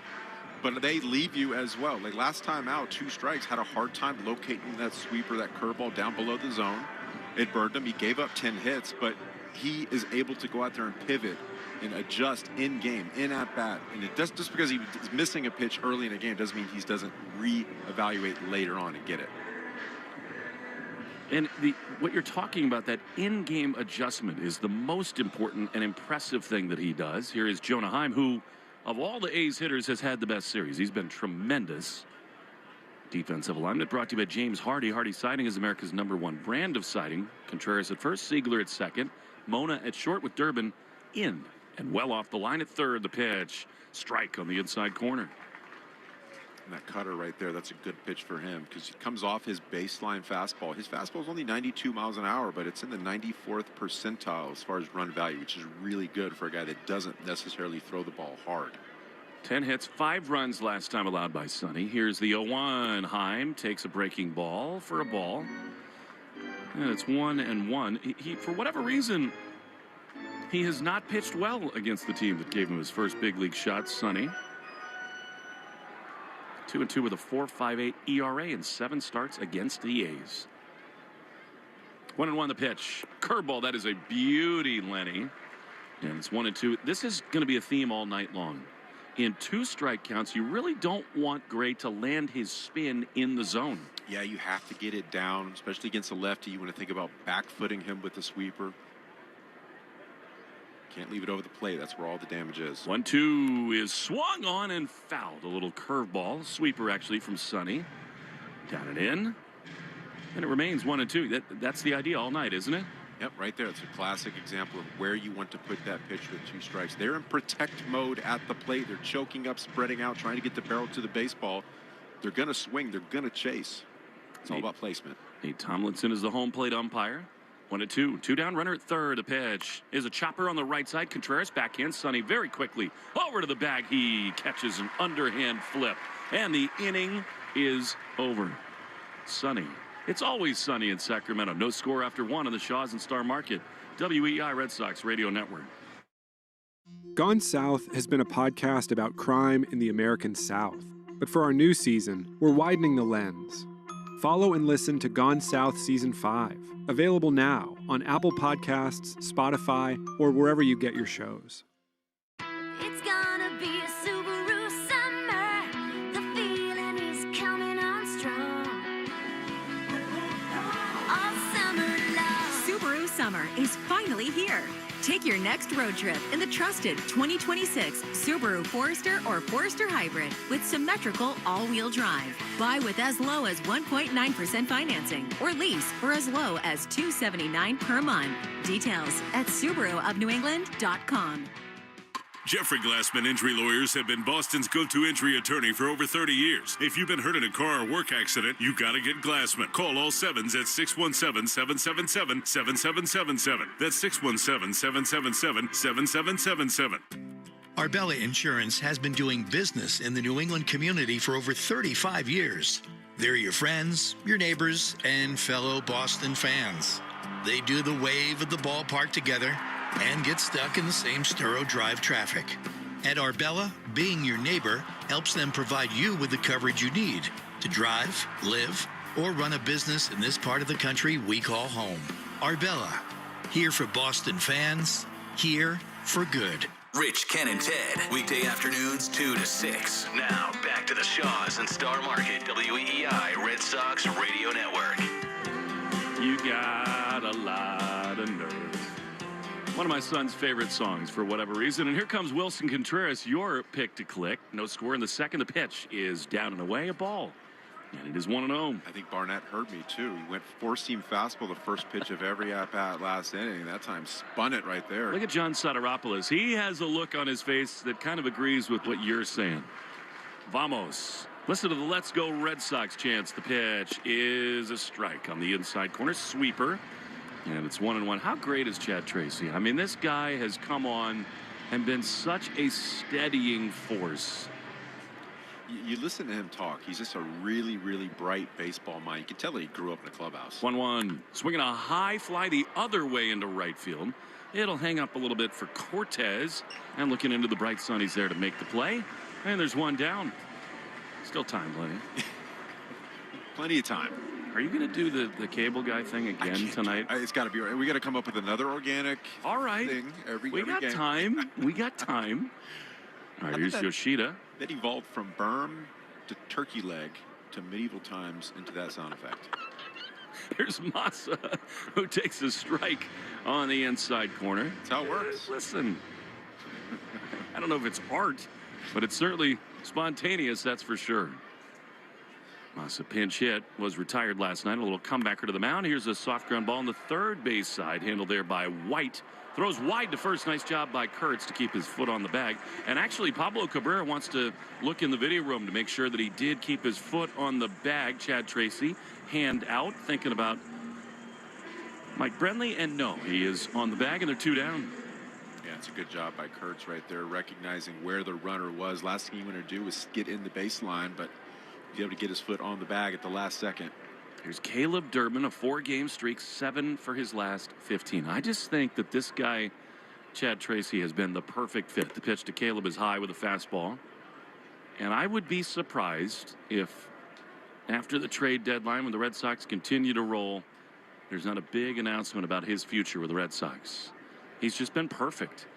1-0, the pitch is a ball up and away, a fastball. Heim thought about challenging. He will not. And it's 2-0. It's definitely deserving for Chad Tracy. He's a great communicator, when you're managing a ball club, you're managing so many different personalities. You're trying to get the most out of them. You can tell this team responds to him. 2-0 Caleb swinging a pop-up. Again, the early innings, the Red Sox just don't see the baseball. Cortez in right field charging in. He's there to make the grab. And another 1-2-3 inning for the Sox. No score after an inning and a half. Sonny back to the mound after this in the Shaw's and Star Market, WEI Red Sox Radio Network. Tonight in your city, someone is walking their dog. Someone is crossing the street to their car. Someone's kid is riding a bike home. And they're counting on you to drive the speed limit. Speeding accounts for nearly 30% of traffic fatalities, and most of those crashes don't happen on the interstate. They happen on the streets where people live. Slow down. It's an act of care for the people around you. So remember, speeding catches up with you. Know the road and respect its limits. Presented by NHTSA. Now back to your streaming radio. Hey, what's up, flies? This is David Spade. Dana Carvey. Look, I know we never actually left, but I'll just say it. We are back with another season of Fly on the Wall. Every episode, including ones with guests, will now be on video. Every Thursday, you'll hear us and see us chatting with big-name celebrities. And every Monday, you're stuck with just me and Dana. We react to news, what's trending, viral clips. Follow and listen to Fly on the Wall everywhere you get your podcasts. I felt a jackhammering pain in my jaw. Like someone sawing my bones. Barbed wire in my shoulder. Like a cattle prod in my hip. Like I put my foot in a blender. Pain is different for everyone. But where pain starts, Jurnavix suzetrigine begins. Jurnavix is a non-opioid 50-milligram prescription tablet for adults with moderate to severe acute pain that reduces pain signals before they reach the brain. Before those signals tell the brain to feel like I punched an angry beehive. And pain reduction can finally begin. Do not take Jurnavix with CYP3A inhibitors. Avoid use with grapefruit or liver problems, as these may increase. The bottom of the second against Tommy White. Right-handed hitter. Had a ton of power in college and almost none in the pros. 4-hit night, though, 2 nights ago. Sonny misses upstairs and in with a fastball, and it's 1-0. Sonny Gray is tied for the second most starts in Major League Baseball, where he's not allowed more than 1 run. 12 of them. Only Cam Schlittler has 2 more as White fouls it back over the screen. And it's 1-1. And the Yankees lost today. A walk-off walk in the 11th inning for the Chicago White Sox. You hate to see it. 2 in a row. Beautiful thing. Pretty incredible. I just hate seeing that. It's so great. 1-1 to White from Gray. The rainbow is here. The pitch is skied into right field. Abreu shielding his eyes from the sun. Back to his right. He's there to make the play. I think, Lenny, with the sun where and how it is right now, you'd rather have a fly ball than a line drive hit right at you in right. Oh, yeah, you're just going to run and get it. I think, especially in right field, it's impossible to see the ball. Williams out there with his glove in front of his face just to see the pitch thrown, let alone a fly ball. So it's tough out there this time of day. Isn't it so weird how the sun conditions, the batter's eye, tend to impact things here? Here is Lawrence Butler, who very nearly won the game last night. Off of Chapman, he takes a strike on the outside corner from Sonny Gray, and that is strike 1. The Arbella Insurance Foundation is dedicated to striking out cancer by supporting the Jimmy Fund. For every strikeout from a Red Sox pitcher during the 2026 season, the Arbella Insurance Foundation will donate $50 to the Jimmy Fund. Here for the Jimmy Fund, here for good. 1 is skied into shallow center field. Cedon catches everything. It's not over the wall. He glides in, makes the grab, 2 down. Cedon, if the ball's hit anywhere near center field, I don't think I've seen the ball hit grass this year. Ever. Everything looks that simple. And it's amazing when you see other teams out there try to make the same play or similar plays. It's like, oh, yeah, that guy's pretty good out there. You know, I heard Andrew Jones talking about this, just inducted into the Hall of Fame. Of course, both of them from Curacao. They've got a real link together in the WBC. Here is Jeff McNeil, chopper toward first, foul ball. Contreras had it anyway, but out of play, strike 1. And I loved what Jones said about Cedon. He said the best center fielders, which he was one of the greats of all time, play with instincts. You don't need to look at the card all the time. Sure, you're looking at positioning, but you just have feel, and you watch the hitter, and you know what kind of swings they take. Going 1 to McNeil, the pitch is outside, and Cedon is very much that way. Yeah, and with feel comes that first step. You know, if you're going to go chase on a ball, whether it's behind you, in front of you, it's all about that first step. If you take the wrong motion right out of the chute, guess what? It's just not happening. 1 ball, 1 strike. Pitch is up. Wong tried to frame it. He could not. Second inning brought to you by Mvutra. Vutriceron. Ask your doctor about Mvutra and visit mvutra.com. AMVUTTRA.com. To learn more today. SONNY is facing JEFF and a 2-1 count. Pitch is a swing and a foul, and that got him. Where, on the right knee, maybe? He is in a heap down in the left-handed batter's box, and it's 2-2. Yeah, it almost looks like he got him right in the instep of his foot. Have to see the replay here, but he spun it right there. That was a really nice breaking ball. Tried to turn and burn on that one. Yeah, exactly right. Inside of his right foot. It's amazing with all the protection you've got. He just missed that by about a 1/4 inch of where the pad stopped. All right, the first pitch of tonight's match was brought to you by Jeffrey Glassman Injury Lawyers, Boston's go-to injury attorney for over 30 years. If you've been hurt in a car or work accident, you got to be Glassman. Call all 7s at 617-777-7777. McNeil is walking it off. We take 10 seconds for station ID in the Shaws and Star Market, WEEI Red Sox Radio Network. From the WEEI studios, 93.7 WEEI FM and HD1, Lawrence, Boston. Always live on the free Odyssey app. Will Fleming, Lenny DiNardo's Sacramento legend. In my own mind. No, not in everybody's mind. It's amazing. You know, Lenny, it's cool to come to Sacramento. It's better than the Coliseum in my mind. These fans have gotten a real treat for a couple of years getting big league baseball here. It's always been a great AAA town. You played here several times. And, like, we'll be at the pool, finish lunch, and people will be like, hey, Lenny, I remember your years here. How you doing in Boston? Must feel good. Yeah, it's always nice to be recognized. I remember those two fellas at the pool tossing the football around. You actually gave one of them a little throwing lesson. I mean, it's part of the hazard of having kids now who I'm trying to teach them how to throw. Yeah. You're like, get that arm back a little bit more on that. Yeah. Well, spiral. I mean, it's 2 down, bases empty, bottom 2, no score. McNeil's going to stay in with a 2-2 count. I've never seen a grown human throw a ball worse in my life. Might have been a couple pops prior to that throw. It's true. 2-2 is a line hopper to second. Seagulls dives, gloves, throws to first in time. Are you kidding me? Contreras almost pulled his groin trying to stay on the bag. Siegler, wow, beautiful defense. Incredible play right there. He's in the 78th percentile in ground ball rate. It's very nice when you got a guy doing work out there like that. A flock of seagulls in Sacramento. No score after 2 in the Shaws and Star Market. WEEI Red Sox Radio Network. Meet Lee Platts, a renter whose possessions fill not only her apartment, but also the darkest corners of a mini storage unit. A land of both truth and fiction. Truth, everything inside is protected by Progressive. Fiction, one day Lee will fit into her clothes from senior year of high school. Renters, discover coverage for what you love and what you can't get rid of in Progressive's Protection Zone. Get a quote at Progressive.com. Progressive Casualty Insurance Company affiliates and third-party insurers.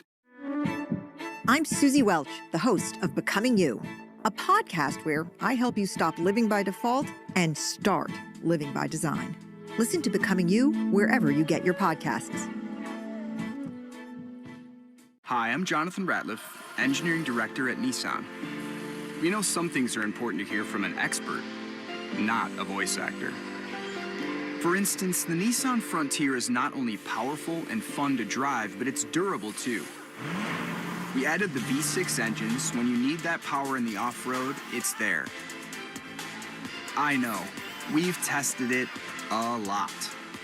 Now get out there and find your Frontier. Nissan, Consumer Guide's most awarded brand 5 years in a row. Well-qualified buyers get 0% APR on the 2026 Nissan Rogue, Murano, Pathfinder, or Frontier, excluding S-Trim. Consumer Guide is a registered trademark, a publication international limited, www.consumerguide.com. Example, 0 down payment, 60 months financing at $1,667 per month per thousand financed. Frontier S-Trim 1.9% APR for 60 months at $1,748 per month per thousand financed. Actual down payment may vary, subject to NMAC credit approval. Not all buyers qualify. Dealer contribution may affect actual price set by dealer. Contact dealer for details. Ends 9/30/26. We're right back to the Sox on the Shaws and Star Market WEEI Red Sox Radio Network. Jaron Duran to lead it off as we go into the top of the third. He is due. The pitch from Barnett is swung on and missed. That was a curveball. For strike one, it'll be Duran, and then Monasterio and Connor Wong. Sox and A's scoreless. Connor back in there behind the dish. The pitch to Jaron is low, and it's 1-1. The seventh batter is brought to you by Jeffrey Glassman Injury Lawyers. If you've been hurt in a car or work accident, you got to get Glassman. Call all sevens at 617-777-7777. Do you have a case for the people who braked in front of you on Block Island? Done on. 1-1 is a fastball high. He did not go around. Rage on that one. Swing, and it's 2-1. That was Wapner. Sorry. I loved it. Wapner's in 3 minutes. What a great movie that is, Rain Man. 2-1 pitch. Swing and a miss. Duran pulled off a changeup big time. This is when he can get himself in trouble. When he kind of bails out and tries to pull everything. When he's at his best, he's keeping that front shoulder, that right shoulder in, thinking about driving the ball the other way. He's quick enough to where if he gets an inside pitch, he can get the hands through. I still think early in these games he should try to bunt more too. 2-2, he'll not do that here. Leading off the top of the third. Here's the pitch. And a swing and a miss. He chased a high fastball, and Duran is struck out. Yeah, you want to get a fastball over the plate early with Barnett. It's being unpredictable so far. Typically with 2 strikes, you're going to see spin down. He snuck up on him with that 96. And Lenny, I think Monasterio, I mean, one of the reasons he's been their best hitter basically in this whole series is that early in these games, first of all, he's got shades on, which I think is smart.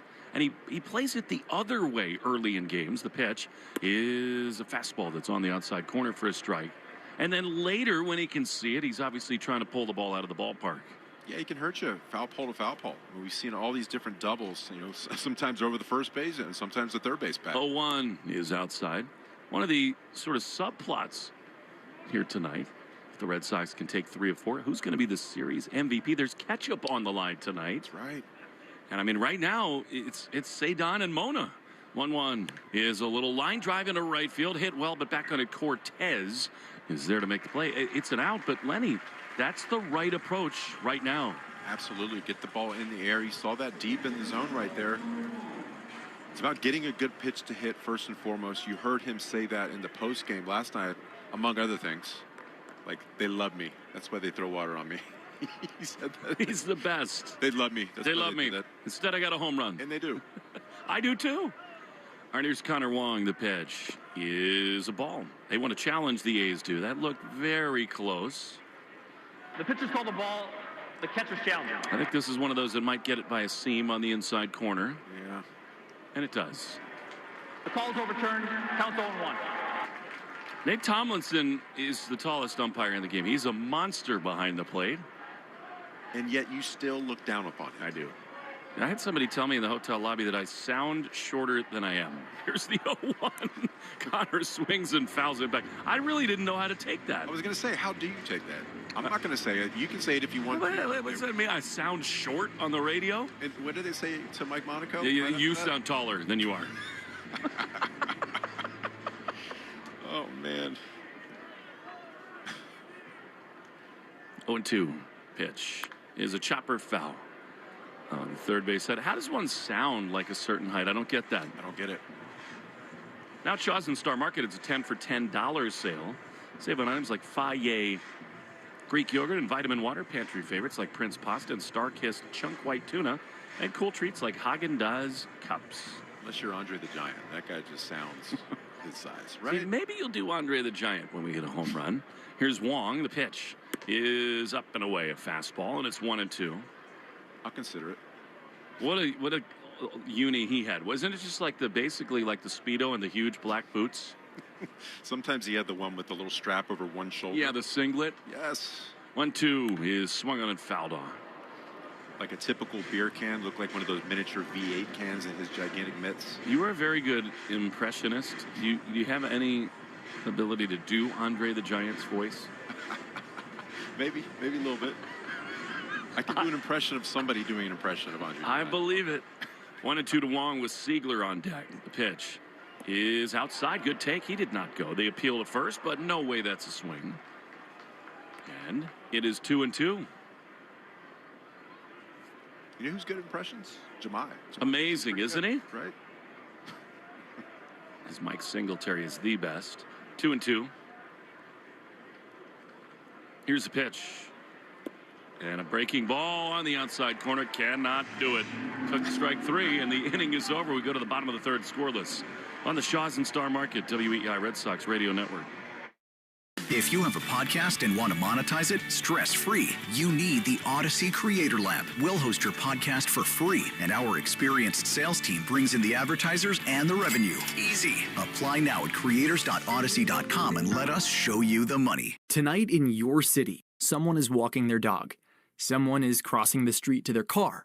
Someone's kid is riding a bike home. And they're counting on you to drive the speed limit. Speeding accounts for nearly 30% of traffic fatalities, and most of those crashes don't happen on the interstate. They happen on the streets where people live. Slow down. It's an act of care for the people around you. So remember, speeding catches up with you. Know the road and respect its limits. Presented by NHTSA. Now back to your streaming radio. And trust. 1-877 Cars for Kids. KARS Cars for Kids. 1-877 Cars for Kids. Donate your car today. 1-877 Cars for Kids. KARS Cars for Kids. 1-877 Cars for Kids. Donate your car today. Ready to get rid of that old car? Donate it to Cars for Kids. Call 877 Cars for Kids to speak to a friendly live agent. Donation is super easy, and your car can be picked up as soon as tomorrow. Go to carsforkids.org now or call 877 Cars for Kids to donate your car today. 1-877 Cars for Kids. KARS Cars for Kids. 1-877 Cars for Kids. Did you know you can donate real estate too? Go to carsforkids.org. That's cars with a K. Keith. Weekdays 10 to 2. Now back to the Shaws. To lead it off against Sonny Gray as I finish the worst cookie I've ever had in my life as Gray throws and Cortez takes a pitch outside. And I should clarify, I finish the first and only bite of the cookie that I will take. And in fact, I'm expelling. I think he took the cookie that was sitting on the plate from last night. Like normally, like a white chocolate macadamia cookie is a good thing. Here's the 1-0, and then misses down and in. And it's 2-0. You know, you're expecting like the soft, perfect cookie, and it's a hockey puck. I think it was from the first day of the series. Goodness gracious. I mean, I know it's hot, but come on. No score, Red Sox and the A's. Sonny Gray, who got it all started here, throws a good one, a fastball, 91, and it's 2-1. Subaru of New England scoreboard. Subaru summer finally here. Details at SubaruofNewEngland.com. As we told you earlier, a beautiful day. The Yankees lost in extra innings. 2-1. Is a ball. Sonny, I wouldn't say is razor sharp right now. As of this exact moment, the Red Sox 4 games behind the Yankees. They have got a 2.5 game lead over the Twins for the final wild card. They're a game and a half above Cleveland. What a game today for Minnesota. 3-1, Sonny throws, and a fastball misses. That is not what he's looking to do at all. I mean, that's a leadoff walk against the 8-hole hitter, and he's aboard. So the Twins have the bases empty with 2 down and 2 strikes in the bottom of the 9th inning. They're trailing 3-0.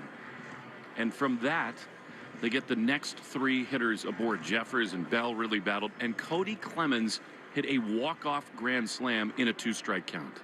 Incredible.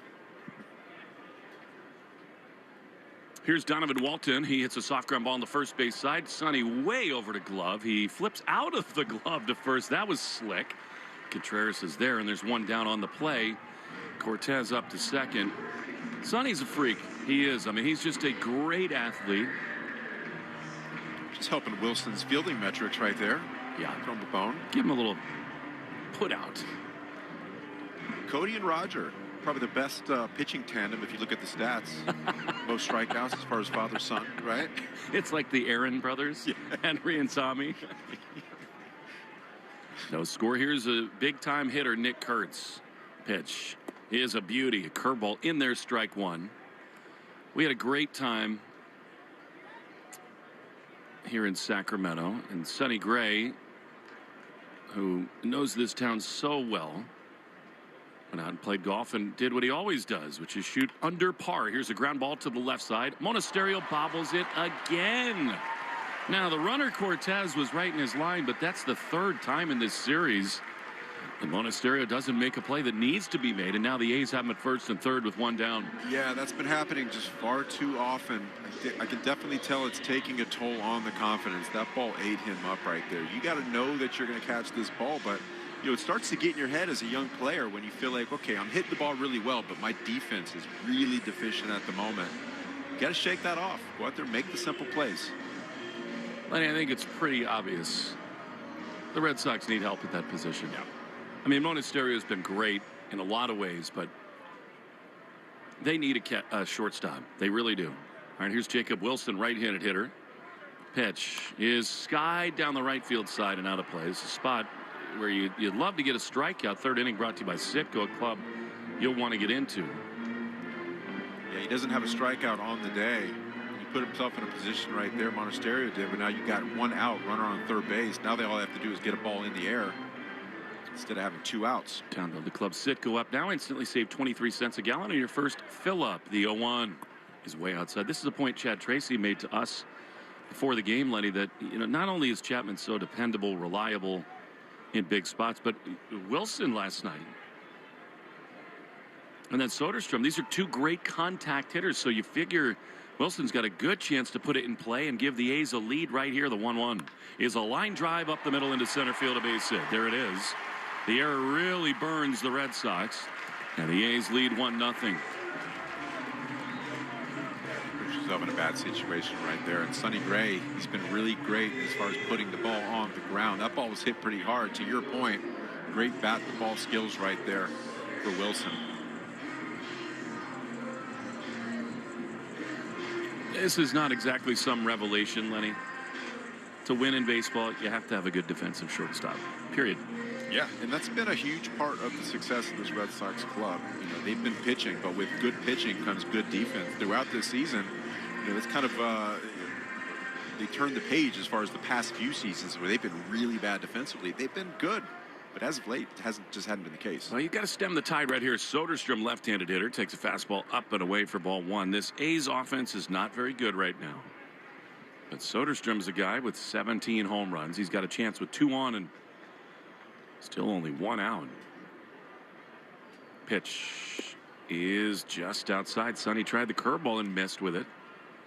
And it's 2-0. They decided to send Chang down because Monasterio had been swinging it, and more importantly, because Siegler had been such a leader for them. But it has hurt the Red Sox defensively. It has. 2-0 is a strike on the outside corner. I said it at the time, Lenny, when they optioned Chang down. To me, they are going to trade for a shortstop. They are. Yeah, if you have to. It's just been, they're showing their priority for offense, something they've been deficient in all year. They're scoring 4.2 runs per game, only allowing 3 3/4. 2-1 is a ground ball, should be 2. Monasterio does have this one, steps on the second base bag with a running throw to first, in time double play. Well, an unearned run puts the A's ahead after 3. 1-0 in the Shaws and Star Market, WEI Red Sox Radio Network. Introducing Exceed Siding by Versatex at Riverhead Building Supply. Exceed is a PVC lap siding with VZ drop lock for easy installation. Get the strength and durability of Versatex with a look of wood siding. Learn more at rbscorp.com. Hey, it's Jen Hatmaker. Here's what I've learned in midlife. Joy isn't the reward you earn after all the work is done. Joy is the work. That's what this new series on For the Love is all about. The sacred yes. It's choosing delight, rest, and pleasure on purpose. Because saying yes to yourself, that's the thing that finally lets you fill your table with everybody else. Come find your sacred yes with me. Follow and listen to For the Love wherever you get your podcasts. This is Jeffrey Glassman. For 4 generations, my family has called New England home. My grandfather taught me to always care for people and fight for what's right. At Jeffrey Glassman Injury Lawyers, that's exactly what we do. When you're hurt in a car crash, we fight big insurance companies to make sure you get the money you deserve. We care, we fight to win, and we don't get paid unless you do. Hurt? You gotta get Glassman. Call 617-777-7777. Hey, turn down the music for 1 second. Listen, that annoying sound, it's probably nothing, right? That's how expensive repairs start. Kurtz Schilling here. In baseball, ignore the signs and you'll pay for it fast. Same with your car, because breakdowns don't wait until you're ready. That's why there's Car Shield. They can help you cover the cost of expensive repairs. When something goes wrong, you've got a plan before you're on the shoulder with your hazards on. Don't get caught looking. Get a free quote today at carshield.com. Coverage varies by plan. View contracts and exclusions at carshield.com. Your smart speaker to play, 93.7 WEEI. Now, back to Red Sox baseball on WEEI.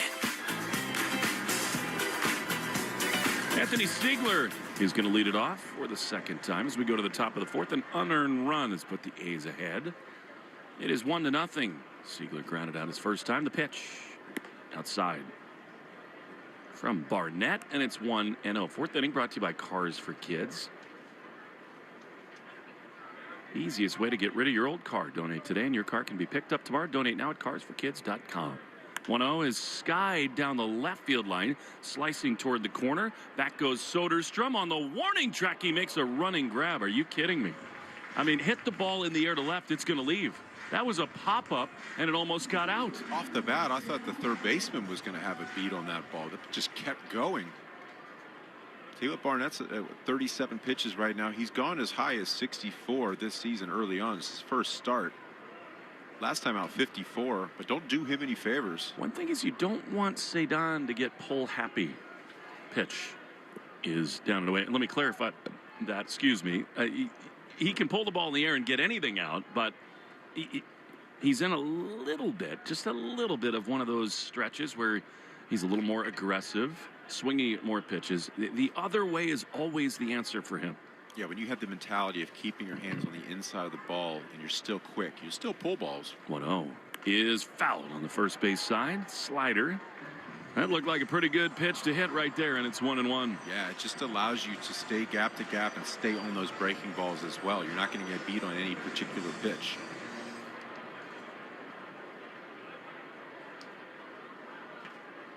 Next one, Cedon swings and misses. He was beaten there, and it's 1-2. The Red Sox on WEEI is brought to you by your New England Ford dealers. Ford puts quality first, and now they're first in quality. Ford, the official vehicle of Major League Baseball and that dirty water.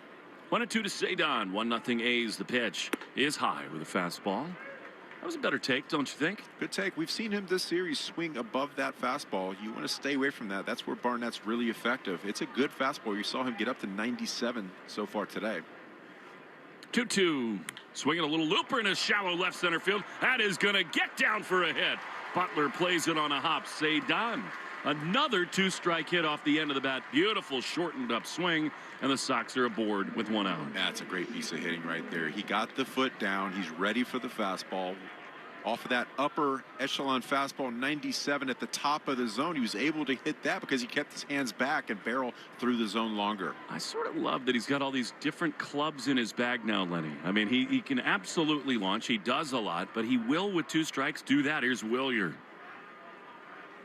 Pitch is swung on a miss. Now that is another swing from Willier where, I mean, it's that beautiful long but looping swing against a right-hander, and he made the pass with the ball in the catcher's glove, basically. Yeah, his timing's off. He's getting beat on fastballs, basically, right down the middle. 2 for his last 32, the 0-1. Swinging a foul back again and again. That is a pitch to hit, and it's 0-2. You know, oftentimes you see him swing through a fastball, and if the pitcher comes back and doubles up at the same fastball and location, he's on the pitch. But again, he fouled that off. You're seeing a lot of the same for Wilson Contreras. They're kind of on the same track right now. Well, you're behind 0-2. 1-0 A's in the top of the fourth. A runner aboard with 1 down. Kurtz holding Cedon. The pitch is right there. I mean, Willier's just in between right now. That is a center cut fastball. He's lost, and they're 2 away. Yeah, it's a good job by Barnett right there, going top of the zone with the fastball early and then locating effectively down with that sinker at 96. You know, you're unpredictable. You figure he's got a good break ball, tends to use it with 2 strikes. Instead, tripled up. League leaders brought to you by AZEC Exteriors, the leaders in exterior trim moldings. All right, here's Contreras. 1 on, 2 out. Cedon has no lead. The pitch is fouled back. We've seen it from Contreras, Lenny. One swing can unlock him. Flied right his last time. Can't hold him down. I think he might have clipped Chaim on the follow through. Said sorry, and now he's back in. He does that quite often. He's he very caught? apologetic. Yeah, he knows that hurts. But he's got that big backswing. Part of why when he gets them, they stay hit. 0-1. Here's the pitch, and it is just outside. It's funny, Cedon is looking into the glove of the pitcher. He, with his left hand there, pointed toward the first base bag, maybe trying to give Wilson a little tip there. And it's 1-1. Would you say his backswing is similar to Jami's golf swings backswing? I would not. Very similar? I would not. 1-1. Pitch is swung on and missed. He was trying to go way out of here right there. And it's 1-2. There are not many things in the world that are like his backswing, to be honest. Now, when Contreras is right, that thing, it goes 440 feet. That's right there. Yeah, that's a good pitch to hit right there. Just, again, we talk about the timing, getting the barrel to the baseball. I feel like when you got 96, 97, you got to get that foot down, hands back, but be on time. 1-2 strikes. Cedon, no lead really at first. And he's running now. The pitch is way high. That was awesome from Cedon. He just totally deked the pitcher. No lead, and then kind of a running, sprinting start. Barnett did not look at him, and Cedon got the bag easily. Yeah, had him timed up. Went into his secondary lead and then started running versus going on first movement. It's his 14th steal. 2-2 to Contreras. The pitch. He is in the dirt. Cedon holds it second. And now it's 3-2 to Contreras. Yeah, good job by Jonah Heim blocking that baseball, keeping it out front. Lenny, I mean, Cedon with 50 runs batted in, clutch hitter, gold glove defense, and now 14 steals. He's a complete ball player. Glad they put him on the All-Star roster. He deserved it this year. 3-2 to Wilson. 1-0 A's. Tying run at second in the fourth. A pitch is in the dirt. Good appearance. And he flips the bat almost into the first base dugout. I mean, he has done that. He hadn't hit much, but I mean, that was a Braveheart tomahawk. And the Red Sox have 2 on with 2 out for Massa. And that walk is brought to you by North Shore Adult Diapers. For even the heaviest control problems, visit northshore.com. People in the front row were flinching, thinking they had to get out of the way of a bat toss. Again, we say this all the time. He doesn't do anything small. Isn't it so great? And by the way, that was a great plate appearance. Absolutely. You love seeing that. You know, through this stint where he's scuffling a little bit, that's one thing he's doing extremely well. He's still taking his bases. And now here's Massa.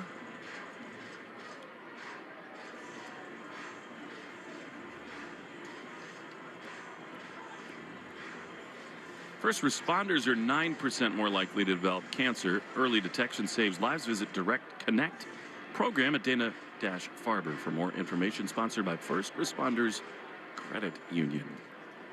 See if Massa can be a first responder right here. 2 on, 2 out, 1-run deficit. Here's the pitch and a ball down the way. Barnett has just thrown his 52nd pitch, and a changeup misses. 1-0. Yeah, you like the approach right here. Barnett walks about 4.7 per 9. So if you're going to have any chance of getting the bat on the ball, getting a good counts, if he's going to go behind, now you got to look at that keyhole pitch. 1-0. Pitch is a ball up and away. Fastball, and it's 2-0. Yeah, Massa's got a good eye. He's had that all season long. He's also shown the capability of driving line drives gap to gap in situations like this. Isn't this one to come unglued on right here? Right now. 2-0. 2 on, 2 out. Barnett out of the stretch. Throws, and Massa swings and skies one foul down the left field side toward the corner. And it is out of play. Pretty good distance. You want to hit anything in the air to left tonight. That almost got out. Short of the pole and foul, and it's 2-1. Yeah, that was a good pitch to do it on. Just a little bit behind. You know, we talk about the batter's eye and the different shadows. The Sox have just had a hard time picking the ball up out of the hand early in games. As soon as the shadow starts to cover that batter's eye, you can tell the difference in swings. 2-1, 2 on, 2 out for Massa. Pitch is swung on and grounded on the right side. It's handled by Kurtz. He flips underhand to the pitcher, Barnett. There's more of that this week from Massa than in a long time. Weak ground ball outs. We go to the bottom of the fourth, 1-0 A's on the Shaws and Star Market, WEI Red Sox Radio Network. Tonight in your city, someone is walking their dog. Someone is crossing the street to their car. Someone's kid is riding a bike home. And they're counting on you to drive the speed limit. Speeding accounts for nearly 30% of traffic fatalities, and most of those crashes don't happen on the interstate. They happen on the streets where people live. Slow down. It's an act of care for the people around you. So remember, speeding catches up with you. Know the road and respect its limits. Presented by NHTSA. Now back to your streaming radio. The Second World War is the largest event in human history. A 20-part series with Tom Hanks. No part of the globe was untouched. No life unchanged. Experience the ultimate account of World War II. Every single person had a story. These are the stories that make us who we are. Listen to World War II with Tom Hanks on Apple, Spotify, or wherever you get your podcasts. Manchester and High Octane Harley are giving NADA retail value when you trade your bike for a new Harley this week. 100% of all credit applications considered. Manchester and High Octane Harley's retail trade value for your bike ends this Sunday. Adjustments made based on reconditioning your mileage. Any negative trade-in equity may be applied to you and not financed on credit. Ready, set, summer with the Honda Summer Event. With available features like all-terrain tires and off-road tuned suspension, the rugged Honda Pilot, Ridgeline, CR-V, and Passport have all you need to get summer ready with the most fuel-efficient full-line automaker in America. Visit your local Honda dealer today.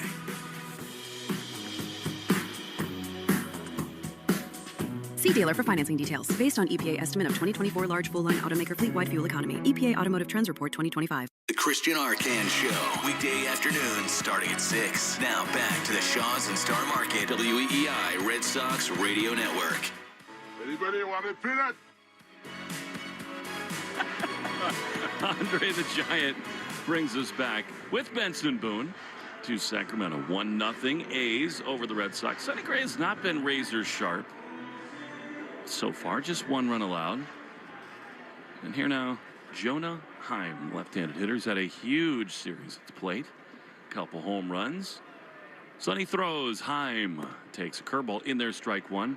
Updated box score, 1 run, 2 hits, no errors for the A's. No runs, 1 hit, 1 error for the Sox. Brought to you by the Mass State Lottery and Keno. It's a vibe and a home run. 0-1. Liner into right field. He is on a heater right now. Heim. Willier way over to his right. Cannot get it. It bounces off the grass and then to the wall. Willier not happy with himself. And Jonah Heim has a leadoff double in the bottom of the fourth. Yeah, it was 104.1 off the bat right there. Just a little bit too much over the plate. That ball's supposed to be away. It's at the bottom of the zone, 91, but just too much to the plate. You can't miss your spots against a guy like that.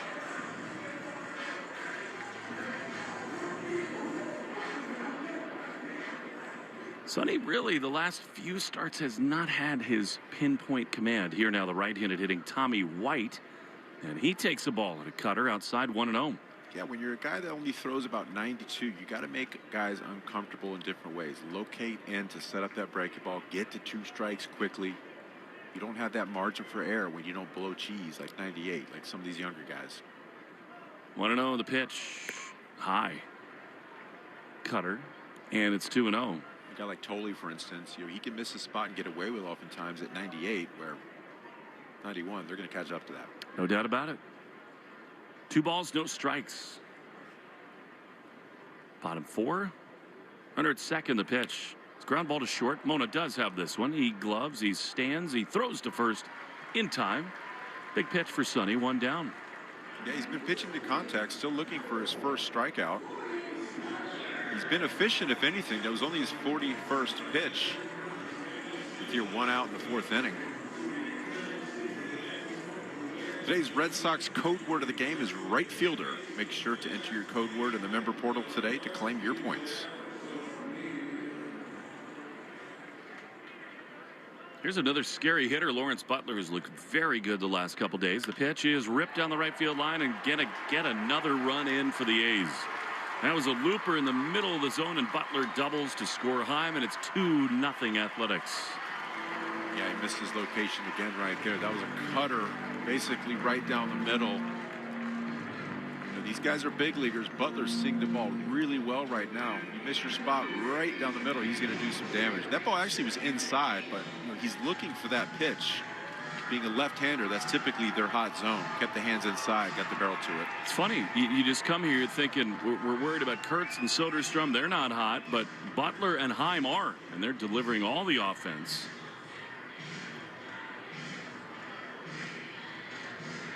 So the Red Sox now behind by 2. Get you caught up on the Subaru of New England scoreboard. Pitch to Jeff McNeil, left-hander, is a ball outside. Yeah, Sonny's searching for it right now. You know, oftentimes we see him pivot and one pitch might not be working. He digs deep in his bag and finds something else. Right now it's about location, not quite pinpoint. Was not his last time either. The 1-0 is a rip into right field. Abreu's got to hurry. He's on the run. He can't get it. He's on one hop. He makes the play. Willier did not pick that ball up off the bat. McNeil's sort of an end of the bat looper, and the A's have him at first and third. Yeah, it's not the sun there. The sun's all the way making its way toward the bullpen, so it's not going to be in his eyes at that point. But yeah, just didn't get a great first step on that one. Subaru summer is finally here. Details at SubaruofNewEngland.com. Dodgers lead the Mariners 2-0. Game at the top of the second will be there tomorrow. It's a fascinating time for the Mariners. I mean, they are in the race, but they have not hit at all. And it's sort of been that way for years and years now. First and third, Carlos Cortez the batter. A lob pick throw from Sonny Gray over to first. McNeil not going anywhere. I mean, Seattle now is 4 games behind the Red Sox, 2.5 behind Cleveland for the third wild card. They've been able to pitch for years. It's about a matter of getting that offense. Pitch, swing and a miss. That was really good, a sweeper, and it's 0-1. And Cal Raleigh has had an awful season. You look at what he did last year. I mean, did you think he was going to go out and do that 2 years in a row? No, but it's just not even close. He's one of the worst hitters in baseball this year after hitting 60. 0-1, big hitter here. The pitch is in the dirt. Really nice stop there by Wong. And it's 1-1. The cutter in the fastball right now, he's missing over the middle of the plate, so you can see him early on in this count trying to go to the breaking ball early to get that swing and miss and get himself into beneficial counts. And you know that the A's know that too.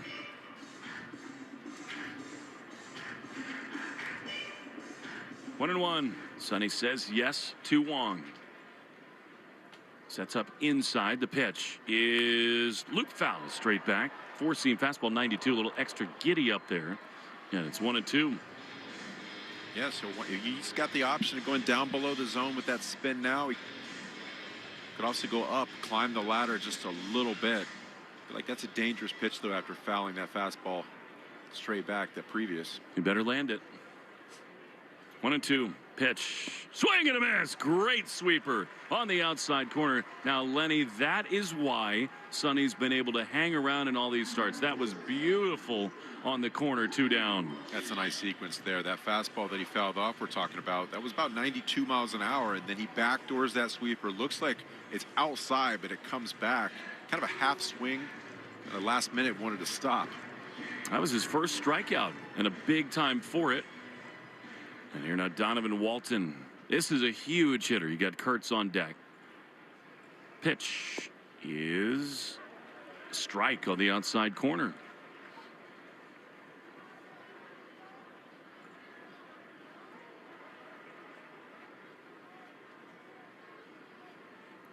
Walton wants to call for time.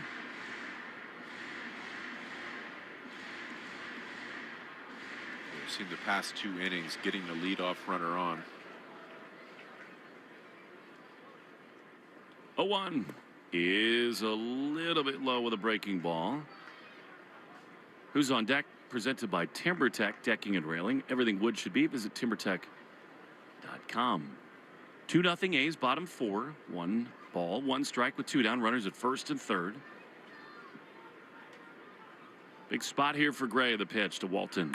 Ground ball on the right side through for a base hit. Another run for the A's, and it's bobbled by Contreras. McNeil, because of that, goes to third. High throw, really good catch there by Durbin. I think that should be an error on Abreu, because McNeil was stopped at second base, and Willier just totally jumbled it out there, and that's what it's going to be. Yeah, a single and an error. It's 3-0 A's. He's having a tough time out there, you know, and part of me thinks that he's scuffling at the plate right now. You hope that he's not bringing that into the defense. For the first time in his career, it looks like he is. Absolutely. I've never seen that from him. Andrew Bailey coming to the mound to talk things over with Sonny Gray. And by the way, it's just another spot for Sonny where, I mean, it's beneath the zone, but kind of a looping pitch, and Donovan Walton, of all people, got enough of it. Yeah, you got to give him some credit there. That's a sweeper down below the zone. It's not a strike. You know, 1-1 pitch, late breaking sweeper down below the zone, just does a good job of getting the barrel to it, hitting it more where they're not.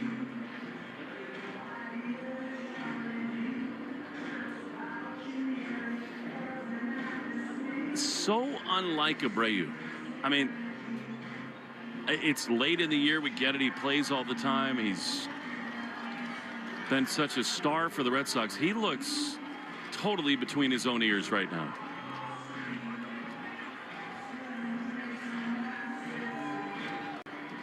Well, so now this is in some ways the hitter of the game, Nick Kurtz. First and third, 2 down, already 3-0 A's. The pitch is a little bit outside. Sonny's got to try to find a way to keep the Red Sox right here. Yeah, you haven't seen this from Sonny. So far this year, there's only 2 outings. You have to go back 3 months before the last one. Typically, he makes that adjustment and bounces back, but this is 2 in a row where just does not have his pinpoint control. He's been getting hit. 1-0 is way outside.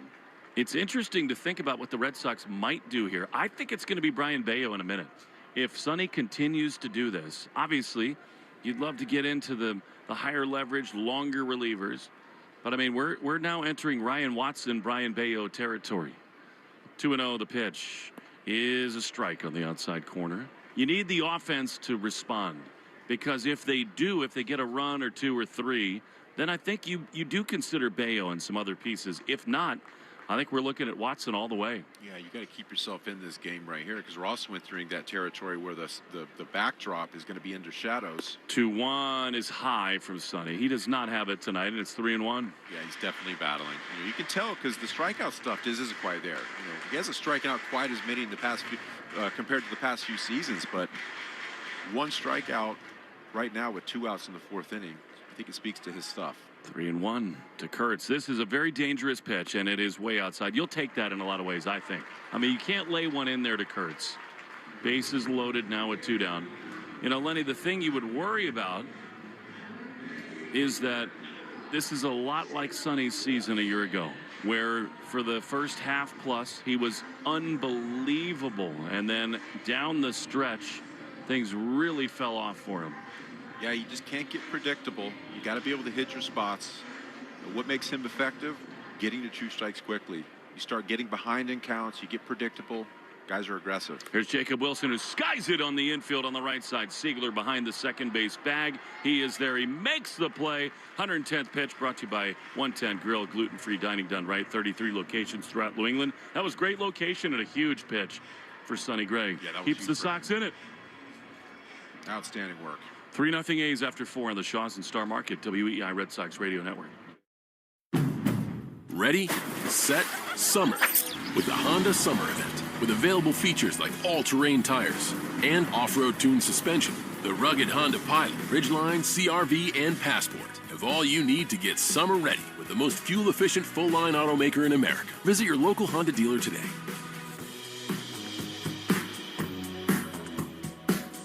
See dealer for financing details. Based on EPA estimate of 2024 large full-line automaker fleet-wide fuel economy. EPA Automotive Trends Report 2025.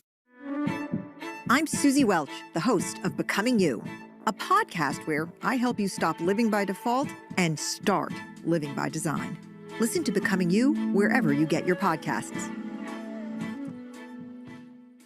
Carpal tunnel syndrome, heart failure that doesn't improve with common medicines. These are some signs and symptoms associated with ATTR-CM, or the cardiomyopathy of ATTR amyloidosis, a serious heart condition with symptoms that get worse over time.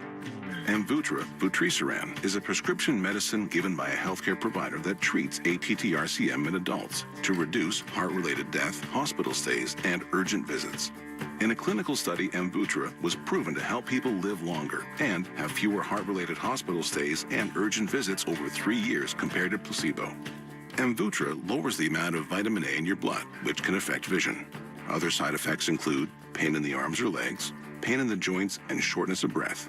These are not all the possible side effects of Amvuttra.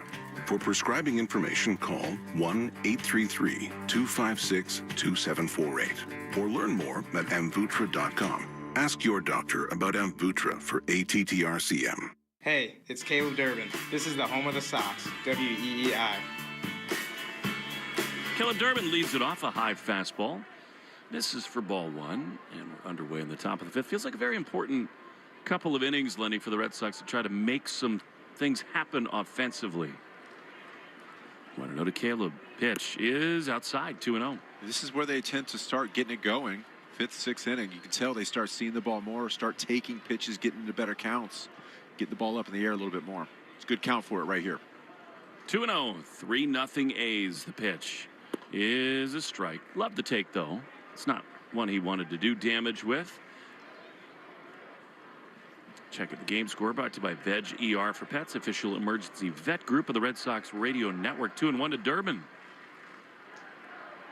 The wind of the pitch. Caleb takes a ball. Excellent.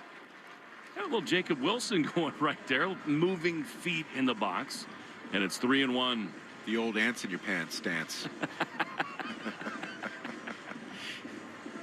Have you ever stepped in like a fire ant den? I grew up in Florida. Of course you have. Every Tuesday.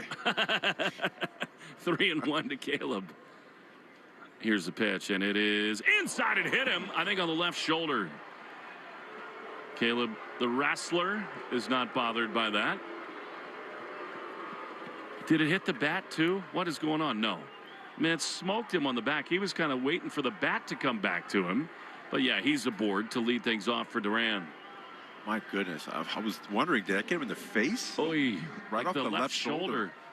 Oof. That's one thing we've learned about Caleb Durbin, though. My goodness, he's a tough individual. That Probably wrestling background. Probably had cauliflower ear a few times.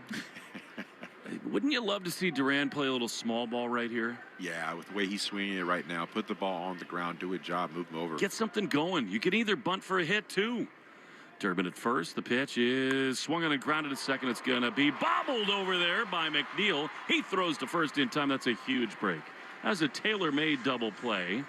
Durbin slides into second. He kind of looked weird going to the bag there, but it works okay. And there's one down with Durbin at second. Durbin went into second base like that iconic Pete Rose photograph. He was probably 3 feet off the ground in midair sliding in. You got to love that. He's like him. He's got some Pete Rose in him. He does.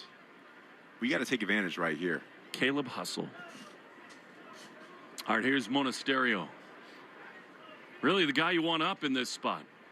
3-0 A's, top 5. Durbin's got a big lead. The pitch is outside. I don't rule out Caleb running from second right here. I mean, they've got McNeil keeping Caleb close to the bag, but Durbin just reading his body language. He looks ready to go. He is. We'll see what kind of secondary he makes, but Monasterio is a guy you want him to get him in. I'd like to see him trade places right here. 1-0. The pitch is swung and fouled on the first base side. 1-1. Well, he's done a lot of that lately. That's the thing about Andrew. He's laughing at the plate. He's so relaxed. Nobody has more fun on a baseball field than Andrew Monasterio. 1-1. Durbin dancing around. The pitch is a breaking ball in the dirt. Down and away. Yeah, and it is 2-1. That's a great take right there. You know, he wanted to swing at that, held up right at the last second. Looks like a good pitch at the bottom of the zone. Then the bottom just dropped out. Recognizing at the top of the hand. 2-1, hitters count.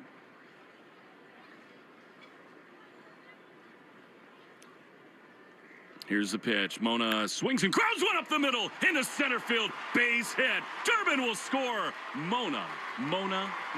He does it again. in. And it's 3-1. Red Sox are on the board. You got to love the at-bat right there. The perfect take right before that pitch. Puts himself into a 2-1 count. Keyhole pitch. He gets that fastball, drives it to the center part of the field. Outstanding AB once again for Monasterio.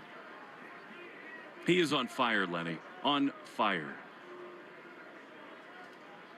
Now it's about keeping the line moving right here. Keep trading places past that baton. This is the inning where they typically start to get it done. It's up to Wong, who bats with 1 down and 1 on, and the pitch is a beauty strike on the outside corner. Fastball. 0-1. See if Connor can get another fastball in the inner half and get the hands through like he did. I mean, now you got Brian Bayo, I think, dancing around in the bullpen, which makes a whole lot of sense. Here's Connor Wong waiting for an 0-1. Pitch is a check swing. Did he go? Yes, he did. And it's 0-2. That run alone makes it easier for the Red Sox to say, you know what? Sonny doesn't really have it right now. And rather than go to somebody like Watson, let's ride Bayo. This is a great spot for him. Yeah, stop the bleeding. Bayo's been really good in that role. Coming in after a starting pitcher goes out, filling in innings. It's been outstanding.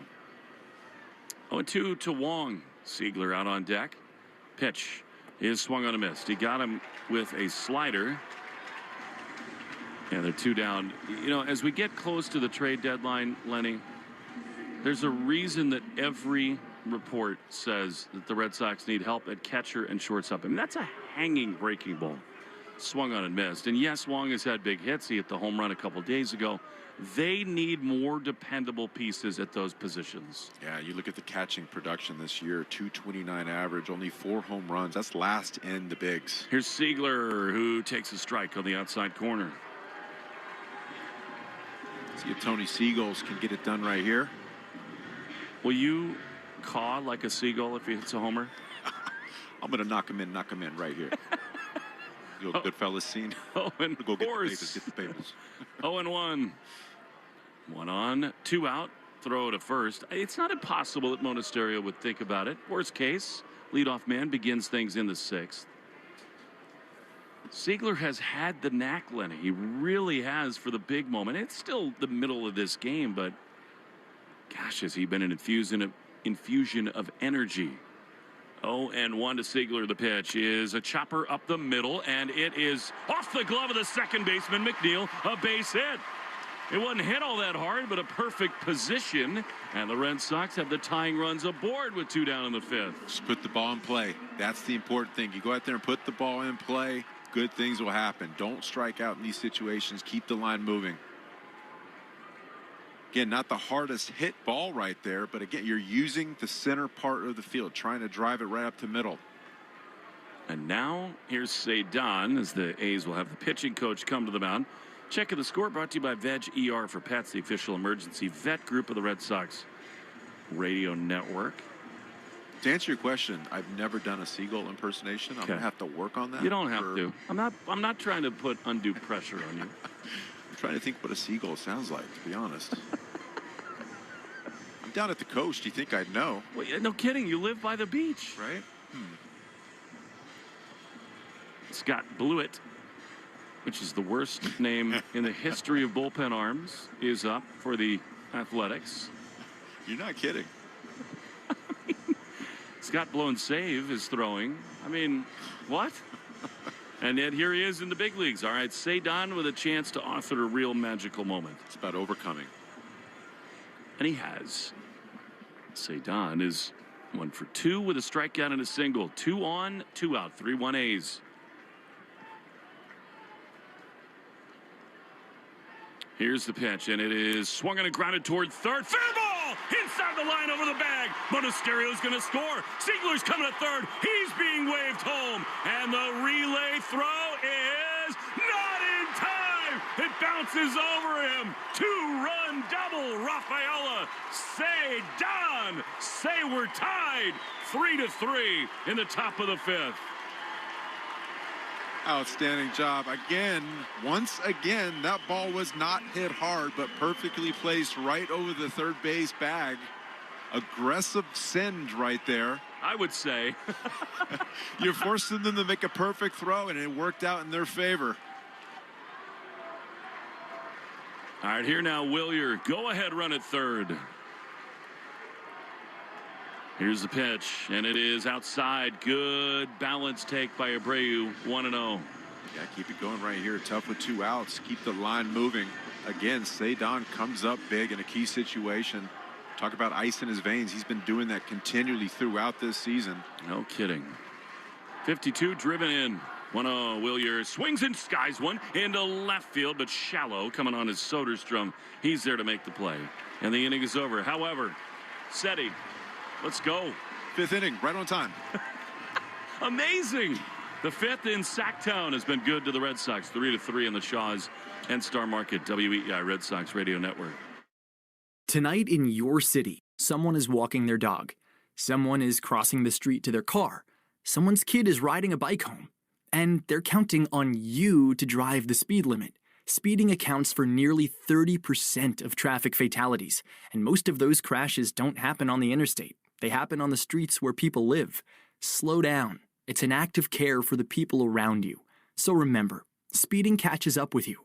Know the road and respect its limits. Presented by NHTSA. Now back to your streaming radio. Sometimes it feels like the news is full of things that have never happened before, and that is not exactly true. In fact, it may have happened this very week, hundreds or thousands of years ago. I'm Sally Helm, host of the podcast History This Week from the History Channel. Trade embargoes? Thomas Jefferson tried them. Rent too high? We've been arguing about that for a while. Each episode is proof. The past isn't that far away. Listen to History This Week, available now on Apple, Spotify, or wherever you get your podcasts. The odds of a foul ball knocking over your perfectly balanced tray of nachos? Astronomical. Dude, watch the nachos. We don't know what's going to happen on a trip to the ballpark, but we do know the chances of falling victim to online crime are 1 in 4. You and your family need Aura with scam protection, fraud monitoring, and parental control features. Protect everything your family does online with Aura. Go to aura.com/baseball to start your free trial today. The 1 in 4 statistics is based on research conducted by Javelin Strategy and Research. No one can prevent all identity theft or monitor all transactions effectively. He's dribbling the ball with everything on the line. He's driving down the pitch. He's facing price hikes and cuts past him. Carrier Contracts tries to block him. Oh, he leaves him in the dust. He's at the edge of the box. He cuts past the nonstop group chat trash talk. He clears on goal. He shoots. Goal! Unlimited data for $25 a month forever! Visit your local Boost Mobile store today to get unlimited data with a price that never changes. Boost Mobile. After 30 GB, customers may experience lower speeds. Customers will pay $25 a month as long as they remain active on the Boost $25 unlimited plan. Hill Show, weekdays, 5:30 to 10. Now back to the Shaws and Star Market, WEEI Red Sox Radio Network. Tie game, bottom 5. Sonny Gray back on the mound. Soderstrom lines one toward left field. That is down for a foul ball. That looked like real trouble off the bat. Like a leadoff double, but just outside the line. And it's 0-1. Really important for Sonny Gray right now to go up there and put up a 0. Have a little shutdown inning. You know, every run that's scored today on both sides is a result of the first batter of the inning getting on base. So really important at bat. 0-1 pitch is a strike. How special is Cedon Rafaela? I mean, every day he does something that is spectacular, helps his ball club win. Just a complete player, really fun to watch. He just does stuff that is unlike so many. 0-2 is a check swing. Did he go? I thought he did, but no, says the third base umpire. And it's 1-2. He also, Lenny, in between pitches, he's like a Harlem Globetrotter. He spins his glove on his left hand. It shows you how slow the heartbeat is out there. And as a Gold Glover, he's got the Gold Glove True Glove out there. 1-2. Pitch is low with a sweeper, and it's 2-2. I mean, he just doesn't care. He gets it on right as the pitch is thrown and then makes the perfect jump.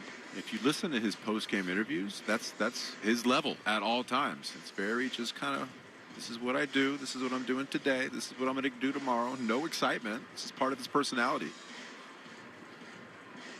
He really is special. And he's tied this game at 3. Bottom 5 in Sacramento. The pitch. High pop foul on the third base side. You talked about the big inning for Sonny here. It's not only because they just tied the game, but Soderstrom is one of their better hitters. Heim has been red hot. You know, he's only got 62 pitches right now. You want him to go in there and get some length, hopefully continue to keep this offense in the game. 2-2 fouled off on the first base side.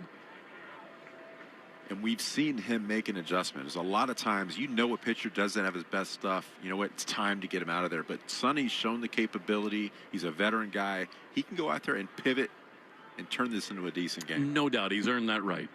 He's proven it over and over again. The 2-2 is a little low. Curveball, and it's 3-2. Having said that, Lenny, he does not have his good stuff tonight. Absolutely not. He's definitely battling. But I can see him on the mound right now locating those breaking balls a little bit further down to the zone than he was in the previous innings. That's by design. He's saying, okay, they're getting to that breaking ball. We're just below the zone, so I'm going to take it even further. 3-2 is lined to second. Seagulls has it on a bounce. He will throw to first anyway. They say he caught it in the air, and there's one away. I love the fact that he looked at the umpire, and before he made the out sign, he's like, you know what? I'm not going to leave it up to you. I'm going to go ahead and throw the ball to first base just in case. Why not? Plus, you never know. They could challenge whatever. Just make the play. Absolutely. Lenny, this is one of those times, again, where it can be so fun to watch Sonny Gray pitch and do his thing. You just look in his eyes. I mean, he is so intense on the mound. Takes so much pride in it, the pitch. Swing and a miss and a sweeper, and it's 0-1. I love the adjustments so far. That's a sweeper to start off this at bat, but the location looks like it could have been an 0-2 pitch. You know, he's playing off the aggressive approach by the A's offense. You know, they've got to him early in this game, but he's like, you know what? I'm going to change the location even more. 0-1 is almost a perfect pitch down and in with a sweeper, and it's 1-1. He's got feel for that pitch. He's locating that pretty well now this inning so far. He's such an athlete, Lenny. It's like in game, he finds a better release point, a better rhythm on the mound. 1-1 is grounded to first. Wilson's got it behind the bag. He says, Sonny, I got you, dog. Steps on the bag, and they're 2 down. That was a fastball up right there coming out of that same tunnel. This is a guy that puts the ball on the ground frequently. The defense has to be on their toes. If he has any hope of getting out of this, getting deep in the game, the defense has to continue to make plays like you've seen in the first couple outs of this inning. Very important. I've just been so impressed, Lenny, with the way that Sonny battles in starts. Even on days when he doesn't have the very best stuff. 2 down, here's White. Swing and a miss. You're exactly right, Lenny. He's changed the approach a little bit. It is sweepers to start these ABs, and the A's are lost. Yeah, he's pitching them backwards. And the difference in a release point with a sweeper that's right below the zone and that's 3 or 4 baseballs down from there is so small. It's difficult to make that adjustment. 0-1 is fouled off. He is rolling again, Sonny. Code word of the game, by the way, is slide rule. What? Slide rule. Okay. Are we doing math? Make sure to enter your code word in the member portal today to claim your points. Slide rule. 0-2 to White. Pitch. High fly. First base side out of play. And it remains 0-2.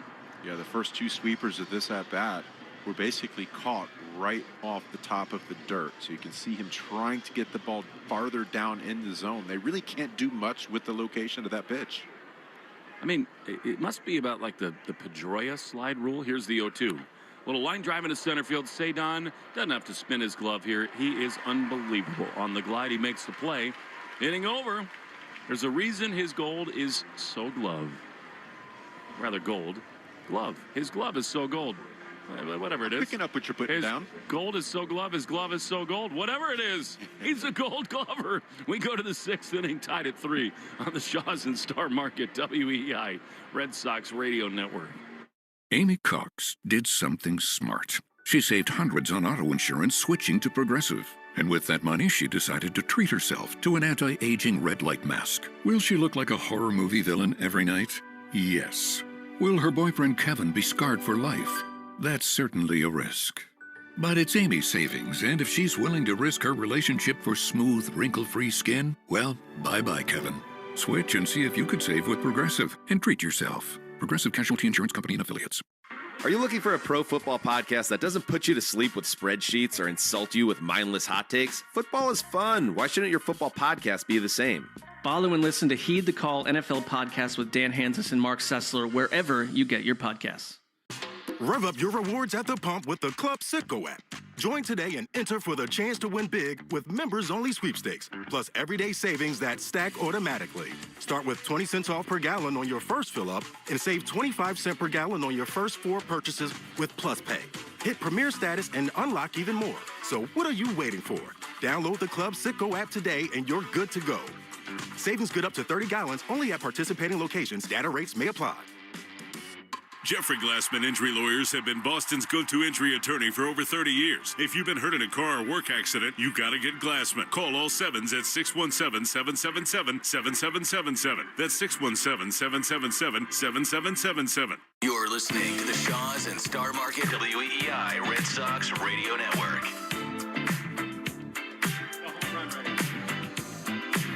On we go into the top of the 6th inning. Red Sox and the A's are tied at 3. Wilson Contreras gets the new pitcher. No, it's Blewett indeed for the Athletics. Right-hander is on as Contreras stands in, and a pitch is swung on and ripped into left field. That's a base hit. Leadoff single for the Red Sox from Contreras. Good start to the top of the 6th. He's been aggressive on first pitches all throughout this evening. Finally got a slider he can handle. A little mislocation. Too much of the plate right there. Hopefully that gets Contreras' timing right.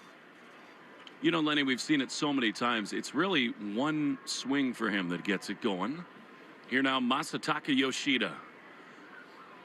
Pitch is swung on and missed. Cutter, and it's 0-1. The one thing about Yoshida, Lenny, we've seen over the years is that he can get into these ruts where there's so much soft contact on the ground, and he's in one of those funks right now. 0-1, Contreras leading at first. He thought about running. He drives one into right field. That's a base hit. Massa does the job, and the Red Sox are in business. 2 on with none out in the top of the 6th. Another great at-bat, getting something you can handle early in the at-bat for both Contreras and Masataka Yoshida right there. We talked last inning about the importance of get the first batter of an inning on. Now you got 2 in a row. Just keep passing the line right here. Well, it's Caleb Durbin time now, and this is just proof that the Goldman family is magic. Roger, Adrian, Dylan, Clara, and Will are all here with us, and the minute they walk into the booth, we get 2 hits.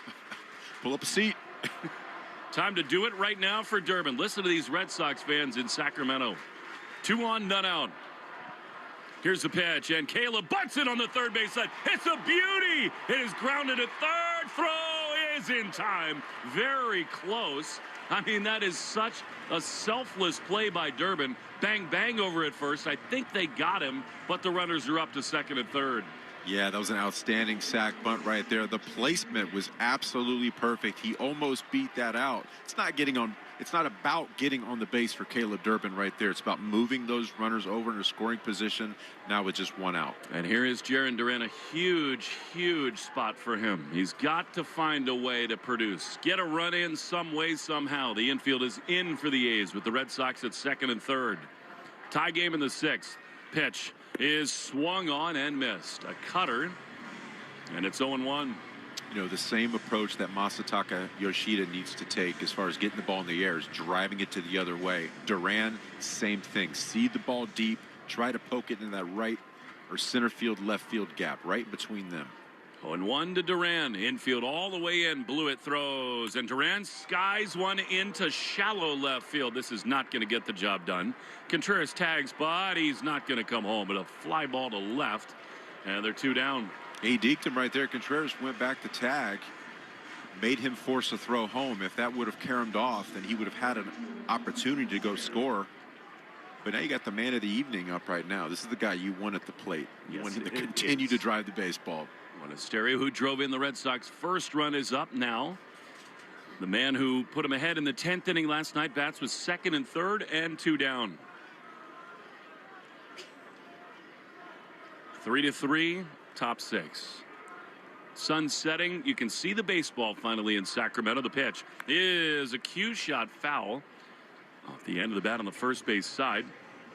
Hackey sacked over there by Pablo Cabrera. Jarren Duran looked like he was upset that Contreras didn't come home and score. Are you kidding me? Yeah. What is that? I have no idea what that was. That is ridiculous. 0-1 is swung on a miss by Monasterio. That is such a tired act, Lenny. If he would have gone right there, he forced the throw, he would have been out by 10 feet. What are we doing? You cannot he made the right call. Do that. No balls, 2 strikes. Tied at 3 in the top of the 6th. Duran just slammed an iPad down. The pitch to Monasterio. Look, we get it. You're a struggling hitter. You're frustrated. It's been a long year. Team game. You cannot do that. Even if you feel that way, guess what? Keep it to yourself. 1 ball, 2 strikes. Monasterio a chance to get a big swing right here. Contreras at third, Yoshida at second. Here's the pitch, and it is swung on and fouled back. Man, he had a pitch to handle right there, but straight back. Yeah, and it's 1-2. Yeah, fastball outer third. If you would have saw that just a little bit deeper, drive that to right field. Lenny, this whole thing has been predicated on a group mentality. Everybody rowing in the same direction. 1-2. To Monasterio. Pitch is swung on and missed. He got him with a slider, and the inning is over. Pretty good job there by Blewett to get out of a big-time jam, and the inning is over. Wow. 3-3, bottom 6 next on the Shaws and Star Market WEEI Red Sox Radio Network. Tonight in your city, someone is walking their dog. Someone is crossing the street to their car. Someone's kid is riding a bike home. And they're counting on you to drive the speed limit. Speeding accounts for nearly 30% of traffic fatalities, and most of those crashes don't happen on the interstate. They happen on the streets where people live. Slow down. It's an act of care for the people around you. So remember, speeding catches up with you. Know the road and respect its limits. Presented by NHTSA. Now back to your streaming radio. Hey guys, it's Daxton and Hayden from Blondies Out Loud. And if you've ever thought about starting a podcast or making money from one, we use Creator Lab from Odyssey for our show, and it's honestly been so easy. It's free hosting, and it gives you a really simple way to earn on top of whatever you're already doing. Which, of course, we love because it just adds another stream without the extra work. So, if you're a creator or podcast curious, check it out at creators.odyssey.com. John Sewer and Drain Cleaning is the name to know when your drains don't flow. John Sewer is also hiring technicians at their Norwood location to handle growing demand in southeastern Mass. To join New England's most experienced team, go online to johnsewer.com to apply today. We get the job done. Listen up.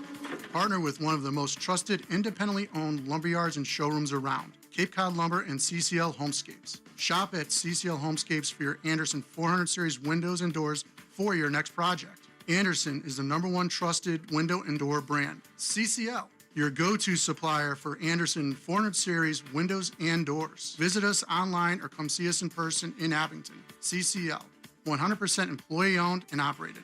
Find us at capecodlumber.com. You're listening to the Sox on the Shaws and Star Market WEEI Red Sox Radio Network. Now, back to the play-by-play action. Lawrence Butler leads it off. He's been red hot. Sonny Gray on the mound, bottom 6. The first pitch is a curveball ripped into left field. He is seeing beach balls right now, and Cedon slides into the gap to throw to second. Oh, it's dropped by Siegler. Almost one of the spectacular plays of the year, but Siegler couldn't quite hold on. That would have been one of the great plays of Cedon's career, but it's a leadoff double for Butler. So close. That would have been absolutely bang right there. Siegler just tried to put the tag on a little early before the ball actually got into the webbing of the glove, but Cedon getting to that ball in the first place, incredible. Much less making the throw. What? And I'm sorry, Lenny, we cannot just let it be. What Jarren Duran just did is so antithetical to everything that has defined this Red Sox run. Here's Jeff McNeil with the go-ahead run at second in the bottom of the 6th. The pitch is chopped foul on the first base side. I frankly am sort of surprised he's still in the game. Yeah, absolutely. I mean, who's he yelling at in the first place? Chad Epperson. Chad Epperson, your coach, your third base coach. You know he's not yelling at Wilson Contreras right now. Of course not. And you get it. It's heated. You're trying to compete. You're trying to win. Here's the pitch, and 0-1 Sky into right center field, rather. Cedon back to his left, gets his momentum behind him, but no chance to get Butler, who tags at second. Throw is made to third, but not in time. Pretty productive out there by Jeff McNeil, and there's one away. I mean, you just have to watch the play unfold in front of you. He made a play toward home plate, one bounce, catcher corrals it, catches it. He would have been out by 10 feet. So it's just a really bad look.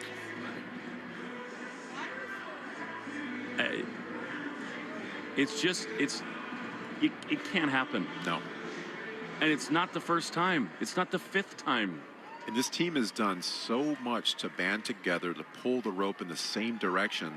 That's kind of the opposite of what we're looking at. Big spot here, infield in for Carlos Cortez, who takes a ball outside. The Red Sox want a challenge here. Call the ball. The catcher's challenging.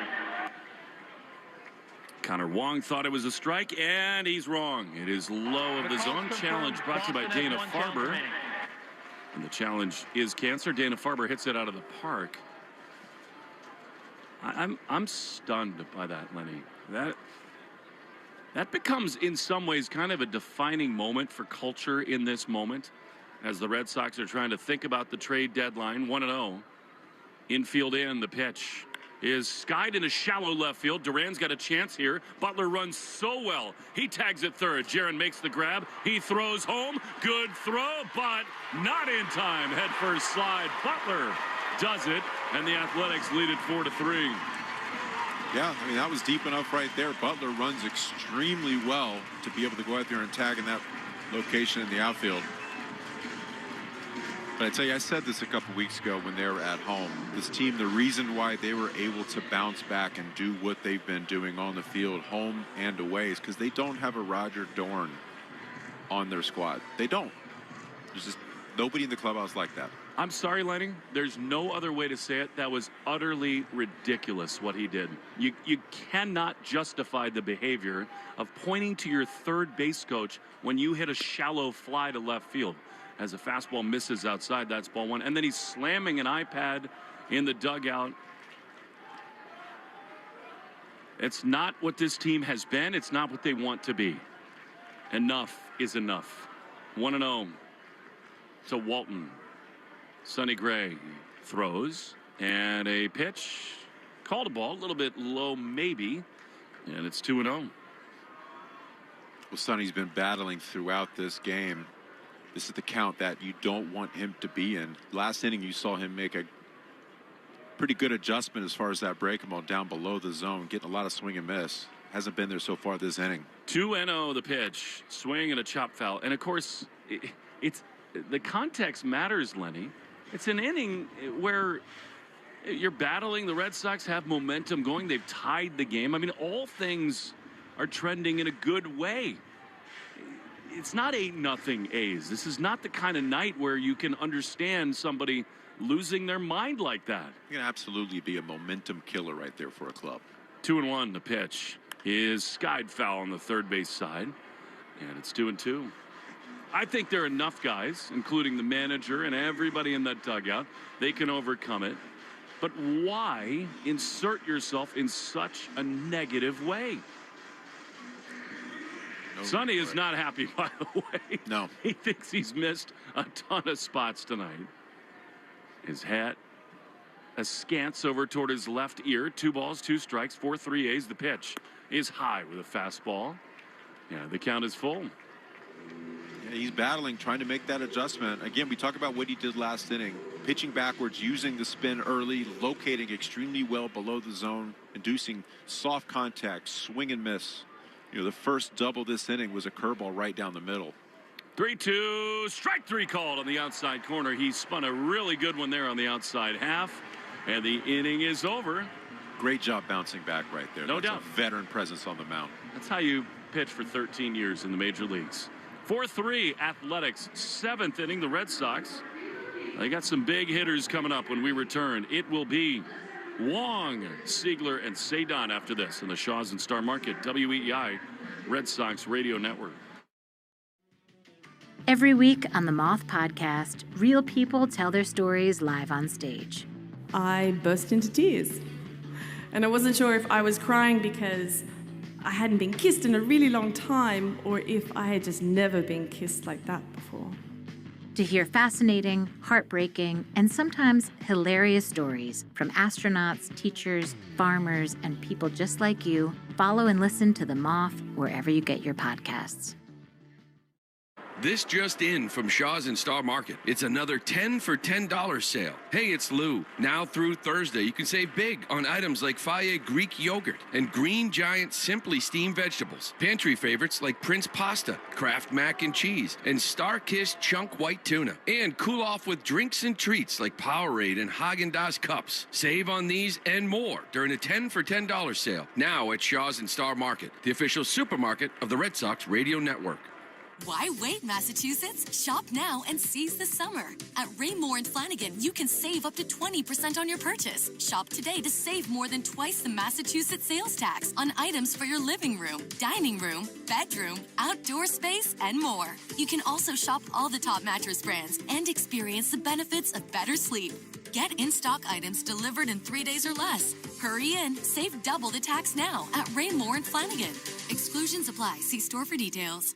Jeffrey Glassman Injury Lawyers have been Boston's go-to injury attorney for over 30 years. If you've been hurt in a car or work accident, you gotta get Glassman. Call all sevens at 617-777-7777. That's 617-777-7777. Hi, this is Connor Wong. You're listening to the home of the Red Sox, WEEI.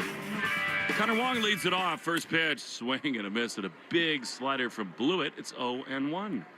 Enter the Shaw's and Star Market Grand Slam Summer Sweepstakes. Plus, if your hometown team hits a Grand Slam during the September 26th game, you can win free groceries for a year. Official rules at Shaw's or starmarket.com/Grand Slam.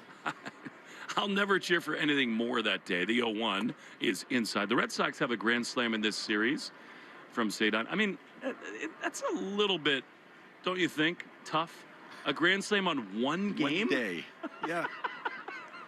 Can be tough. Yeah. 1-1. To Wong, the pitch is swung on and driven high and deep down the left field line, but foul and out of play. And it is 1-2. They're in the clubhouse that morning. Listen, guys.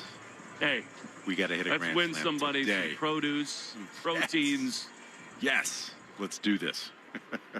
1 ball, 2 strikes, 3 runs for the Red Sox, 4 for the A's. Pitch is a little looper down the right field side. Cortez back to his left. He's there to make the play. And there's one away. Lenny, if you were to look at your receipts for the whole year from the grocery store, what's the thing that appears most often on them? Come on, Will. Bison meat? You know this. You know this. Protein shakes. Yes, because I had 85 of them in the driver's seat floorboard, and you were stepping on them when you rode with me. That's a whole nother issue. Yeah. Yeah, it's got to be protein. But bison meat's not far below that. 0-1. Rather one down for Siegler. The pitch is popped up foul. Remind me what you do for breakfast. You have this breakfast bomb with bison meat in it. What is it? Yeah, I like to take the bison meat. I'll change to elk. Elk? Beef. Yeah. Where do you get elk meat? Shaw's and Star Market, of course. But I mix in eggs, put some peppers and onions in there. It's just a huge protein gut bomb. Mm-hmm. It's good. 0-1 to Tony Seagulls. The pitch is low with a splitter, and it's 1-1. Little feta cheese mixed in at the end. So you'll make one big batch, and how many days does that last you? Days. Minutes? A day. Breakfast to dinner. 1-1 to Siegler. The pitch down and in. Good take, and it's 2-1. Bullpen report. Coming up right after this, the Red Sox bullpen is totally quiet. It's brought to you by Interlock Metal Roofing. Visit interlockroofing.com and never re-roof again.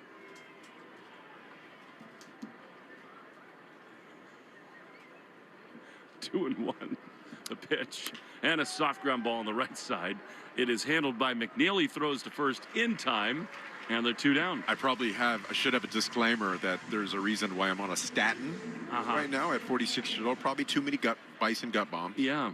But bison's leaner than a lot of other different meats. But I mean, couldn't you just eat less? I could. There's that. But you've seen me eat. I mean, I've never ordered one burger in my life. 2 down, bases empty. Here's Cedon. Great chance to tie the game right here against Blewett. 2 down, top 7. Here's the pitch. And it is a soft ground ball foul on the third base side. I've never known anybody who has, like, more than 2 burgers after 11 p.m. than you.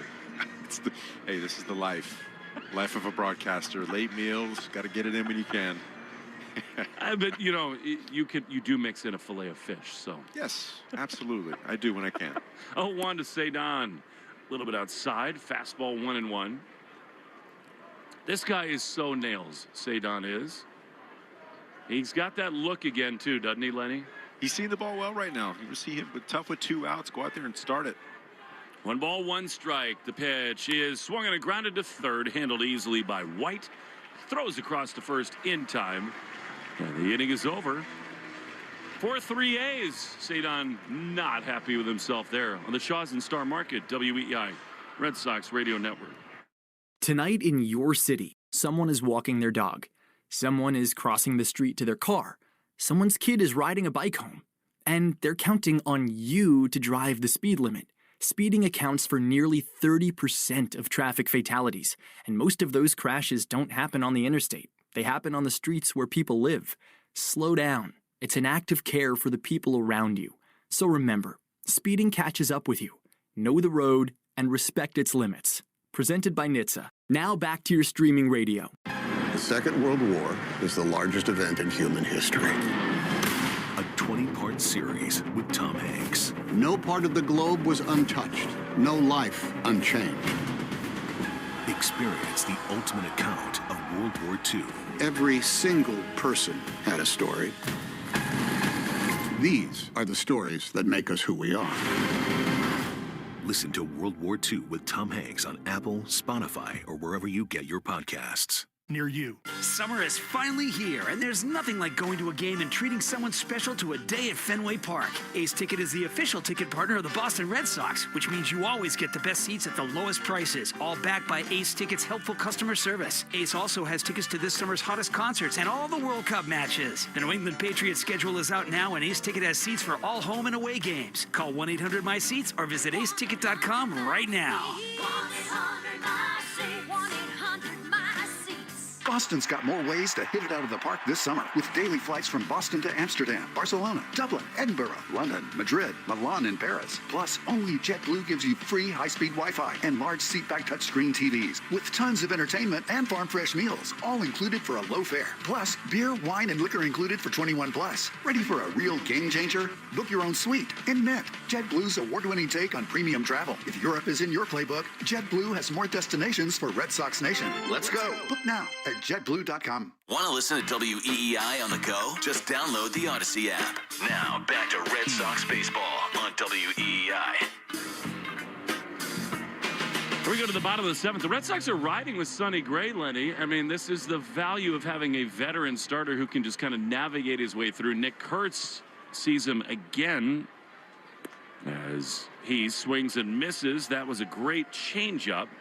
And that is strike one. 7th inning stretch brought to you by Jeffrey Glassman Injury Lawyers. If you've been hurt in a car work accident, got to get Glassman. All 7s,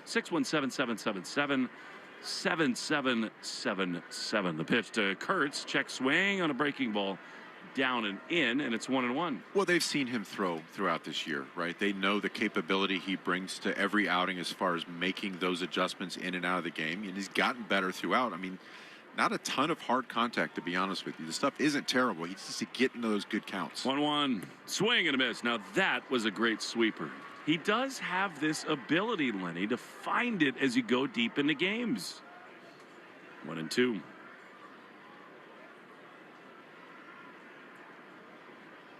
I really think big conversations are going to be had about Jarren Duran after this game. That was a moment you just don't see in the major leagues. 1-2. Here's the pitch. Swing and a miss. He got him. Great sweeper. Sunny, sunny, sunny. It's always sunny in Sacramento, and there's one away. That's an outstanding sequence right there, especially to Kurtz, a big hitter in this lineup, the first hitter of this inning. We talked about how important that is. Well-located 86-mile-an-hour sweeper, inner half and down. By the way, 8:30 in Sacramento, it's like the most beautiful place in the world. It's beautiful out right now. It really is. 4 o'clock, maybe not. I felt like we were on the surface of Mercury earlier today at the pool. Here's Jacob Wilson, who takes a ball outside, a slider outside. Have you ever put sunscreen on in your life? Today. You did? Today. Yeah. You actually brought some of the a little sun cup bum full of logo. I put it on 50 today. SPF. Come on, Lenny. We want you around for a while. 1-0.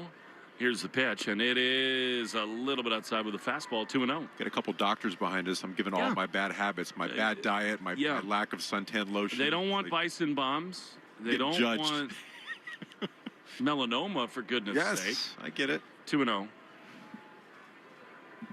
You can't bench press your way out of everything, Lenny. As a pitch misses, actually called a strike at the bottom of the zone. It's 2-1. By the way, I broke my arm last week, and I wasn't wearing a helmet for the trifecta. Fell off a bike. Just put it all out there. Island, which, I mean, you were going slow. I was going 5 miles an hour, but it just shows you when you're an adult and you fall. It's not the same. No, 2-1 is grounded toward third. Foul. Durbin take a huge dive. Is he okay? Yes, he is. You know, Durbin, the more you watch him, it's amazing. He's such a wrestler. Like, he does these barrel rolls with such grace. He just doesn't mind when his body goes into these crazy positions. He's like a bowling ball. Yeah. Really, I mean, he just go right through you. You mentioned that's kind of like Pete Rose, right? He love that about him. You know, Charlie Hustle, what's not to like about a guy that goes out there on the field day in and day out and leaves it on the diamond? There's a reason Contreras calls him Mini Bowser. 2-2, one down, bottom 7. 1-run A's lead. The pitch is strike 3 called. Bottom of the zone. Beautiful sweeper, and they're 2 down. This is what Sonny Gray brings to the table. Amazing. Not his best game. He's battling throughout, but he's able to make those adjustments, and here he is in the 7th inning, still giving his team a chance to win. Joe Braverman's saying something. I can't hear him at all, but I'll just guess and tell you that stay tuned after the game for the Nissan post-game show. You deserve a car that thrills you. Nissan's got an exciting full line. Put goosebumps on your goosebumps. Here is Tyler Soderstrom, who takes a pitch outside for ball 1. They got an exciting line to put goosebumps on your goosebumps. Experience the thrill for yourself. Nissan store at nissanusa.com today. 1-0. 4-3 A's lead. Bottom 7. Pitch. Strike on the outside corner. Lenny, this is what we're talking about. The modern baseball mind says wins don't matter. Luis Medina warming in the A's bullpen. They do. And the reason the Red Sox win when Sonny pitches is because he does stuff like this all the time. Yeah, the reason why he's in the game right now. They know he's going to be able to keep them in it. 1-1, popped up straight back and foul. And it's a ball and 2 strikes. Who were you with in your career that was most like this? The ability to stay deep in games and keep the team in it.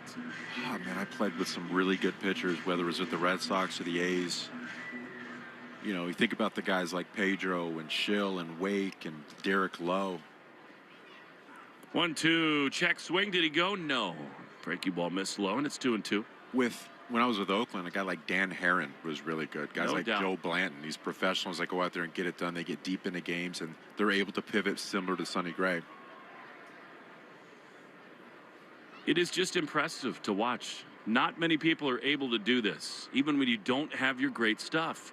2-2 is swung on and missed. Another pretty vintage Sonny Gray performance. That'll probably do it for him. After 7, he's kept the Red Sox alive. 4-3 A's on the Shaws and Star Market, WEEI, Red Sox Radio Network. Football is fun. Why shouldn't your football podcast be the same? Follow and listen to Heed the Call NFL podcast with Dan Hanzus and Mark Sessler wherever you get your podcasts. Summertime is on the go time, and Shaws and Star Market can help. As your favorite neighborhood supermarket, there's one nearby for a quick shopping trip. Or place a pickup or delivery order right from your phone and let us shop for you. It's the fastest way to get fresh groceries. No membership required. Download the Shaws app today. Right now, save $30 off your first online order over $75. Use promo code SAVE30 at checkout. Restrictions apply. For details, visit shaws.com. Got a big job to tackle this summer? At your New England Ford dealer's summer sales event, you can find the commercial vehicle that goes to work for you. These vehicles are ready to help you handle anything on your list.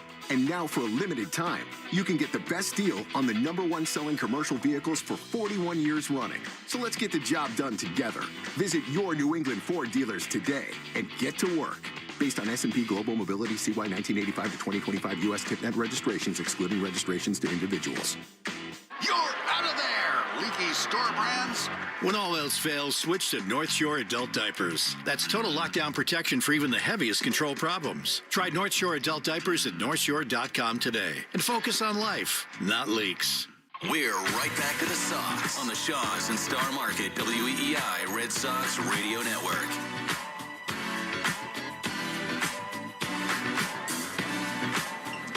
Wilyer Abreu is on for the Red Sox as we go to the 8th inning. Been a weird series for the Sox. They've won 2 of the first 3.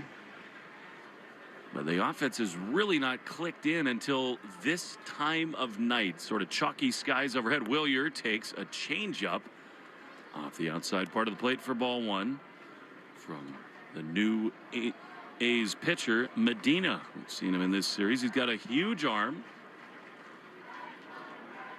Luis Medina throws. Wilyer swings and misses. He is out of sorts right now. A changeup, and it's 1-1. Yeah, way out in front on that pitch. Anytime you're in a situation like this, top of the 8th inning, down by 1, you have a reliever come into the game. You want to see as many pitches as possible. Don't do him any favors by swinging outside the strike zone. 1-1 is outside, exactly right, Lenny, and he takes a good pitch there, and it's 2-1.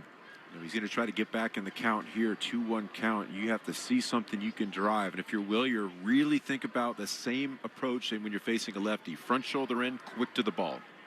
2 balls and a strike. The pitch is swung on its sky to the center field. It is way back. Butler at the track, at the wall. It is gone! We are tied at 4. Wilyer!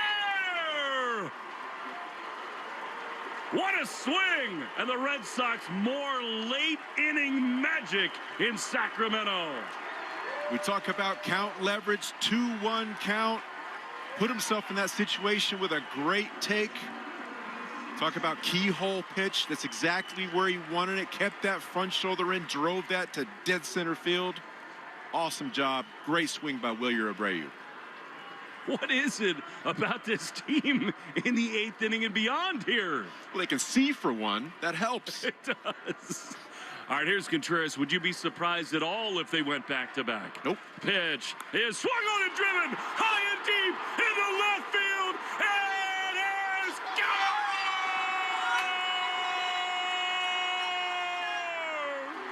Back-to-back! Abreu and Contreras. Are you kidding me? And it is 5-4 Red Sox. I'll tell you what, Wilson was not waiting around. He got something up at the top of the zone, and you're talking about 2 batters that have been trying to find it throughout this series. Well, guess what? X marks the spot. They found it, all right. Come on, Lenny. Come on. Magic in the air. Curveball. Center cut. Got the barrel to it quick. Isn't it insane how with Contreras, one swing gets him going? You said it. That last at-bat was able to pull a ball, another mistake pitch to left field. Only took 1. Lenny, is this team any fun right now or what? Oh, my goodness. They continue to do it. I mean, and it started, what, June 24th? The Durbin Pinky game. That's what we're all calling it. Every single night. Since then, it's someone else. Someone else just picks it up. All right, here now Yoshida. The Red Sox ahead 5-4 the pitch. Strike on the inside corner. Sometimes all you can do is laugh. I mean, this is just stupid what they're doing. Oh, let's keep it going. No doubt. In this yard, pile it on. Listen to the Red Sox fans. 0-1 is a ball yanked totally by Medina. Lenny, We asked Chad Tracy in the clubhouse before the game, is this a time when you think about giving Contreras a day off? And he said he would murder me if I did that. 1-0-1 to Yoshida, bounces in. That took a big bite out of the umpire, Nate Tomlinson, and it's 2-1. Yeah, he's a little gun shy right now on the mound after back-to-back home runs. Not really showing the capability to go in the zone. If you're Massa, you got to use that to your advantage. Make sure you get a good pitch to hit. Don't do him any favors right here. Looking for base runners in this game. 2 balls and a strike to Massa. Here's the pitch, and it is swung and ripped foul on the third base side. Out of play, 2-2. Now at Shaw's and Star Market, it's a 10 for $10 sale. Save on items like Faye Greek yogurt and vitamin water. Pantry favorites like Prince pasta and Star Kiss chunk white tuna. And cool treats like Haagen-Dazs cups. I bet you'll have a Haagen-Dazs cup on the way to L.A. Might have 2. Back to back.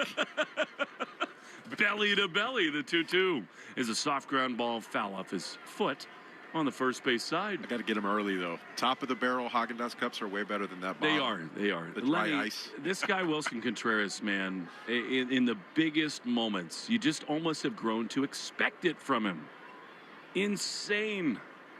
I'm looking at the TV feed right now from Nesson, and Siegler and Contreras have their iPads out, and they look like 2 guys at the Louvre looking at the Mona Lisa. Fewer people. It's beautiful. 2 balls, 2 strikes. That swing. It was unbelievable. And now Contreras got the smile back. Williers on his shoulder. Sedan on his side. 2-2 is swung on and missed. He got him with a curveball. And so now there at last is the first out in the top of this 8th inning. Runs are fun. Runs are fun. Brady Basso is up in the bullpen. I don't know that I've ever been a part of any run like this, Lenny, where every night it's different people. There's just pixie dust in the air. Here is Caleb, who takes a breaking ball way outside for ball 1. There's a certain amount of grit that this team has. When you put together a team, a lot of times you're putting together numbers. It's hard to put together this type of team's personality. 1-0 to Durbin, the pitch. Swing and a foul. He was trying to go deep right there. You understand that with the way this has gone. And it's 1-1. And oftentimes, this type of team, it just doesn't come out until further on into the season. You've seen that this year. They found their personality.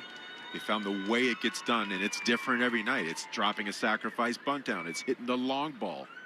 1-1. Ground ball back to the pitcher. Medina's got it. He flips horseshoe style over to first. And there are 2 away. I'm going to bring up Jaron Durant. Greg Weissert is warming in the bullpen. You know, the Red Sox are short in the bullpen tonight, Lenny, which is why you really would like to kind of keep things going. The Arbella Insurance Foundation, dedicated to striking out cancer by supporting the Jimmy Fund. Every strikeout from a Red Sox pitcher during this year, Arbella donates $50 to the Jimmy Fund. Here for the Jimmy Fund, here for good. All right, here's Duran, who takes outside ball 1. You would imagine nobody in the world happier for the back-to-back home runs than Duran, because we've been down this road before with him. He will admit afterwards that that was not the best version of himself. The 1-0 is down and in. Fastball 2-0. And had the Red Sox, and they still might, had they lost this game, the only story would be his behavior. 100%, because that's the type of thing that can sink a ball club. Guys yelling at each other on the field because of play, because a decision wasn't made. 2-0 to Duran. Can't happen. Here's the pitch, and it is a little looper on the left side of the infield. The third baseman, White's got it. He throws to first in time, and the inning is over. Frankly, I'm surprised he's still in the game. We go to the bottom of the 8th. 5-4 Red Sox lead. I think Whitesard's coming on after this in the Shaw's and Star Market, WEEI Red Sox Radio Network. Tonight in your city, someone is walking their dog. Someone is crossing the street to their car. Someone's kid is riding a bike home. And they're counting on you to drive the speed limit. Speeding accounts for nearly 30% of traffic fatalities, and most of those crashes don't happen on the interstate. They happen on the streets where people live. Slow down. It's an act of care for the people around you. So remember, speeding catches up with you. Know the road and respect its limits. Presented by NHTSA. Now back to your streaming radio. Lemonade! Fresh squeezed lemonade! Lemonade? Oh, nuts. Is your business struggling to be seen? Not reaching the right customers? Yeah. Odyssey's here to help. Your one-stop shop for digital marketing. Wait, really? With targeted digital media, plus SEO, SEM, social, OTT, and more, we help your business reach the right audience and drive results. Whoa, hey, one at a time. Stop missing out on valuable customers. Visit digitallocalads.com to learn more about our local advertising solutions. That's digitallocalads.com. Okay, people, mine starts here. They don't realize smart people use smartphones, huh? Seeing through BS they thought was gonna slide. Download Text Now, cause it cuts out clownery. You can literally activate it from your couch. Nationwide 5G with the same towers the other companies use. Pay what you want or not at all. You're in control. Show these ridiculous carriers we ain't paying for stupid. Because we're way too smart to pay dumb.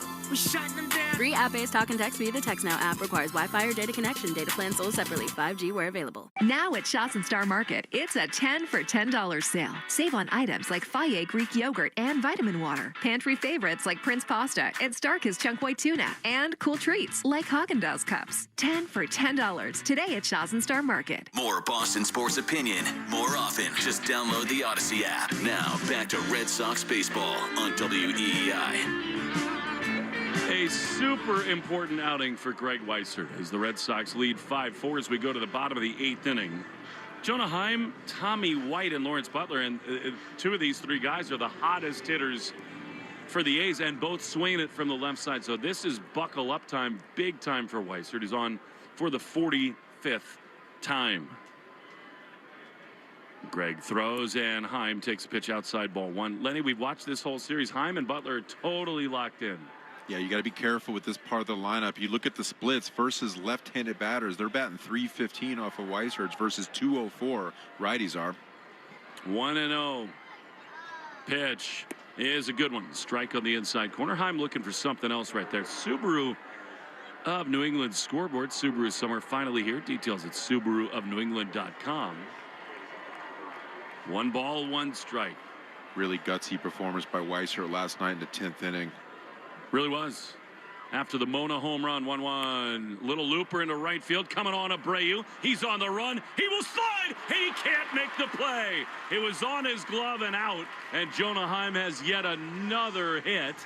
That's a play that Abreu often makes, but the leadoff man and tying run is aboard in this bottom of the 8th inning. Yeah, that's an extremely tough play to get to. That's a no man's land. He did everything he possibly could to get to that ball. Dove at the last second. Just couldn't quite glove it.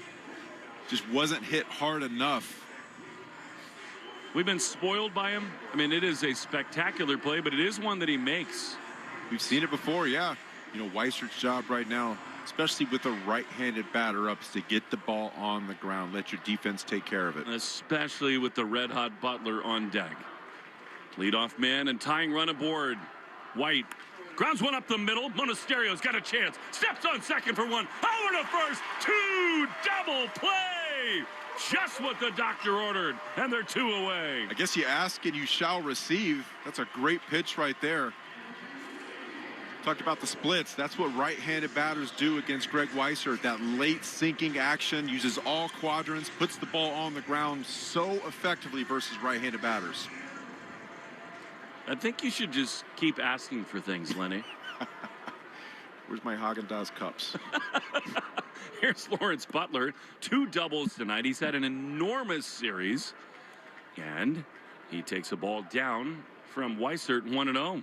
So you see where my mind is? I could have asked for a Lamborghini, but I go straight to the ice cream.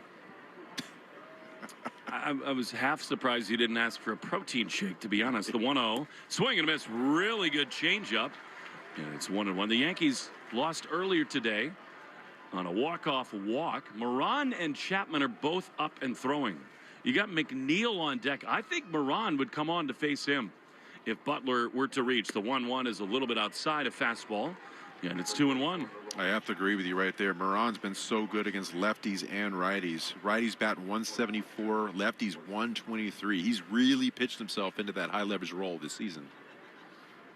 2-1, dangerous spot to pitch is outside. And really, Lenny, with the way that Butler's been going, to me, you live with a walk here. Yeah, nothing good right here. Totally fine with that. Don't give him anything he can drive. Because he will. He almost won the game last night. The 3-1, swing and a miss.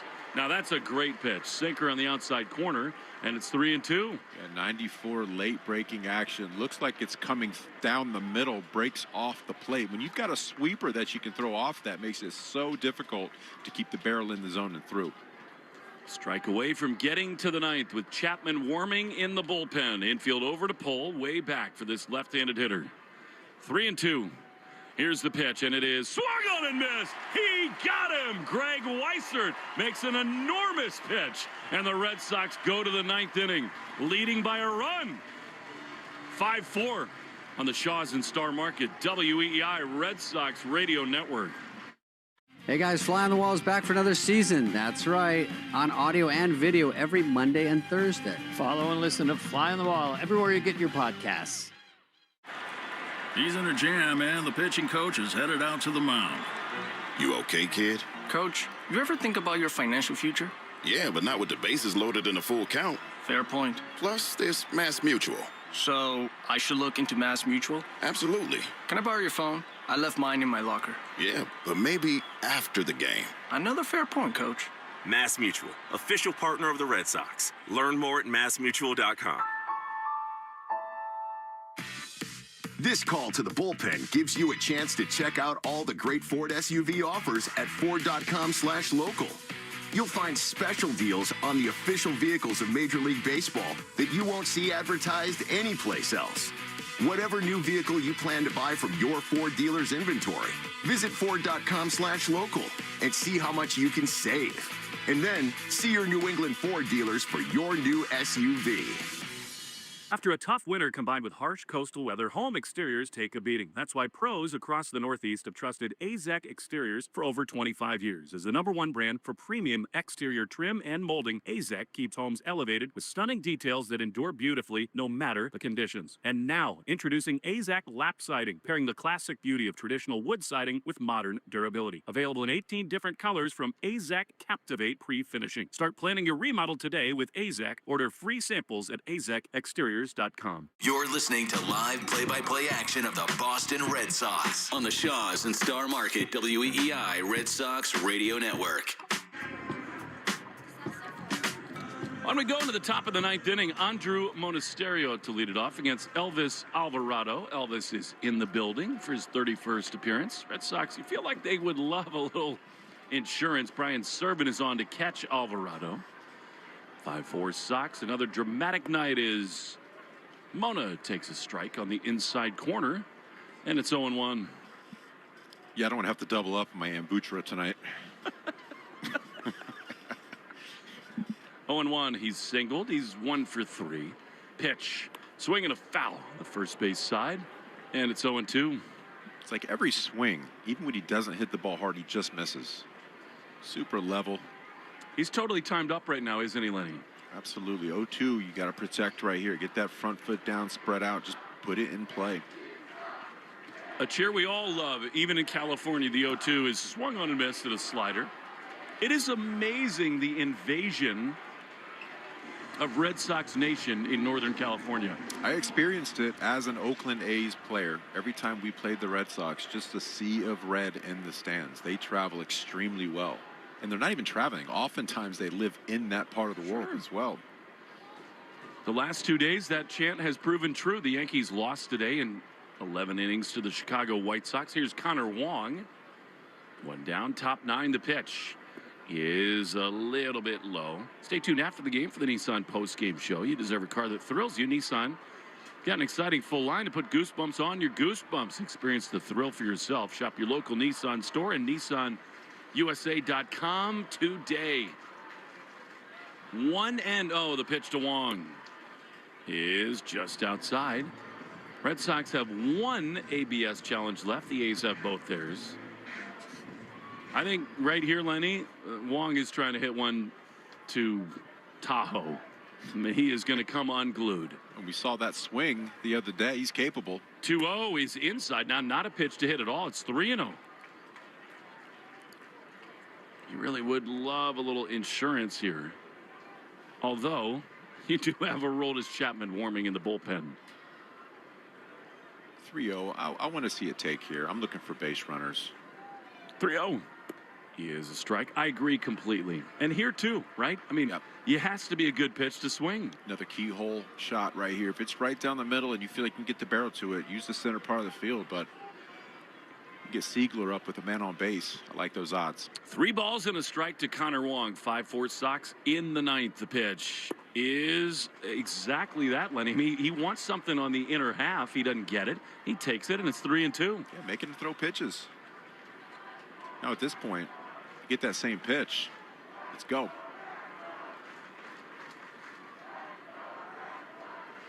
Three-two is outside, ball 4. That's excellent. Excellent plate appearance from Wong. Yeah, the Red Sox looking to pad their lead, have the leadoff man aboard in the top of the 9th. And that walk is brought to you by North Shore Adult Diapers. For even the heaviest control problems, visit northshore.com. All right, here now, Anthony Siegler. Don't rule out the fact that Connor Wong might be thinking about running right here. I mean, he's the ultimate sneak attack guy. Siegler bats. The pitch is swung on and missed. He was trying right there, Lenny, big time, and it's 0-1. Siegler wanted in on the action right there with that swing. He was ready to leave the yard. Not a terrible pitch to swing at, too. Let's see if he got his timing down after that hack. 0-1 pitch is a ground ball back to the pitcher. Might be a double play to second for 1. Relay to first in time. 2. And the inning is over. Siegler spikes his helmet, and the inning is over. However, the best closer other than Mason Miller in the big leagues is coming on. 5-4 Red Sox. Series win on the line. Bottom 9 next on the Shaws and Star Market. WEI Red Sox Radio Network. Tonight in your city, someone is walking their dog. Someone is crossing the street to their car. Someone's kid is riding a bike home. And they're counting on you to drive the speed limit. Speeding accounts for nearly 30% of traffic fatalities, and most of those crashes don't happen on the interstate. They happen on the streets where people live. Slow down. It's an act of care for the people around you. So remember, speeding catches up with you. Know the road and respect its limits. Presented by NHTSA. Now back to your streaming radio. Choose to lean into it. Every Mazda is engineered to give you effortless control. I wake up. Have you or a family member been diagnosed with early-stage non-small cell lung cancer that can be removed by surgery? Consider talking to an oncologist about your treatment options. Why? Because knowing your options before you have surgery can help your care team develop a treatment plan that's right for you. Learn about a potential treatment plan before and after surgery at askbeforesurgery.com. That's askbeforesurgery.com. And talk to an oncologist before your surgery. Looks like he'll approach the pump for the first time this week. He's been here many times, but this time it looks as if, yes, folks, he took out his phone as he steps up to the pump. That's a pro move, saving at the pump with Gulf Pay. Absolutely. He knows when the Red Sox win on the road, he wins at the pump. Fans like him are saving 10 cents off per gallon all season long the day after the Red Sox win on the road with Gulf Pay. See app for details. And he's done it. Paid, fueled, and saved with just a tap. Boston sports with you wherever you go. Download the Odyssey app. Now, back to Red Sox baseball on WEEI. All right, here we go. Bottom 9, the Red Sox 3 outs away from yet another series win. A tying home run from Wilyer Abreu, a go-ahead run from Wilson Contreras, a bomb back-to-back, and here is Chapman facing Jeff McNeil, left-handed hitter to the pitch. Swinging a ground ball to third. Durbin's got it. 1 pitch, throw to first, and 1 away. I'd say 2 more, just like that. I'll tell you what, if you've ever wanted to pinch hit. It's not this spot right here because Alika Williams is summoned to bat against Aroldis Chapman, who's on for the 38th time, looking for his 26th save. And I tell you what, this is what Chapman lives for, these situations. He rises to the occasion. What an animal he's been. The pitch is a little bit low. That was a fastball, 97. You know, he didn't look great warming up, Lenny, but he's got velocity to start this outing. Yes, he does. You know, oftentimes he'll start off 94, 95. You know, it's about adding on and taking off. He's got the capability to get up to 100. 1-0 is driven high into center field. I think we got a tie game. Cedon back on the warning track. He can't get it. It's off the wall. It caroms back. Duran plays the bounce. I don't know how that stayed in. And the A's have the tying run at second base with one away. Well, we saw this last night. He allowed a leadoff double. Now he's got one out. So he's going to have to pitch around that damage once again 2 days in a row. But what a job for Williams coming in the ballgame right there and getting a pitch to hit and drive. Wow. All right. And they're going to keep going because here's Colby Thomas. You're hoping the main moment was the Contreras home run. Brought to you by visitmaine.com. Baseball in Boston today. Maine adventures tomorrow. Discover beaches, mountains, and small town escapes at visitmaine.com. I was reminiscent of Butler's drive last night as well. No kidding. Goodness. Here's the pitch. Swing and a miss. Fastball. Thomas blown away there. He is pinch hitting for Walton. And it's 0-1. A good one right there. 98 miles an hour down at the bottom of the zone. I still think he should continue to utilize the top of the zone with that velo. 0-1. One-run game. The pitch. Swing and a miss. Fastball. That was at the top of the zone. And it's 0-2. This guy, Lenny, when it's all on the line, is as good as anybody that's ever done it. We talk about it all the time. He wants the ball in these situations. That's why he's one of the best to ever do it in the 9th inning. Let's see him climb the ladder right here. No balls, 2 strikes. Here's the pitch, and it is strike 3 on the outside corner. Now Thomas does want to challenge. That's a whole baseball in the zone, in my opinion. Let's see if I'm right. The verdict coming on. Yes, it's in there, and they're 2 away. That ball's closer to being right down the middle than it is off the plate, but I get it. At this point, why not use it? Well, why not? Here we go again with Nick Kurtz as the potential winning run. Check of the box score brought to you by the Mass State Lottery in Keno. It's a vibe and a home run. Chappie on the mound facing the former Rookie of the Year in the American League. 5-4 Red Sox. The pitch has swung on and fouled back to the screen. 0-1. Was it 2 nights ago we saw a matchup just like this? The same one. Kurtz put together an outstanding at bat, was fouling off pitches. This is what makes these games so fun. This is power on power right here. It is a delight to watch Chapman. 0-1. An out away. The pitch is just outside. He went with a slider, and it's 1-1. Yeah, he's got the capability to throw 2 different breaking balls, the splitter and the slider. 4 strikes off of that fastball. He's not one-dimensional by any means. 5-4 Red Sox. Tying run at second. Chapman is ready. 1-1. Aroldis sets. He throws, and a swing and a blooper foul on the third base side. And the Red Sox are a strike away. He tied him up with a 99-mile-an-hour fastball up and in right off the hands. You can't do much with that pitch, but it also sets up that split finger down at the bottom of the zone. See if he can tunnel it right here, make it drop down below the zone. 1 ball, 2 strikes. 5-4 Sox. Chapman is ready. He sets. He throws, and a fastball up and in. Buzz the tower of Kurtz. And it's 2-2. Does that set up the slider or the splitter next? Either one works. I mean, that's 100 miles an hour. That was his best fastball of the evening so far. But you're right. You know, I'm kind of leaning towards the slider right here after up and in. Down and away right here. 2-2. Here it is, and it is swung on and missed. He got him. Splitter for Chapman. More late-game heroics in Sacramento. The Red Sox take 3 of 4. Abreu and Contreras go back-to-back. Chapman does it again. And the Red Sox just keep on rolling. What a night for the Red Sox. What a game. What a series. This team has shown resiliency for the past month and a half, and it continues. Those two guys stepped up in the best possible way. Insane. This is pixie dust stuff. It is, I mean, the Red Sox are now 20-4 in their last 24 games, and they just find ways to do it, and so many heroes tonight. We'll check in the clubhouse in just a moment on the Shaws and Star Market WEEI Red Sox Radio Network. From the WEEI studios, 93.7 WEEI FM and HD1, Lawrence, Boston. Always live on the free Odyssey app.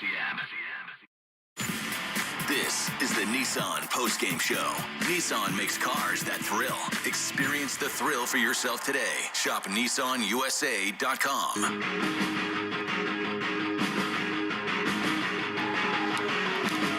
The Red Sox win the series. They take 3 of 4 in Sacramento, and the reason it got tied is the man who's powered them so much this season, Wilyer Abreu, who joins us down in the Red Sox dugout. Willie, thanks for taking the time.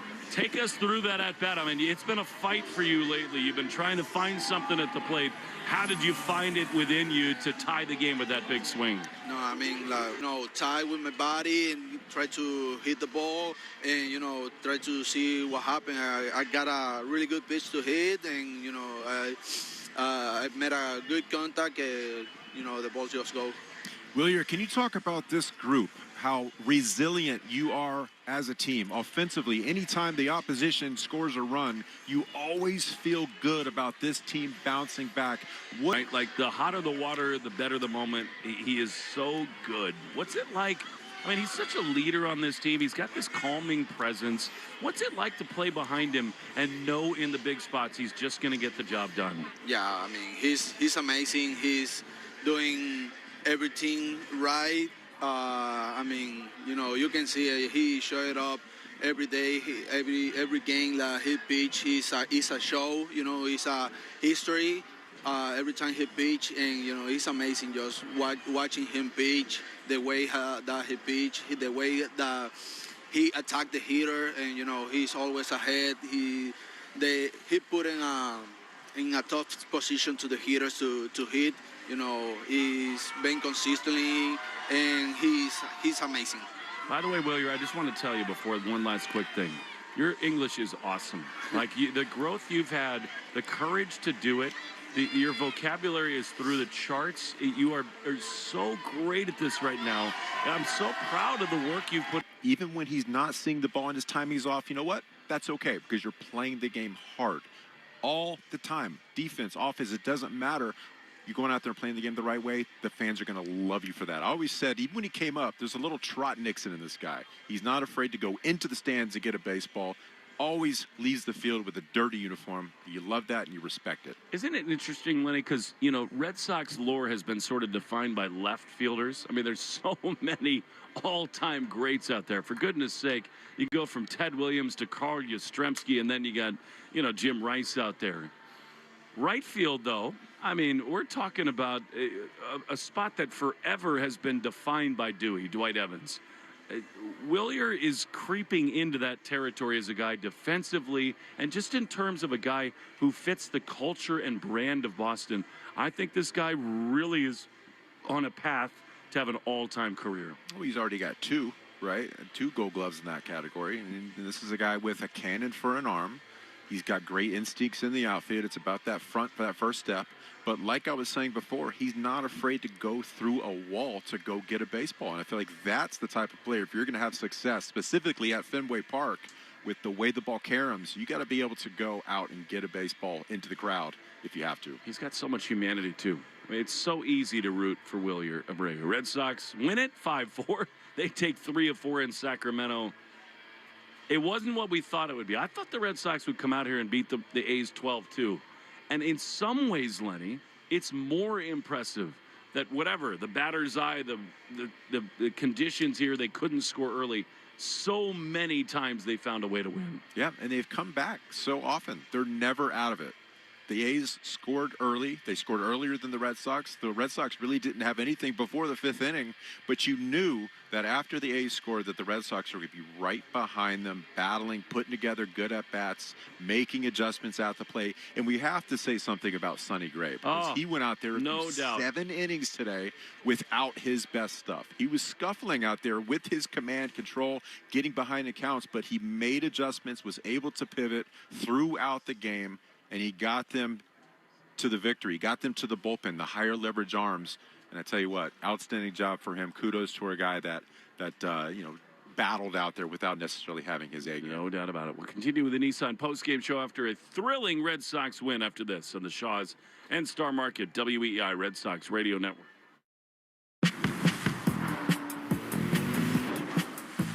Choose to lean into it. Every Mazda is engineered to give you effortless control. I wake up.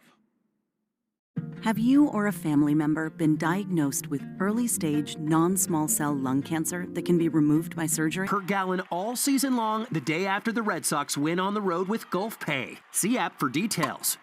And he's done it. Paid, fueled, and saved with just a tap. Data centers don't wait, and neither should your supply chain. From power and connectivity to racks and critical power, Graybar brings the products and the experience data centers need now. Benefits of nature. Discover nearby trails and explore the outdoors with All Trails. Download the free app today and find your outside. Hey, it's Tyler Reddick and Bubba Wallace from 2311 Racing. So, who decided what we do when the helmets come off? Same committee as always. Which is you? Unanimous vote. Off the track, we about turbocharged power and hybrid efficiency working together. So you get the thrill of quick acceleration and the satisfaction of fuel efficiency. Book a test drive and keep the adventure going. Kia, movement that inspires. Call 800-3334-KIA for details. Always drive safely. Uncovered windows can make your home feel up to 20 degrees hotter. Stay cool and save up to 45% off custom window treatments during the summer Black Friday mega sale at Blinds.com. From outdoor shades to room darkening blinds, finding the perfect fit is easy. Get free samples, expert design help, and professional measure and install services, or DIY with confidence and support every step of the way. Shop up to 45% off site-wide, plus huge savings on doorbusters right now during the summer Black Friday mega sale at Blinds.com. The Sox on the Shaws and Star Market WEEI Red Sox Radio Network.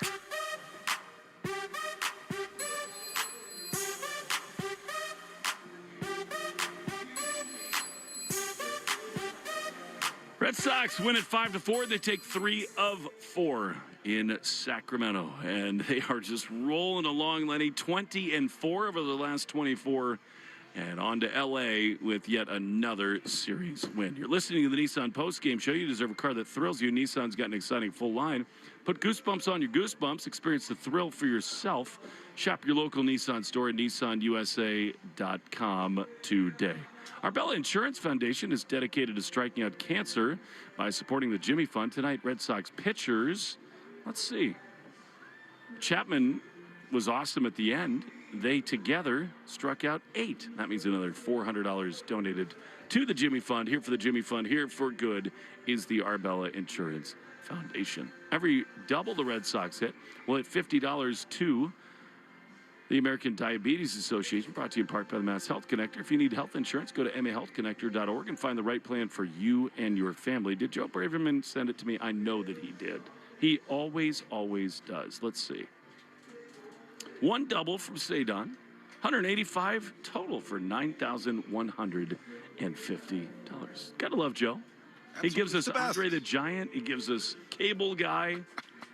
Every 4-bagger the Red Sox hit this season, Red Sox Radio Network donates $40 to Cars for Kids. We're making our donation. You should too. 877-CARS-FOR-KIDS. Go to carsforkids.com to donate your car today. That's Cars with a K. Well, 2 pretty big home runs back-to-back, Abreu and Contreras. Awesome job tonight for the Red Sox. We will take a break, get you the play of the game, the player of the game. But first, the Subaru of New England scoreboard. Subaru's summer finally here. Details at Subaru of NewEngland.com. Yankees lost earlier today on a walk-off walk. And so as we sit here right now, the Red Sox in the wild card standings have a 3-game lead over the Minnesota Twins, who got a Cody Clemens walk-off grand slam. Cleveland is 2 games behind the Red Sox. Houston tied with the Twins. Back to conclude things on the Shaws and Star Market, WEEI Red Sox Radio Network. The 2026 Lincoln Aviator SUV turns a robust list of features into a world of premium experiences. Excite your drive with impressive horsepower and torque. Customize your comfort with available perfect position seats featuring 30 configurations. Make room for 2 more passengers with powerful third-row seats that can fold flat with the touch of a button. And immerse yourself in the finest expression of design and services with available elevated packages. Experience it for yourself by visiting your local Lincoln retailer. Hey, it's Ryan Reynolds here from Mint Mobile. Now, I was looking for fun ways to tell you that Mint's offer of unlimited premium wireless for $15 a month is back. So I thought it would be fun if we made $15 bills. But it turns out that's very illegal.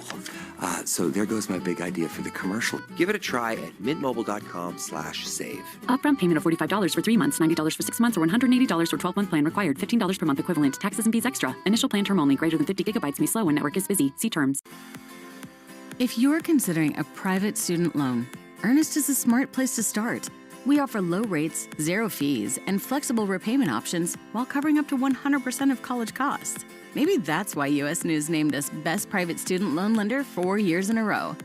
Pay for school with confidence. Check your eligibility at earnest.com/go. Loans made by FinWise Bank, member FDIC, and are subject to credit approval. Terms apply.